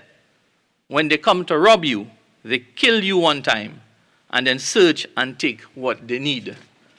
Madam Speaker, Mr. Charan tells of grief and devastation. I would also like to briefly cite, for the purpose of this debate, Madam Speaker, a couple other of our business leaders who have made statements in the public domain. The president of the Greater San Fernando Chamber of Commerce, Mr. Kiran Singh, he too made a comment that the statistics prove, beyond a shadow of a doubt, that members of the business community are targeted by criminals. Madam Speaker, Mr. Singh went on to make a comment in the Express newspaper on May 21st, 2022, and Madam Speaker, these are all recent comments, that business operators are prey to criminals, and referred to the brutal murders of two brothers who ran a hardware store. Now, Madam Speaker, he goes on to say that, many crimes are not reported in mainstream media. So some of them, many of them, go unnoticed by the national media, but it impacts the psyche of the average man. And the member for Faizabad spoke about the mental and the medical issues that sometimes the population face when they are fatigued by the level of crime in the country, Madam Speaker. That impacts business and business opportunity because of that mental state of our citizenry when they are uncomfortable, they're unprepared to venture outside of their home for entertainment and so on, Madam Speaker. Madam Speaker, then we have the Cunupia Chamber of Commerce. They too spoke about the killing of a 52-year-old businessman some time ago. And the chamber, they lamented the fact that Cunupia has been a place, a very laid-back type of community in years gone. And that is now changing. The president of that chamber, Madam Speaker, Mr. Rashid Ali, he too is reported in the Express of May 8 as bemoaning what he calls free-ranging criminals and the spread of lawlessness. Madam Speaker, when you have our captains of industry making these comments, and they are justified, it really sets a tone in the national space that suppresses the ability of our citizenry to move freely. And when the citizenry can move freely, money moves freely from a business perspective. And that is causing a serious concern for an already struggling business sector, Madam Speaker. Madam Speaker, he told the media that some criminals are extorting protection money from some business people. So not only they are scaring the consumer, they're actually going into business places and they are extorting money and saying, look, if you don't pay us this fee, whether it's monthly, weekly, bi-monthly, we may act on that in a very negative way, Madam Speaker. Madam Speaker, finally, I want to quote the Samoa Business Association president, Mr. Jason Roach. He said that criminals are playing mass in his community. Now, Mr. Roach, he went on to make a comment in the Newsday on February 25th, 2022, after Mr. Brian Manswell and his staff at Reliable Appliances were attacked and beaten by bandits. Madam Speaker, he made a very passionate comment which really sets the tone for the context of what the member for Naparima in terms of his motion today. He says, the way we are today cannot be the way we go forward. And I think the intent of the motion today, Madam Speaker, is to bring to the fore, through the Parliament, to the government, that things are not well in the country in terms of the state of crime and criminal activity. And it is our hope that the government, for whatever they are doing, they ramp up and they look to do some cost redirection to bring us out of where we are so we can speak directly to what Mr. Roach has said, Madam Speaker. Madam Speaker,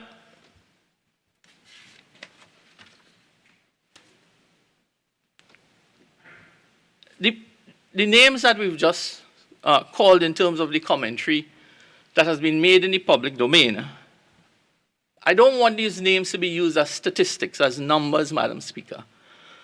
These are all hard-working nationals who have loved ones, they have employees, they are doing the right things. They are doing the right things legally, they are conducting their business, they are doing what it takes to make sure that both their families and employees have a livelihood going forward.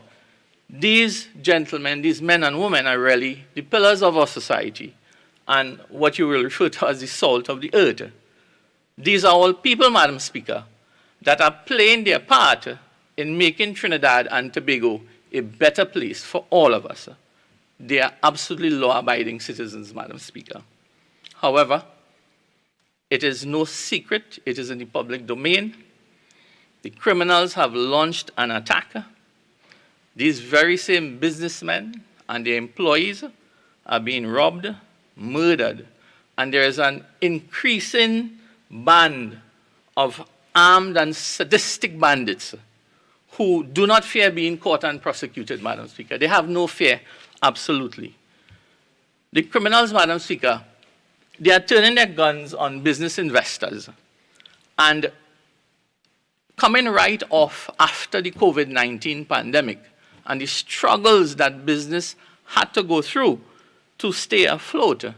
Now you have this ramp up in criminal activity, putting further pressures on business and businessmen, Madam Speaker. In other words, Madam Speaker, the criminal element, it's really hitting the business class when they are already down. And the motion that is before us today really speaks to a bit of the silence and the poor communication that the government is being ineffective in dealing with the crime situation. I have no doubt, Madam Speaker, I am very thoughtful and mindful that there is not an MP who leaves home in the morning to go to their office, to go to their jobs, to come to this parliament and says, look, I'm going to do a rotten job today. I don't think any of us does that. But what is happening, Madam Speaker? The state, the government has a duty of action. And there is a huge disconnect between all the great things that the members on the other side spoke of today, all the plans, the actions, the activities, the legislation. But it is not resonating with what is happening on the ground. And it's being reflected in the newspaper by, as I said, these captains of industries who are speaking on behalf of all their members, Madam Speaker. So, Madam Speaker, most businesses, because of the crime situation, they are having a lot of difficulty in meeting their commitments, their rent, their payrolls, utility bills. It's really putting a lot of pressure on them. And when you have coming off of the COVID-19 pandemic as well, as quoted by the regional chamber president, his estimate was almost 6,000 small businesses could not open.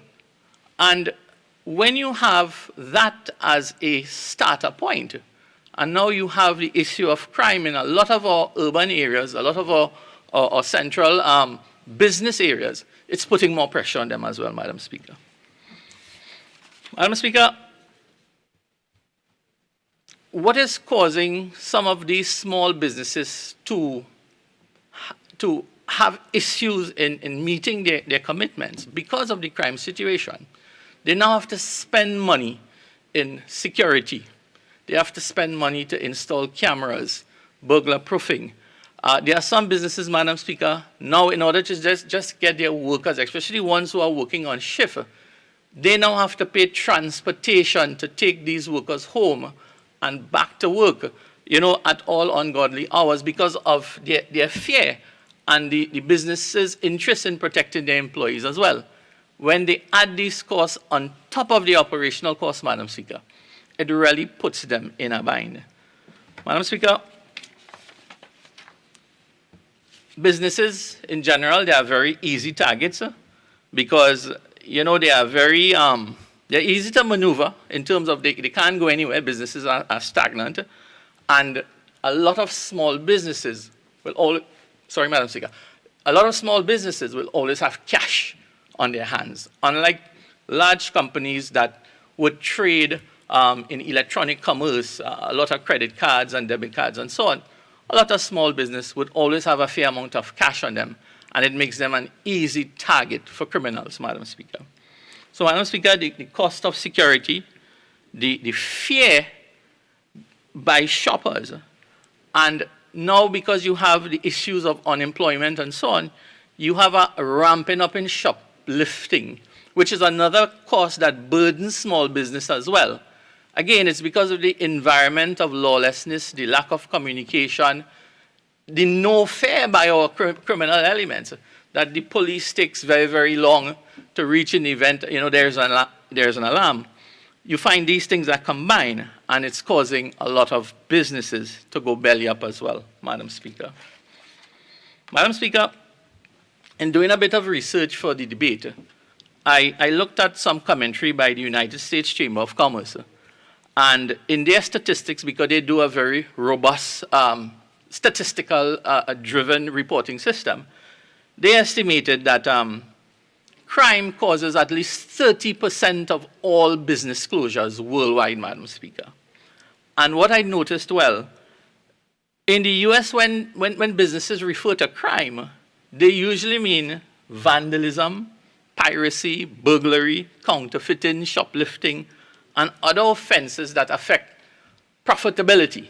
But in Trinidad, Madam Speaker, crime in our business is fatal shootings, bloody stabbings, and other gory acts, Madam Speaker. So there is a clear, heavy impact on what the issue of crime is doing to our business community, our investment opportunity, Madam Speaker.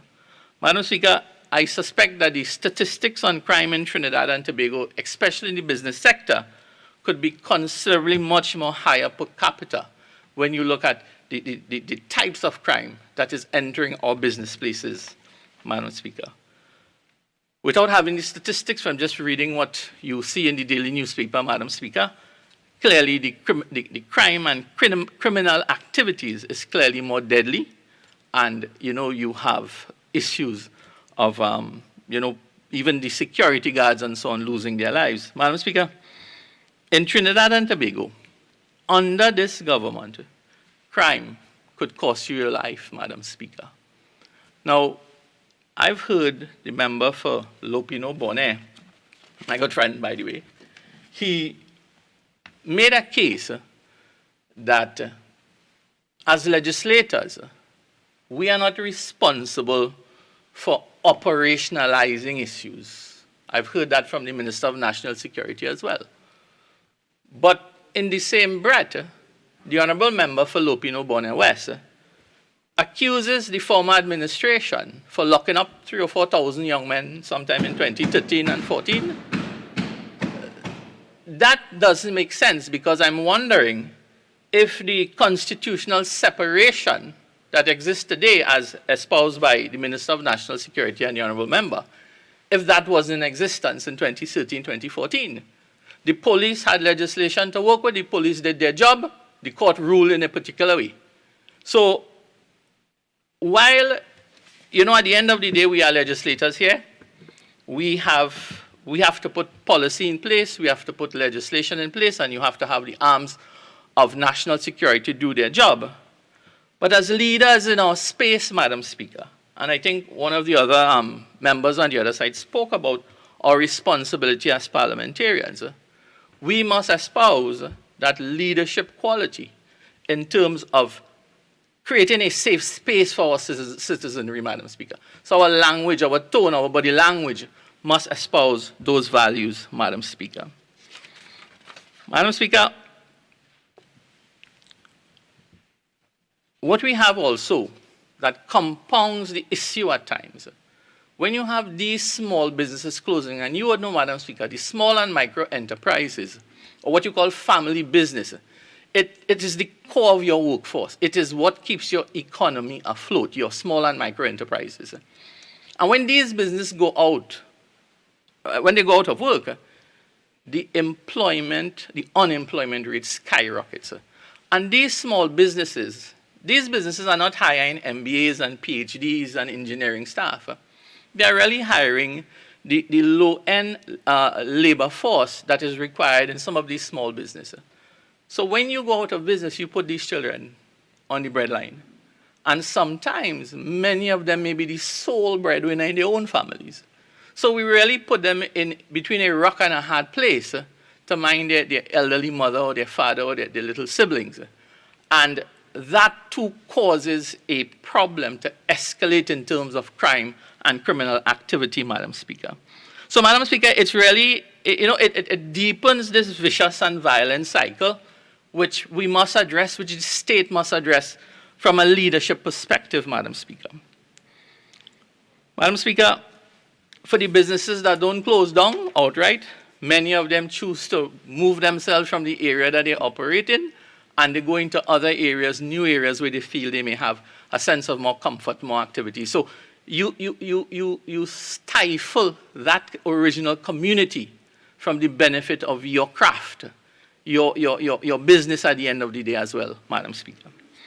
Madam Speaker, the simple truth is that crime in general, it has a ruinous effect on the domestic business sector. And the government, in my respectful view, Madam Speaker, has paid very little attention to the cries for the assistance, Madam Speaker. Madam Speaker,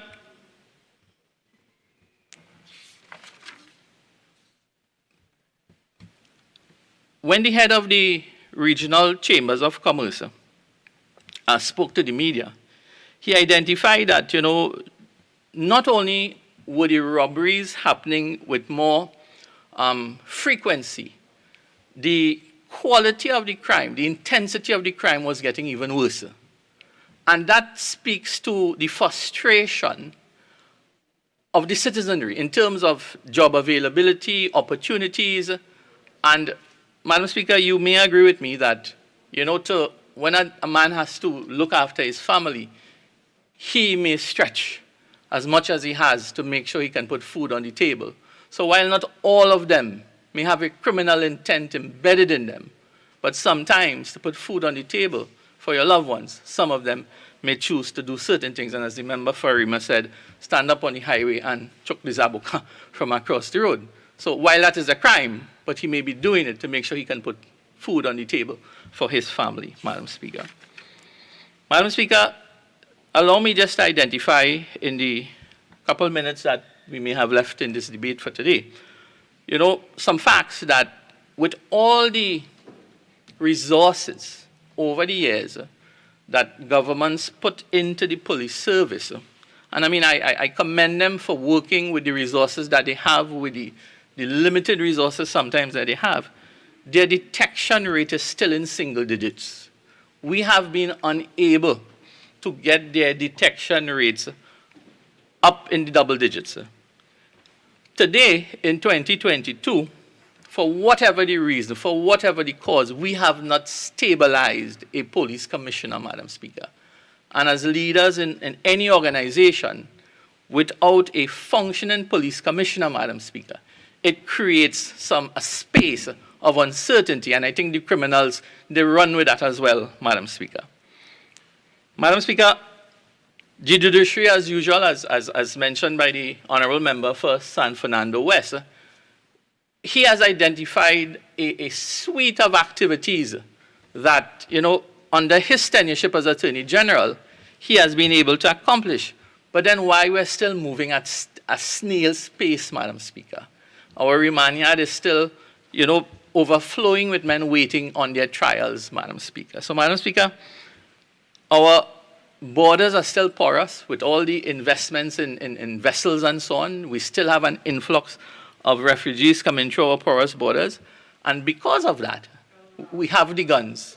We have the guns that are still coming, and they end up in the hands of trigger-happy teenagers, Madam Speaker. Madam Speaker, those are the things that we must address as a government, as a parliament, and it is our duty as a parliamentary opposition to raise these matters, bring it to the forefront, but it is up to the government to decide whether they will take it and they will use it for their benefit, Madam Speaker. Madam Speaker, kind of late in the afternoon, but I would like to hear the member for Miaru. I think we all should give him that respect. Thank you, Madam Speaker. Madam Speaker, the gangs are multiplying, and when you look at the impact or the effort that has been made in terms of the anti-gang legislation and so on, the Bail Act and so on, and all of them is law. So all the Honourable MP for San Fernando West, and some of them could talk that the opposition doesn't support this and doesn't support it. It is law. And the only way it could have become law is if we supported it. So I don't know where is the disconnect in that. The real crux of the matter, has it worked? Has the legislation, as put forward over the last few years by the government, has it delivered the numbers that would have put us in a space that we would be happy and comfortable at the end of the day, Madam Speaker? Madam Speaker, investors in trade and industry do what they could do to protect themselves. And we pray that we do not become victims of, this outrageous and appalling crime state, this epidemic that is taking over Trinidad and Tobago. Madam Speaker, all of Trinidad and Tobago should take note that our country's middle class is being destroyed because of the collapse of this SME, this middle income business group that is really suffering at the hands of criminals. And every one of us must know that our middle class serves as an incubator for the next generation of investors and business professionals, Madam Speaker. So the crime and the criminal element, they're really putting a stranglehold on the future of our business. Because if we don't allow this middle class business to explore and innovate and create an opportunity for the next generation of family businesses, Madam Speaker, we are doing ourselves a disservice in this country, Madam Speaker. Madam Speaker, this is causing our homegrown investors who, in a lot of communities, Madam Speaker, their prices and their payment plans in small communities, long ago, Madam Speaker, you could go by the Chinese shop and buy something and get it paid for 2 or 3 weeks. What happens when all of these small businesses collapse, but you can't go by the Hilo, you can't go by the Massy, you can't go by the Passage and get credit? That too is causing a shift in the pattern of commerce in communities, Madam Speaker. Those things really were the foundation of our development over the last 50, 60, 100 years. And the crime and criminal element, the uncontrollable criminal activities, because of the lack of communication and being able to take the legislation that we are bringing to this Parliament and put it in force to protect that sector, Madam Speaker, that will have a long-lasting impact for all of us, Madam Speaker. And that is something that the government must take away from this motion in terms of acting on it, Madam Speaker. Madam Speaker, in the last couple minutes that I have, I just want to say too that, not only is the domestic business community, foreign investors look at our crime statistics and that gives them caution whether they should invest their money in Trinidad and Tobago. And not only the crime statistics, but the legislation that we bring to the Parliament as well depend on issues such as our procurement and issues on cybercrime and so on. A lot of our foreign investors would want to make sure that when their capital comes here, it is protected, their IP is protected, their technology is protected, and more so if they are bringing staff, if they are bringing expatriate staff, will they be safe in this country? So, Madam Speaker, it is not only our domestic investors, it is our foreign investors as well. You would know the World Bank and so on have done several studies. There's a lot of information on that in terms of justifying some of that as well.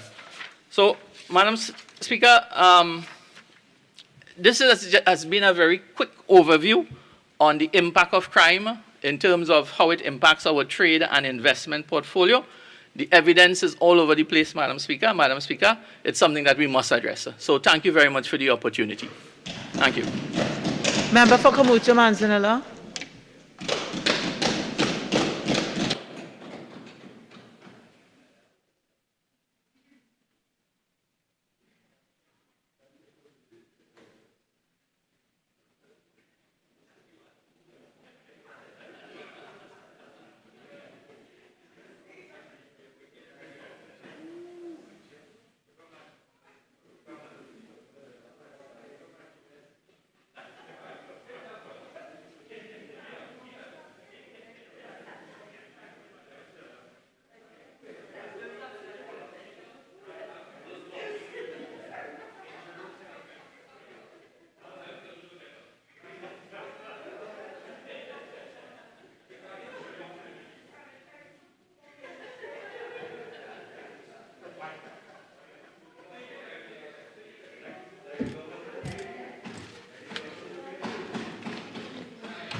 Thank you, Madam Speaker.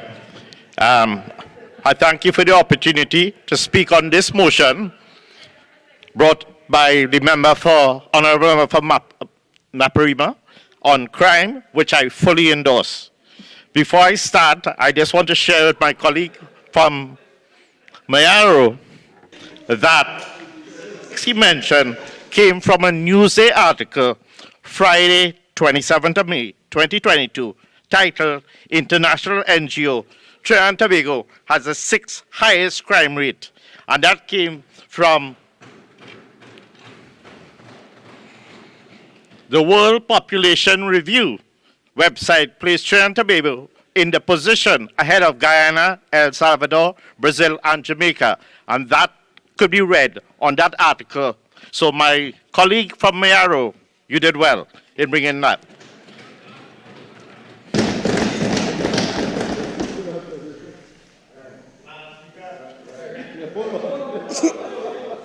It's 6 o'clock. Madam Speaker, I beg to move that this House do now adjourn to a date to be fixed. You objecting to that? Honourable members, the question is that this House do now adjourn to a date to be fixed. All in favour say aye. Any against? I think the ayes have it. This House now stands adjourned to a date to be fixed.